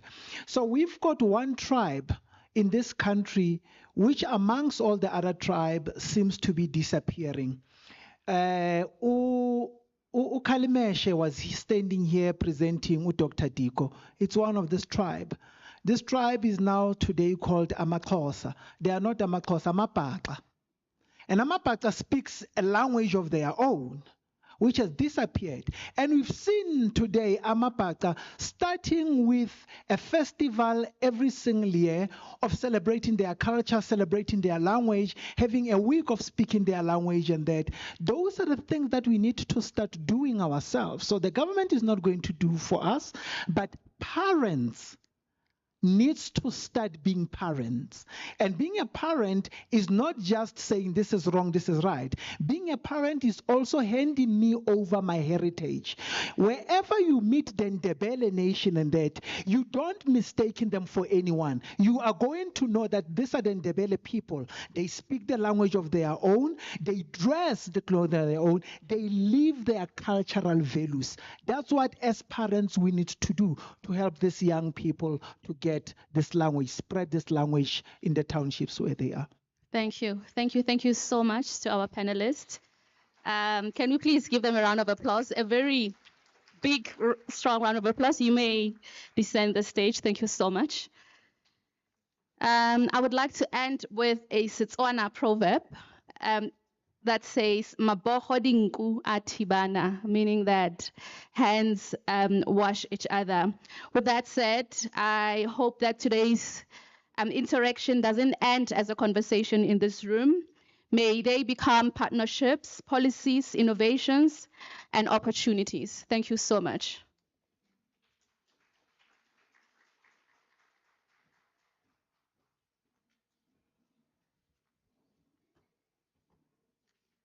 May we give our panelists another round of applause. Thank you so much to our panelists, and thank you very much to our moderator for doing such a sterling job. There's something extremely interesting that was made mention of by the king and his majesty. It brings me to this point. Genesis 11 verse 1 reads, "Now the whole world had one language and a common speech." As we celebrate Kiswahili today, we are reminded that language brings people together. The Bible begins with the idea of one language uniting people. Kiswahili is doing that same work for over 200 million people across Africa today. And that's an important aspect to look at. Now, with that said, as our panelists were busy interacting with us, sharing these nuggets of wisdom, I got reminded that we are streaming this session live. And just when I got reminded of that and I recalled that, I was here, I experienced a very sharp headache. I quickly ran to the toilet and I started experiencing a terrible nosebleed. That's when I realized that, yeah, my village people have located me. Yeah, they're streaming this live and now they've located me.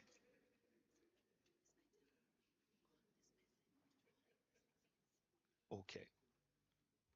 Now, with that said, thank you very much. We would now move on to the next item. I would like to call upon Miss Happiness Godfrey for this item. I would like to call upon Ms. Happiness Godfrey.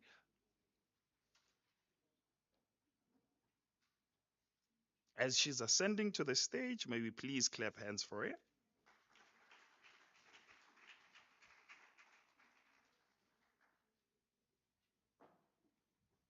Thank you very much. A very good afternoon to you all.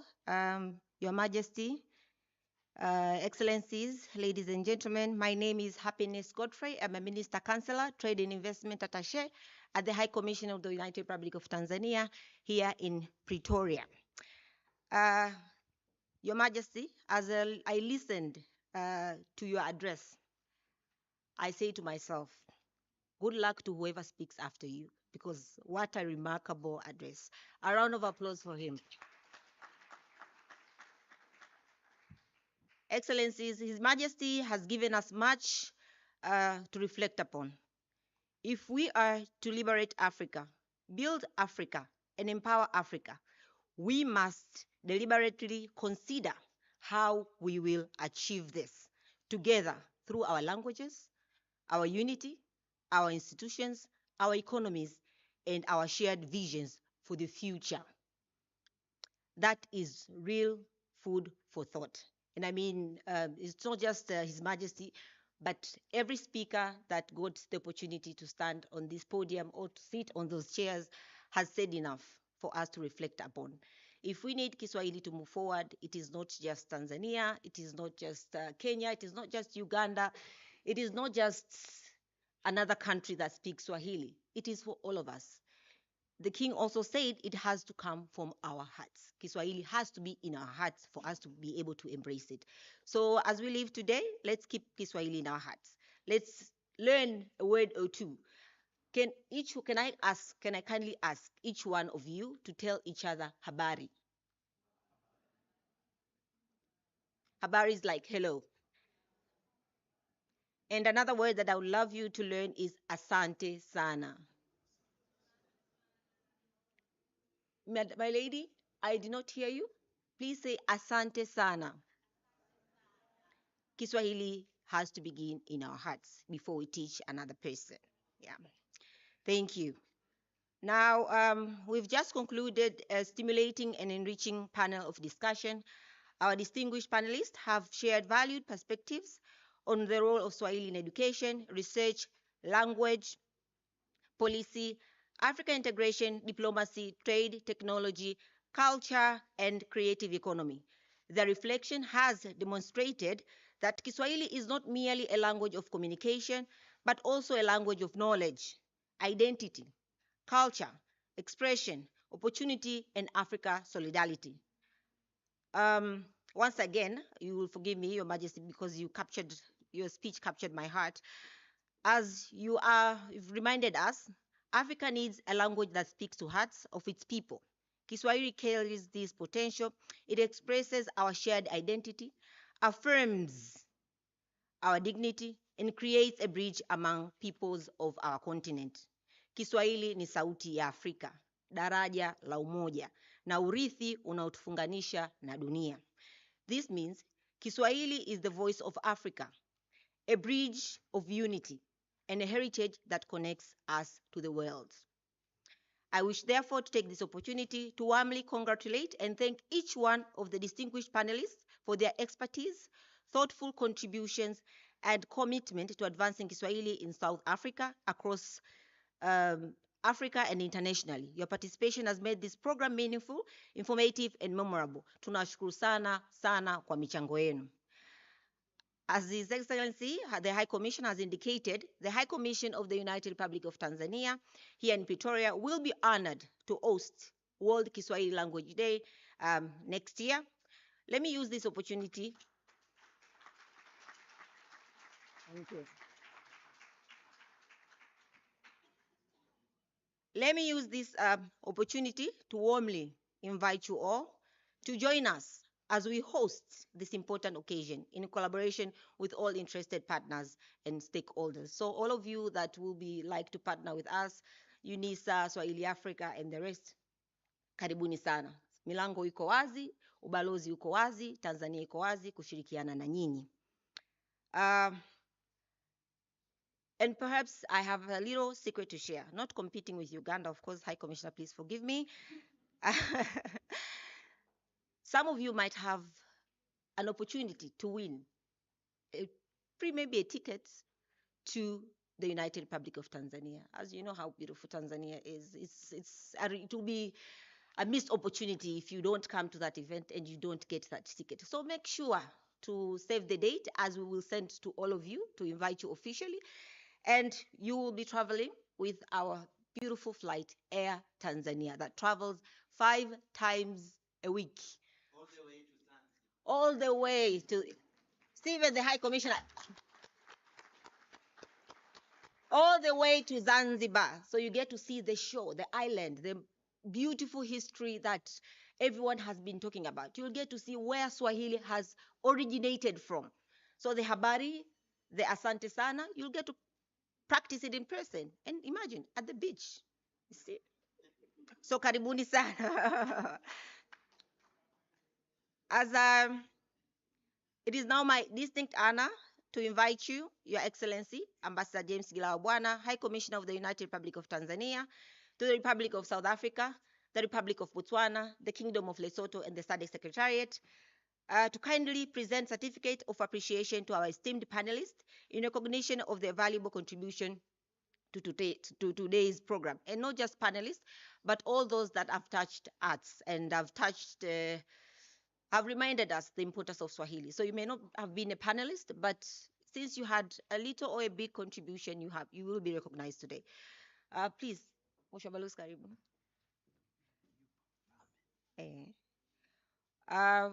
Just a little note, following the presentation and photograph, the certificates will be collected immediately for official stamping, and once that's done, they will be returned to you physically. Asanteni sana. Can I please kindly start with the king that has captured our hearts, the King Kgorong Lehasa II.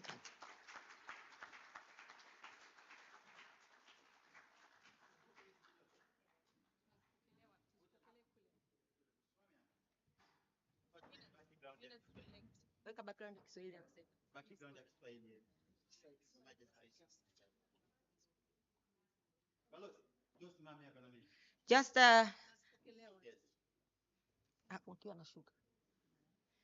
just a second. And our host, please, Unisa. Yes, please.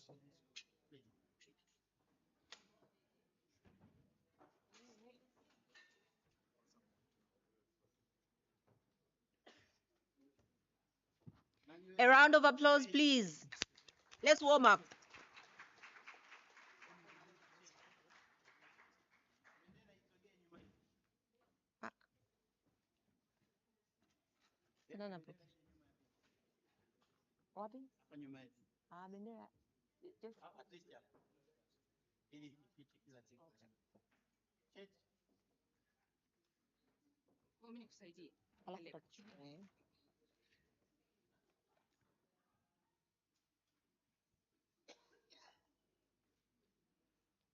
A round of applause, please. Don't get tired. Don't get tired. Just remember, after this, there's food. So clap harder. The next person is Prince Tulani.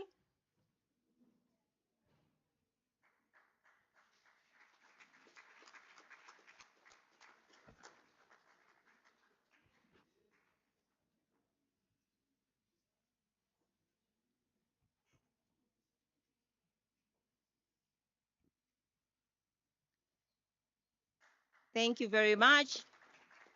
Another person is our host, our gracious host, Ambassador Amoro.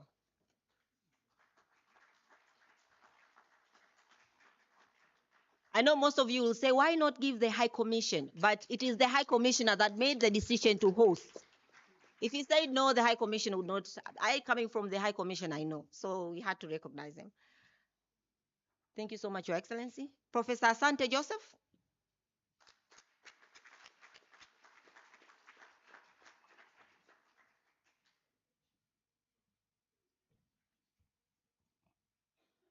Asante sana, Prof.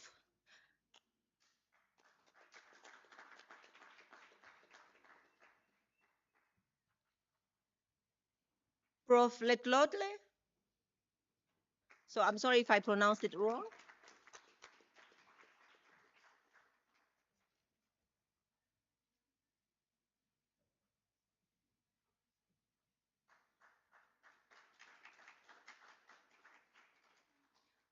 Thank you so much. Professor Sande Ojo.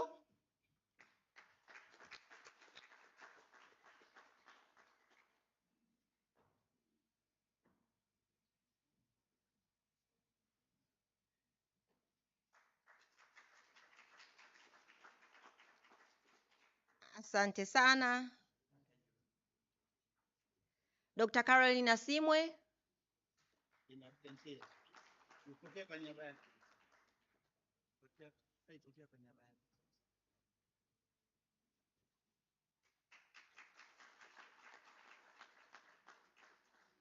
Unisa School of Humanities representative.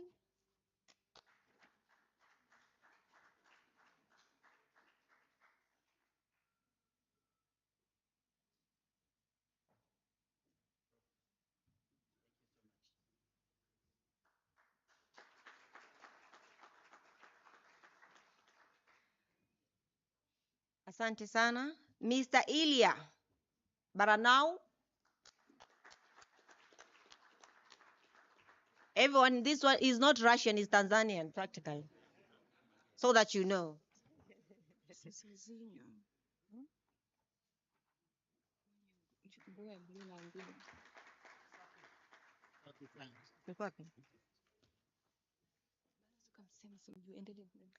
Swahili Africa.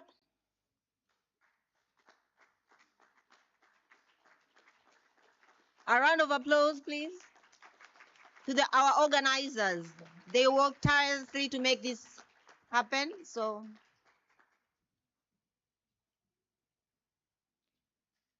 asanteni sana Swahili Africa. Kayalin Moore. SA Invest. Oh, it's him, okay.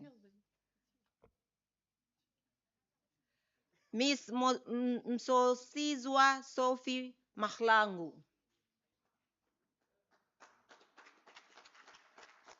A round of applause, please.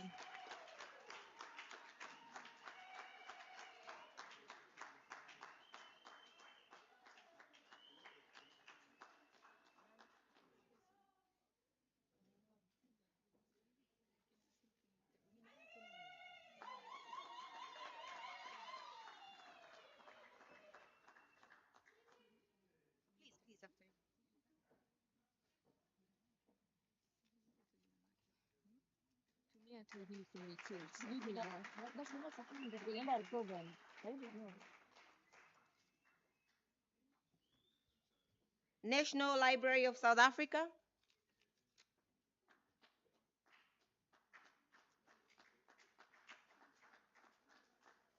Anyone from the National Library of South Africa? I'll take it if you don't want it. Yeah? They're online. Okay. We'll give it to them. Lutando. Okay. Belinda Halsuayo.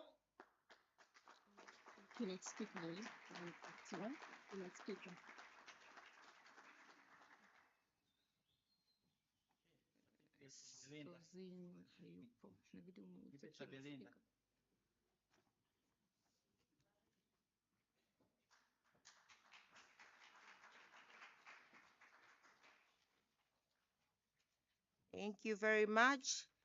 Stephen Ramogama. Nelly Molofe.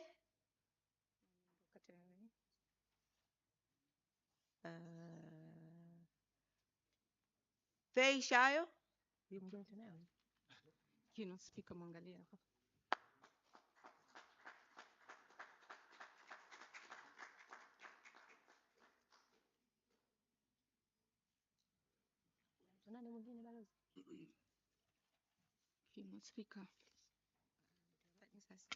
Just a second, please. Another round of applause as we wait. Don't get tired. There's a ticket coming. Francisco.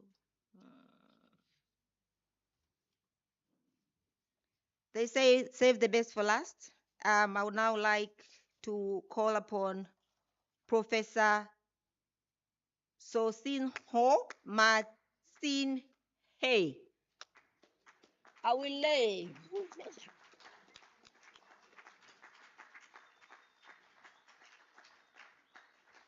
Prof, kindly forgive me, I'm still learning. Nisamehe sana, ndugu yangu nisamehe sana. Jamani, kaka yangu, baba yangu.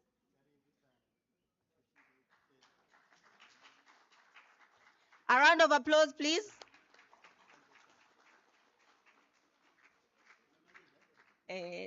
That being said, I would now like to take this. Mheshimiwa Balozi wa Uganda usiondoke. Yes.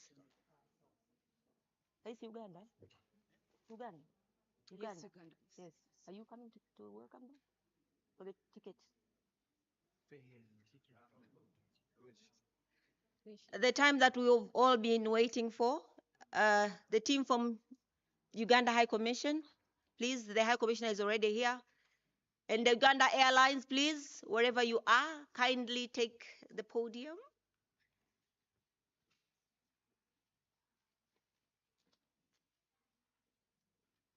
Makofi tafadhali. Another tip, I gave you 2 words. So if you fail to get a ticket, that's on you. Asanteni sana.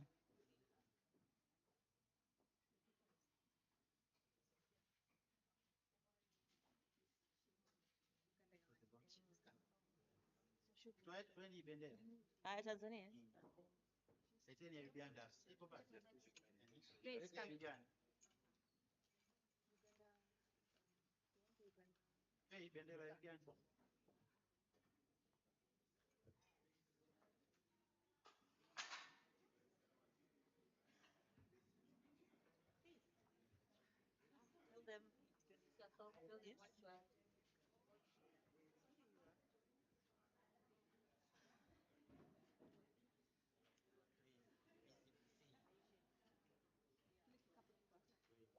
Speak Swahili. Let's get this basket for you to put down. Oh, Barbara, please, Barbara, please can you bring the basket? You're gonna do the first one.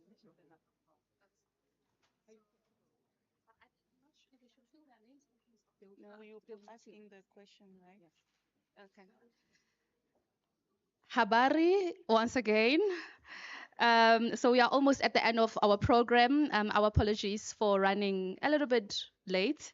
But this is the time and place where you can take something home with you and Kgorong, Tanzania, the sunny, very beautiful Tanzania. A very quick and easy task that you have to do is just say 4 or 5 words in Swahili.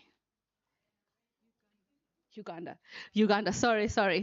Just say 3 to 4 words in Swahili. We will write your name on a paper.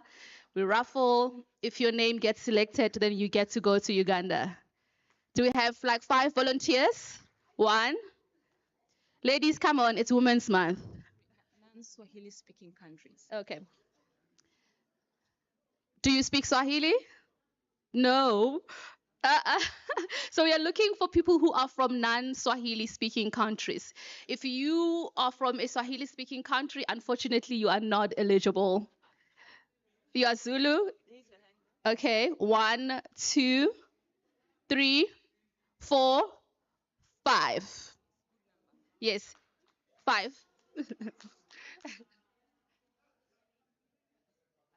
They have to speak first. They have to speak first. Yeah.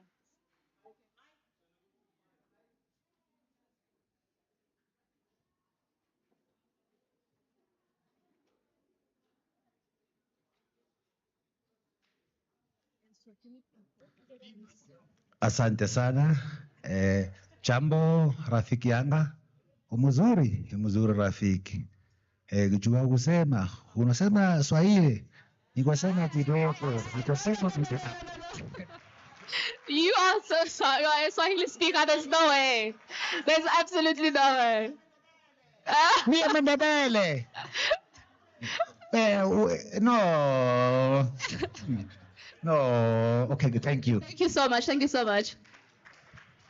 So I'm going to ask all the Swahili speakers to help us judge if they should go to the raffle stage. So what do you think about him? Should he go? Should he not go?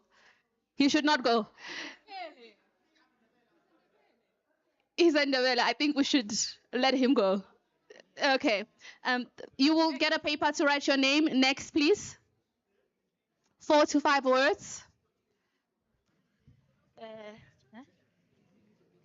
Okay, I'd like to say wazazi wangu and ndugu wangu. Asante, asante. Thank you, Asante. Is she going to the next round? She is. Great. Third one.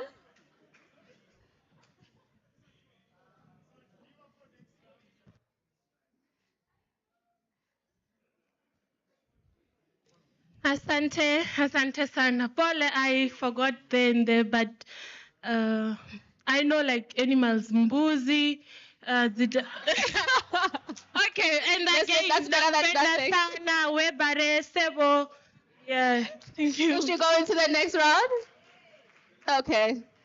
The fourth one. I think the fourth one was somewhere here.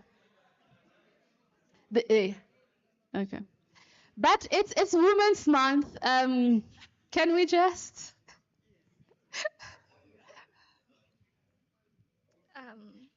Hi everyone.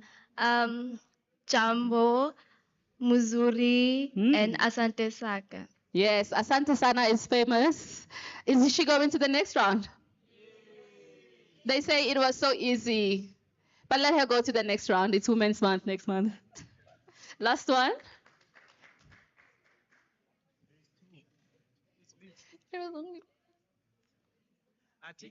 The last one, the lady in the nude coat. I saw her first. Yes. Good day, everyone. Kabiri Sukunyema. Hi. And Kwahiri, I think that's how you say it. Does she go to the next round? Yes, no? Okay. Okay, they say yes. All right. That is all? Okay, all right. Let's take last two. The lady in pink. Hello, everyone. Jambo, Asante Sa, Kurubi, Zivu. Yes, those are. Thank you. Is she going to the next round? Yes, please. Okay, last one, please. Asante sana. Kiswahili kishante natu. Swahili connects people. Asante. Asante sana. Is he going to the next round? They say no. Okay. Can we please have all the names of the... Okay.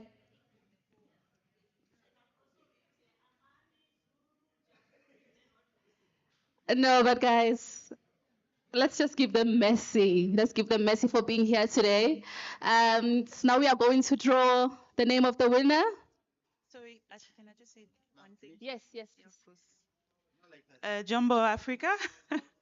I just wanted to say that my name is Suza from Uganda Airlines, based in Johannesburg, and we fly to 17 destinations. We do have daily flights from Johannesburg to Entebbe and beyond from Entebbe. Thank you.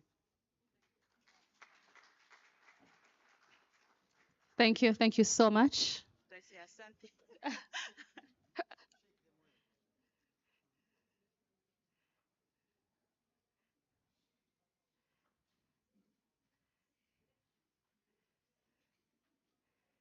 Are we ready for the winner?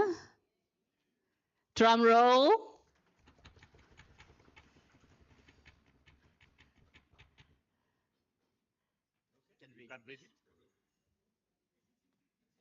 The winner is Lihlohonolo Sango. Come over to the stage to take pictures. Congratulations. Do you have a passport? Okay, great. That's a good question. Thank you so much.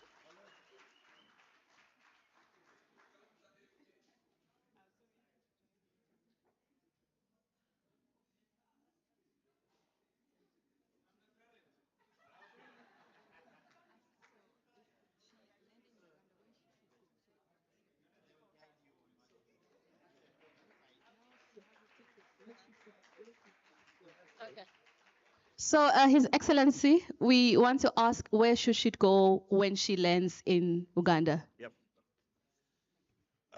Thank you. Let's give her another round of applause. And we want to thank everyone who did participate. Uganda, as you all know, is the Pearl of Africa.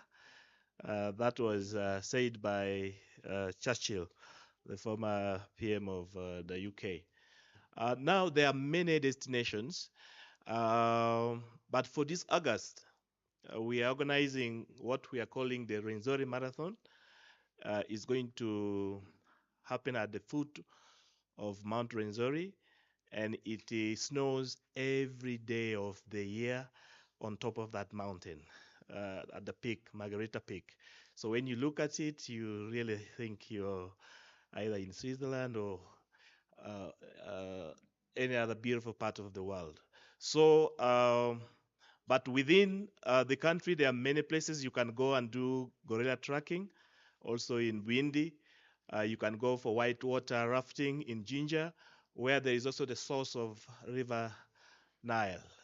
It begins its journey right from Uganda and goes all the way up to Egypt. So there's so much. There'll be opportunity to meet with the people of Uganda, to eat the foods of Uganda. One of the things that is very unique about Uganda is that food is from the farm to the table. About 95% of our people eat from the farm to the table, and with so much variety.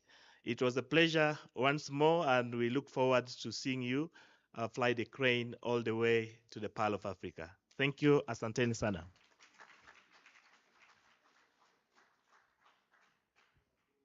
Another round of applause again. Thank you very much. To our lucky winner, hi. When you get to Uganda, please take as much pictures as you possibly can. When you post on your socials, please tag Unisa there. Please do us that favor, tag us there. Now, with that said, I would like us to move on to the closing remarks. I would like to call upon Prof. Stanley Madonsela, who is our Unisa representative, to do the vote of thanks.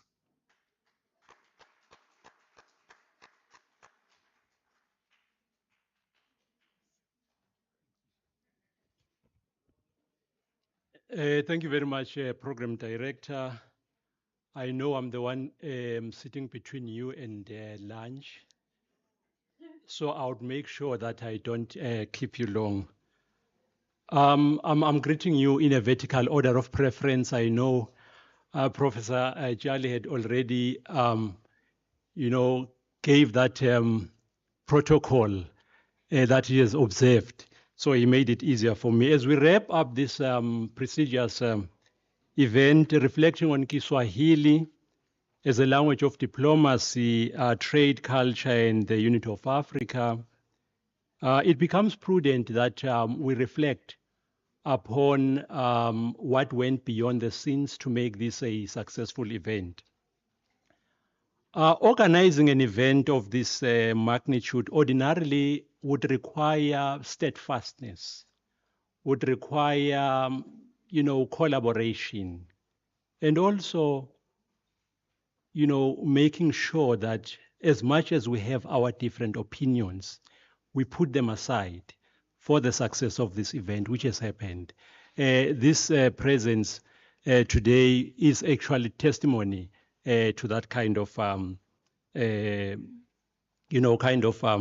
should I say, sacrifice that those who are part of this event have gone through. From the hosting department, the Department of African Languages, which is the only department that operates in the full complement of the 9 African languages of South Africa, under the leadership of Professor Jali.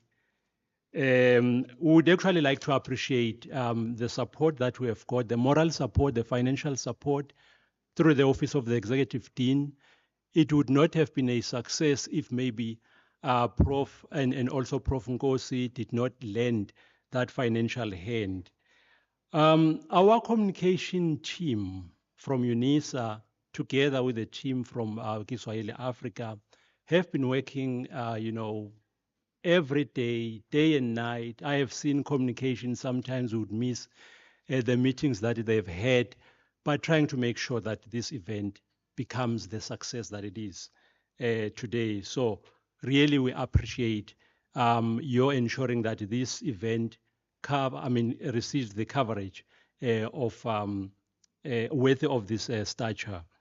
Would like to thank the UNISA team and Kiswahili Language Day celebration team for their unwavering commitment to ensure that this event becomes a success as it is. As I'm trying to, mention all those who have contributed to the success of this event, I know that I would be doing injustice by not singling out those who have actually done a bit more. Maybe starting with those who are in the program.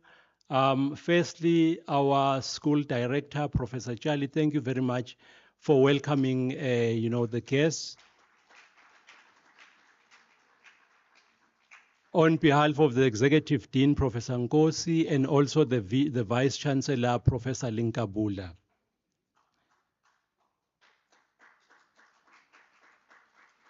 The welcoming addresses from Kiswahili team, Mr. Kelvin Moore, His Excellency Ambassador Paul Amore, His Excellency James G. Bwana, and also there was a music rendition here rendered by Nchikiwane. We really appreciate that. Professor Matsinye, you were not actually identified because you were at some point an academic at UNISA, but it was because of your work that you have done in Akalan, but also in the development of Kiswahili. Thank you very much for that insightful address. Prof.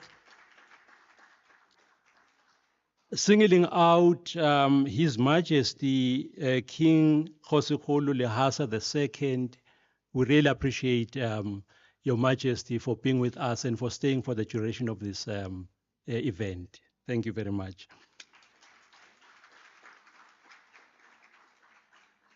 I've seen the CEO of Pensalp who was here with us, Dr. Kia Sishoka, who has just left for another commitments, but we really appreciate. Please pass our sincere gratitude to her as well.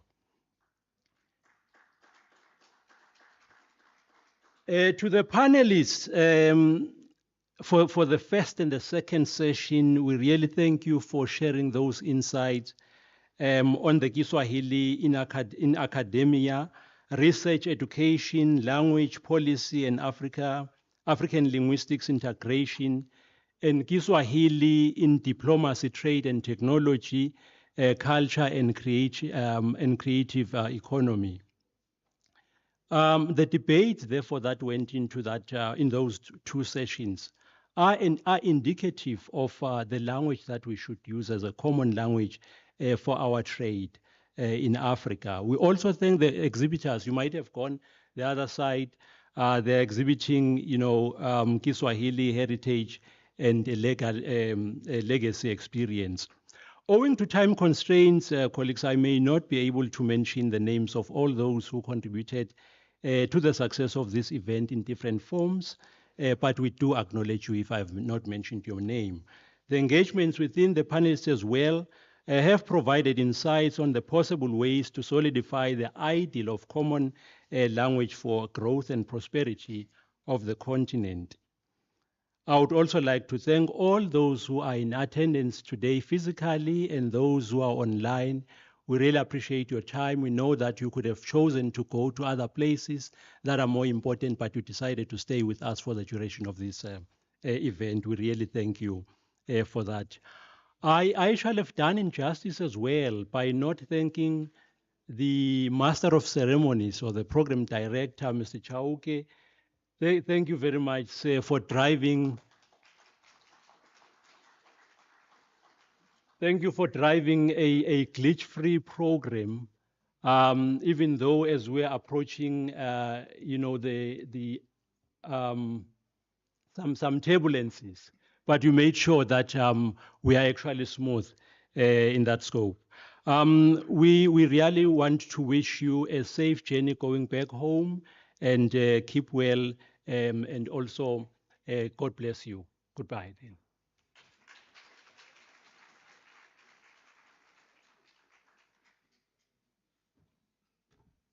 A round of applause for Prof. Stanley once again.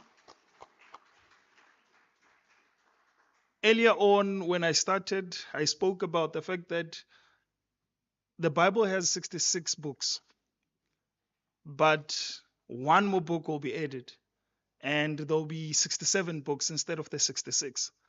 The first chapter reads, or rather, the name of the book that will be added is Events. So, Events, chapter 1, verse 1. He who that respects time will be given another opportunity. Then, chapter 2 says, he who that acknowledges the MC will definitely be invited at another event. Aha! So, by so saying, Prof. Stanley, next event, definitely. You're going to take all the slots. So without any further waste of time, allow me to call upon His Excellency Ambassador Paul Amaru to give the vote of thanks and symbolic handover to the 2027 host.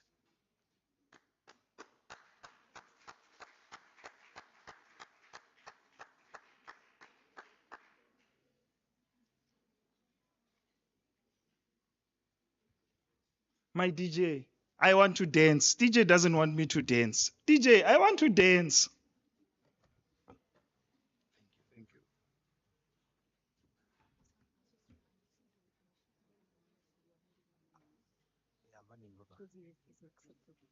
Yes, yes. So, what do we have something symbolic to do? We use like to share and give him the baton to him. Can make it symbolic. Okay, use the certificate.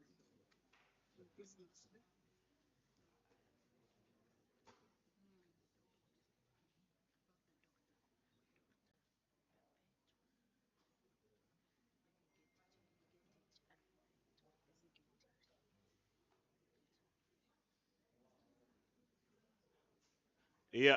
In the meantime, they'll be getting something symbolic that will show this transfer of power to my brother.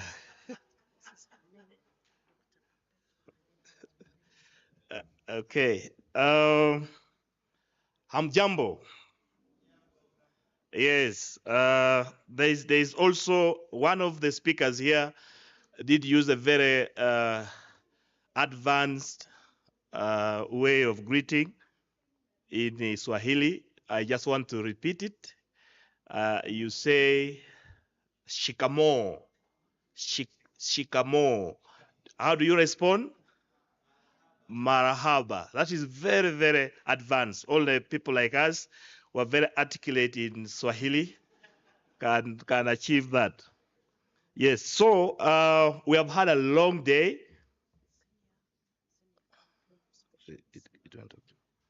We have had a long day, and I don't intend to stretch you again with any long speech. But I really want to start by acknowledging everyone in the room, Your Royal Majesty. I've had the opportunity to interface with many traditional leaders, and earlier today in the holding room, I did mention that our cultural and traditional leaders really occupy a very critical space, and we must ensure that we engage them to advance many of the efforts that we have on the continent, starting with this effort to have one unified language, but also there are many efforts on the continent to unite our people and bring about development. So we are very grateful that you were able to join us and also be part of the panel. The chief guest of the day, sometime last year, I was approached by the team, the great team from the Swahili Africa, and indeed the team from the university, and they pitched to me. I think personally I'm more motivated than any time before to speak Swahili properly. So Uganda within East Africa is struggling to catch up, but I can tell you we are likely going to catch up and surpass in terms of proper terminology and speaking of Swahili. So I was very honored. I didn't think twice about the opportunity to be the diplomatic host, and we are happy that my colleagues from the missions that are present today, starting with the chief guest, and then Kenya, the Embassy of Kenya, Embassy of Togo, and also the Embassy of Russia, were able to be part of this group. Next year, I'm confident we shall have a much bigger team from the diplomatic community, but also all of you from the different spaces in the academia, from government, and all the stakeholders that we need. I need to recognize my sister, Dr. Perpetua Arinaitwe. Please stand. Yeah, I was very humbled. There's a team of experts from the Curriculum Development Center that came from Uganda this week. So when I met them in my office, I did request the leader of delegation to release Dr. Arinaitwe to join us because of the critical role she's playing in this space within our country. And she graciously accepted and abandoned her team today, joined us, and even was part of the moderation here. So, Doctor, thank you for being here. And I think the Secretariat now should take your contact and work closely with you to ensure that efforts from Uganda, but also the other countries, that we coordinate with the different capitals to understand what is being done in country and how this can be leveraged at this stage to advance what we are committing to doing. Thank you once again. That said, yes, you can clap a little.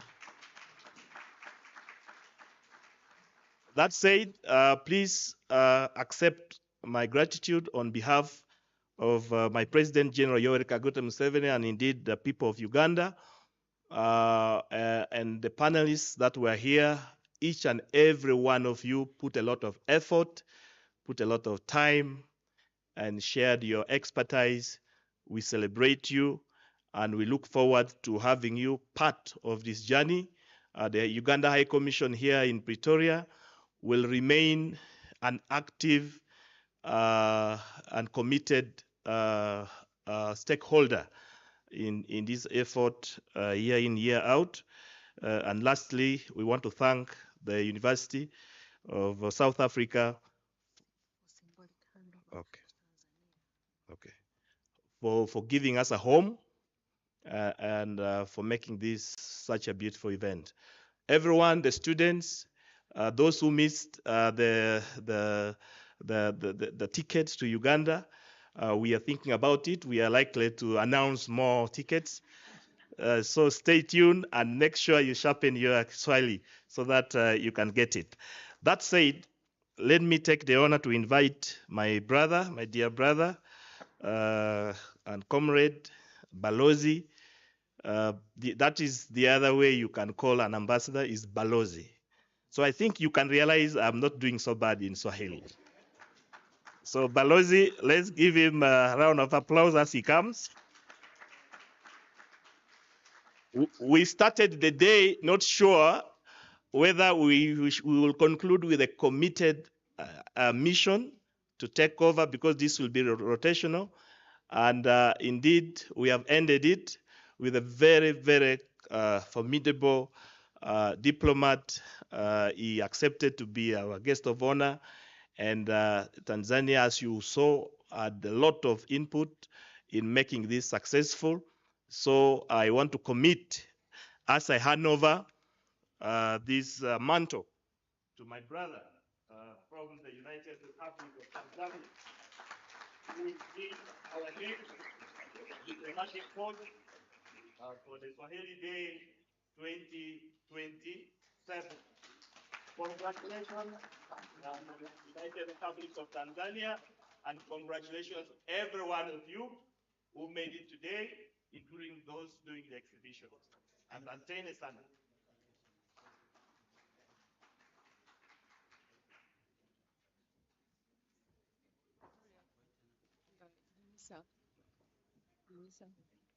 Okay. Your Excellency, thank you very much. Can we have Togo, please? But before Togo comes, just a second, can we have Miriam Makeba Foundation? Someone from Miriam Makeba Foundation, please.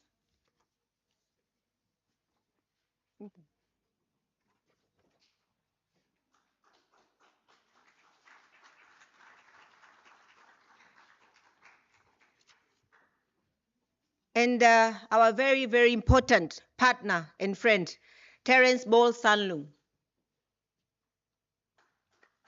A round of applause. Yes, please. This is the man that will translate books from Swahili to traditional languages. So kindly.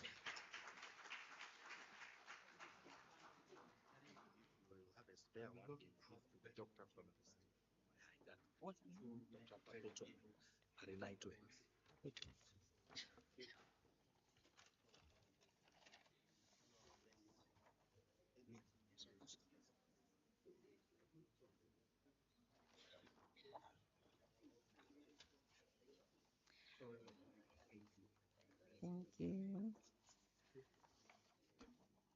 Last but not least, Perpetua, Doctor, please. It's a Women's Month, so might as well take the advantage.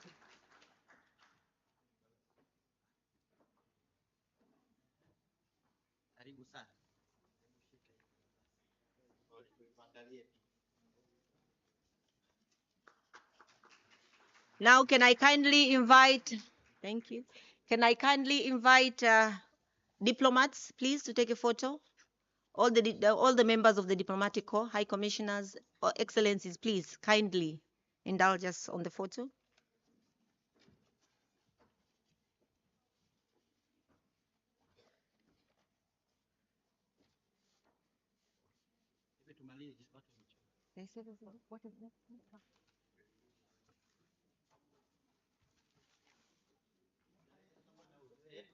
Yeah? Oh, I forgot I'm off the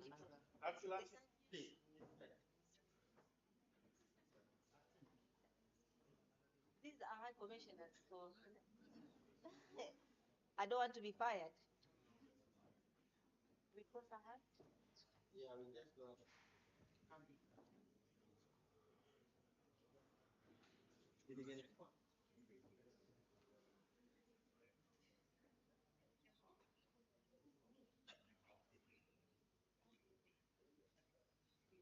Before you leave, please, His Royal Highness, please, can you join us on a photo as well, please? Pamela. The panelists.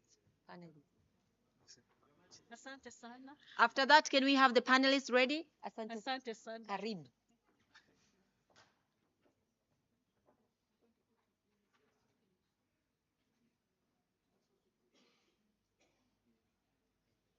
The panelists, please. Panelists.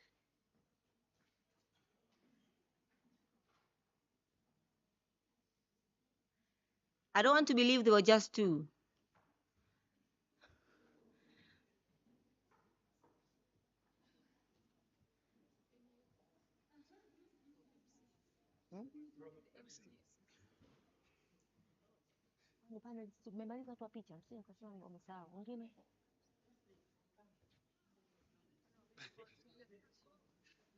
After that, may we have Swahili Africa team?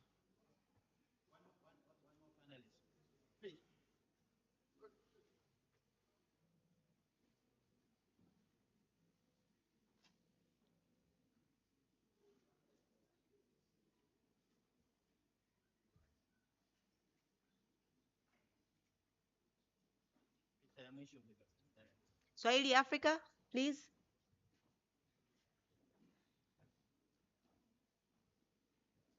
No one is, don't forget anyone. Didn't forget anyone. Are you sure? The prince, the prince. There's someone the prince. I don't know. Whose phone is this? Yours? Belongs to the That person.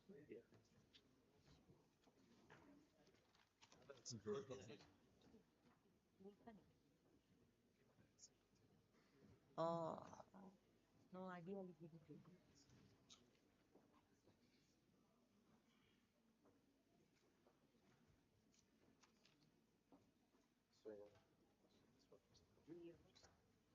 This work?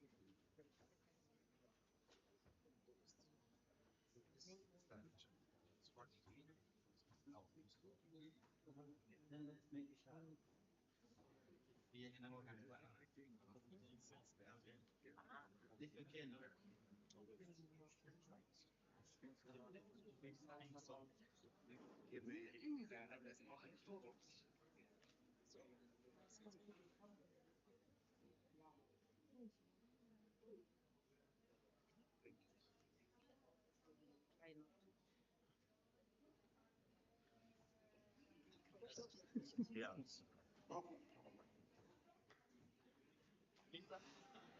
Yes. Unisa team. The Unisa team. Can we have the Unisa team, Prof?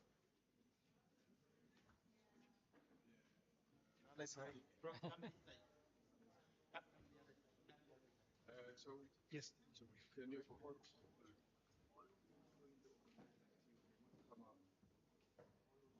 Everyone who was in the organizing team, may you please ascend the stage. Please, everyone in the organizing team, please ascend to the stage.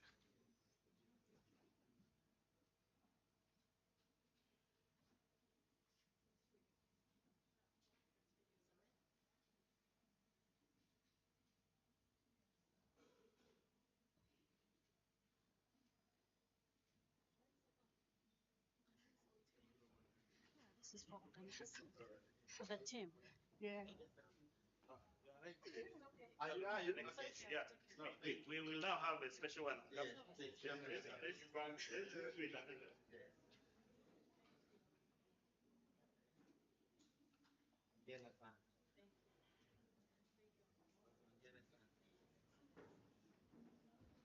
Malizeni hiki tuondoke.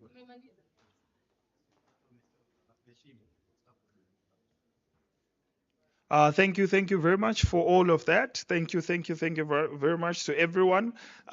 We are at the latter end of our program. We're about to go to one of the most important items of each and every event. But before we get to that item, allow me to call Faye Shao and Belinda Hlachwayo from Swahili Africa to do the call of action.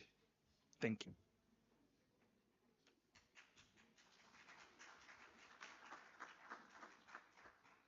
Thank you very much, Program Director, Your Royal Highness, Your Excellencies, the diplomatic community, the government representative. It's my honor to stand here on behalf of Swahili Africa to express our sincere gratitude for taking your time and be here with you, even for those who were with us from the beginning till this time. I understand that we are in the critical moment between people having lunch and finishing the program. We're going to be very quick.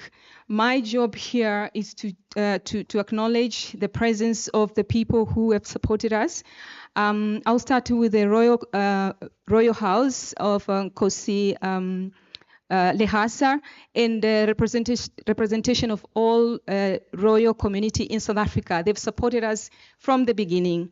I wouldn't want to mention each and every one because of time. The one that are here also, the House of Bakwena Bamokopa. We also appreciate their support as a royal house, and they are represented here.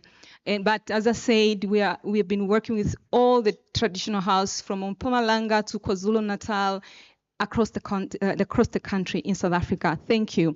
I would like to also thank our co-host, Unisa. If it's not for Unisa, we wouldn't have been here. The Unisa organizing committee led by Professor Charlie, and the head of coordination, Ms. Nana. These people have been working tirelessly from the time we represented the idea up until today.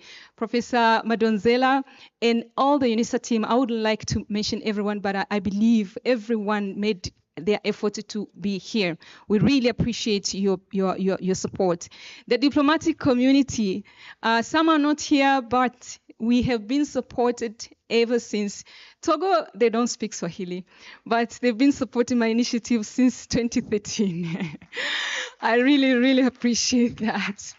I appreciate that. And our co-host, Uganda High Commission, and my Tanzania High Commission, the way His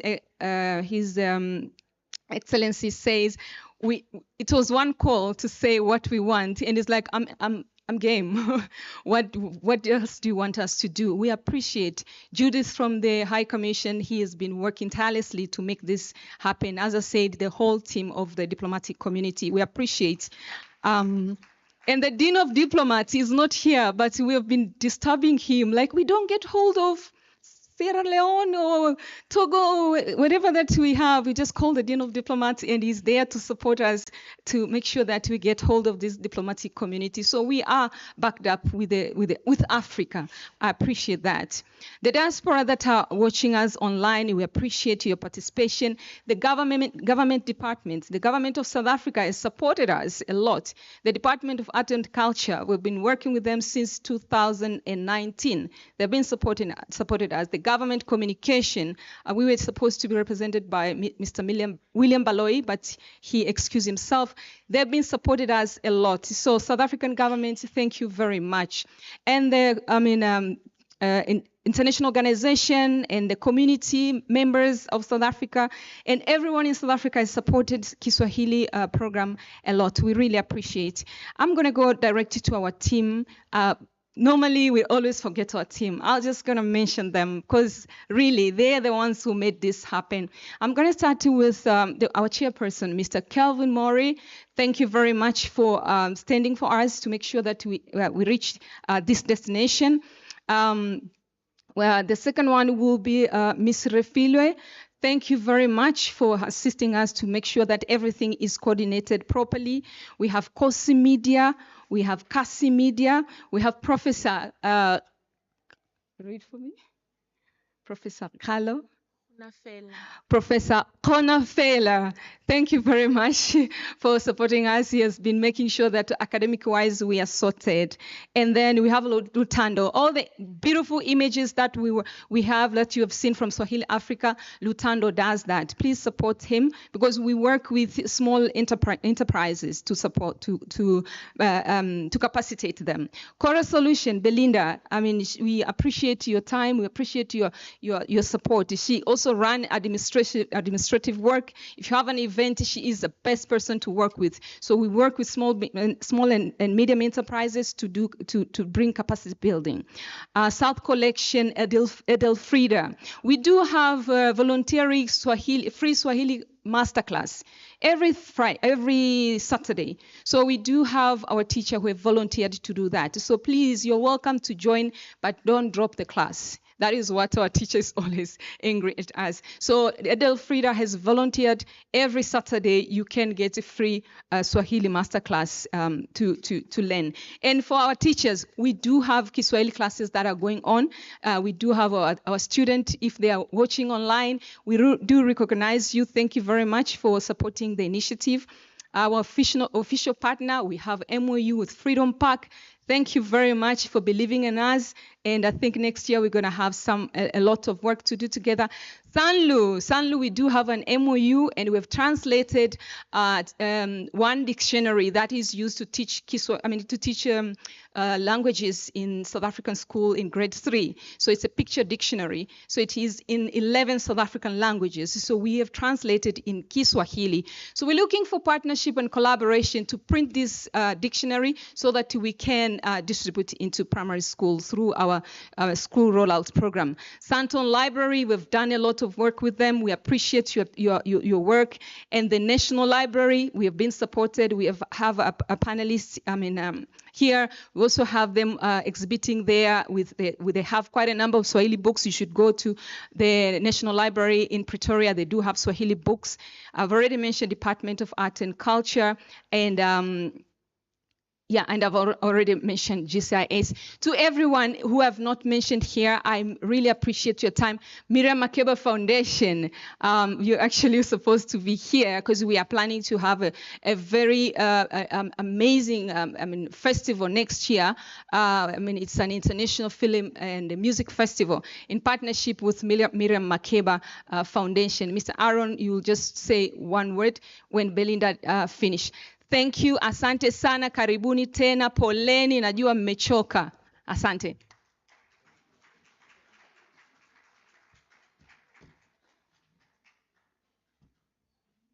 I'm here to address, to do the call of action. Before you leave today, we would like to leave you with one simple message. If your work and your passion or future involves Africa, Swahili Africa is here to walk that journey with you. Today's celebration is not the end of our work, it's the beginning of new partnerships, new opportunities, and sustainable continental movement.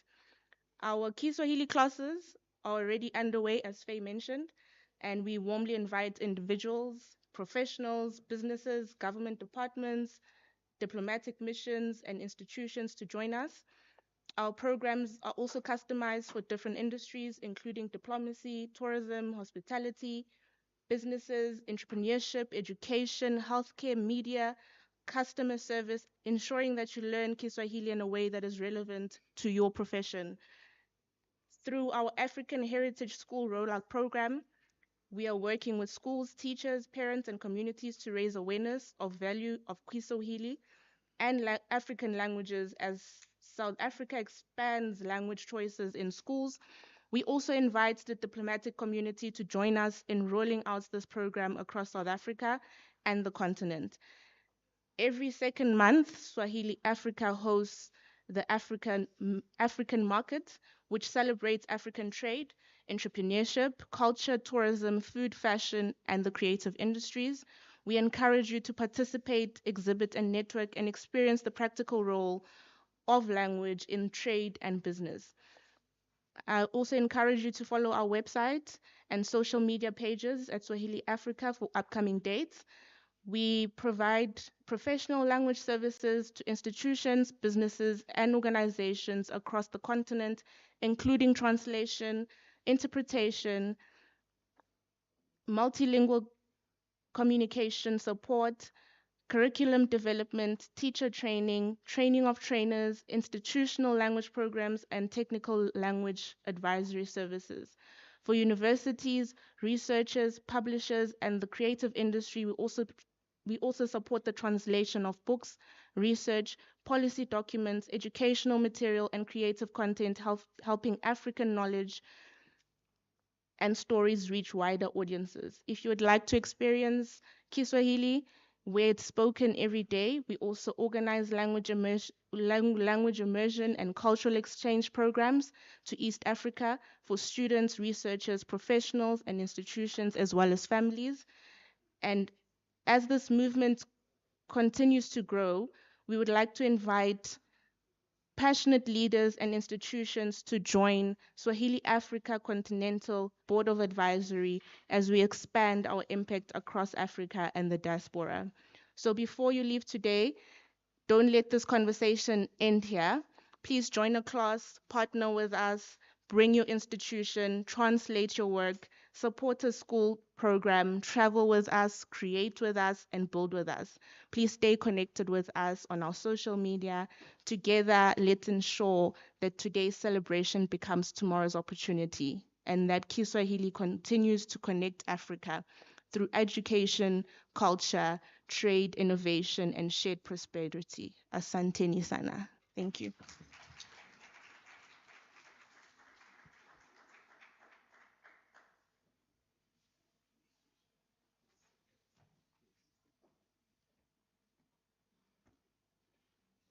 Good day, Majesty and esteemed guest. My name is Aaron Kubai. I'm from Miriam Makeba Foundation. I'm also from Mama Miriam Makeba family. I'm the younger, I could say the younger uncle to Zenzen Lumumba. So today we'd just like to thank the Swahili Africa for what they did to invite us to partner with them.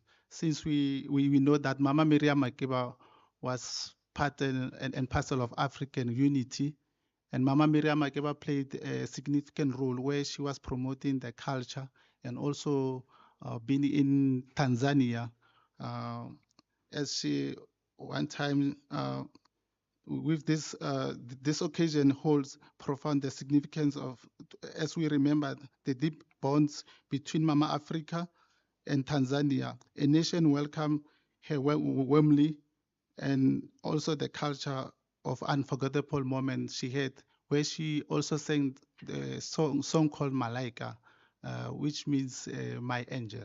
So we extend our gratitude to continue to partner with Swahili Africa and also possibly to visit the Tanzanian community. Thank you so much. Thank you. Another round of applause. Thank you, thank you, thank you to all the speakers. Thank you, thank you, thank you. Now, just before we go to lunch, there is a walkabout that I would like Prof. Charlie to, Prof, I would like you to lead the procession. May your table be the first one that goes to that exhibition over there. Then from the exhibition, please, may your table again be the first one to go there and dish up. And with that said, after that, we're going to have lunch. Thank you to this lovely audience for making me the most important person today. Thank you very much. Thank you.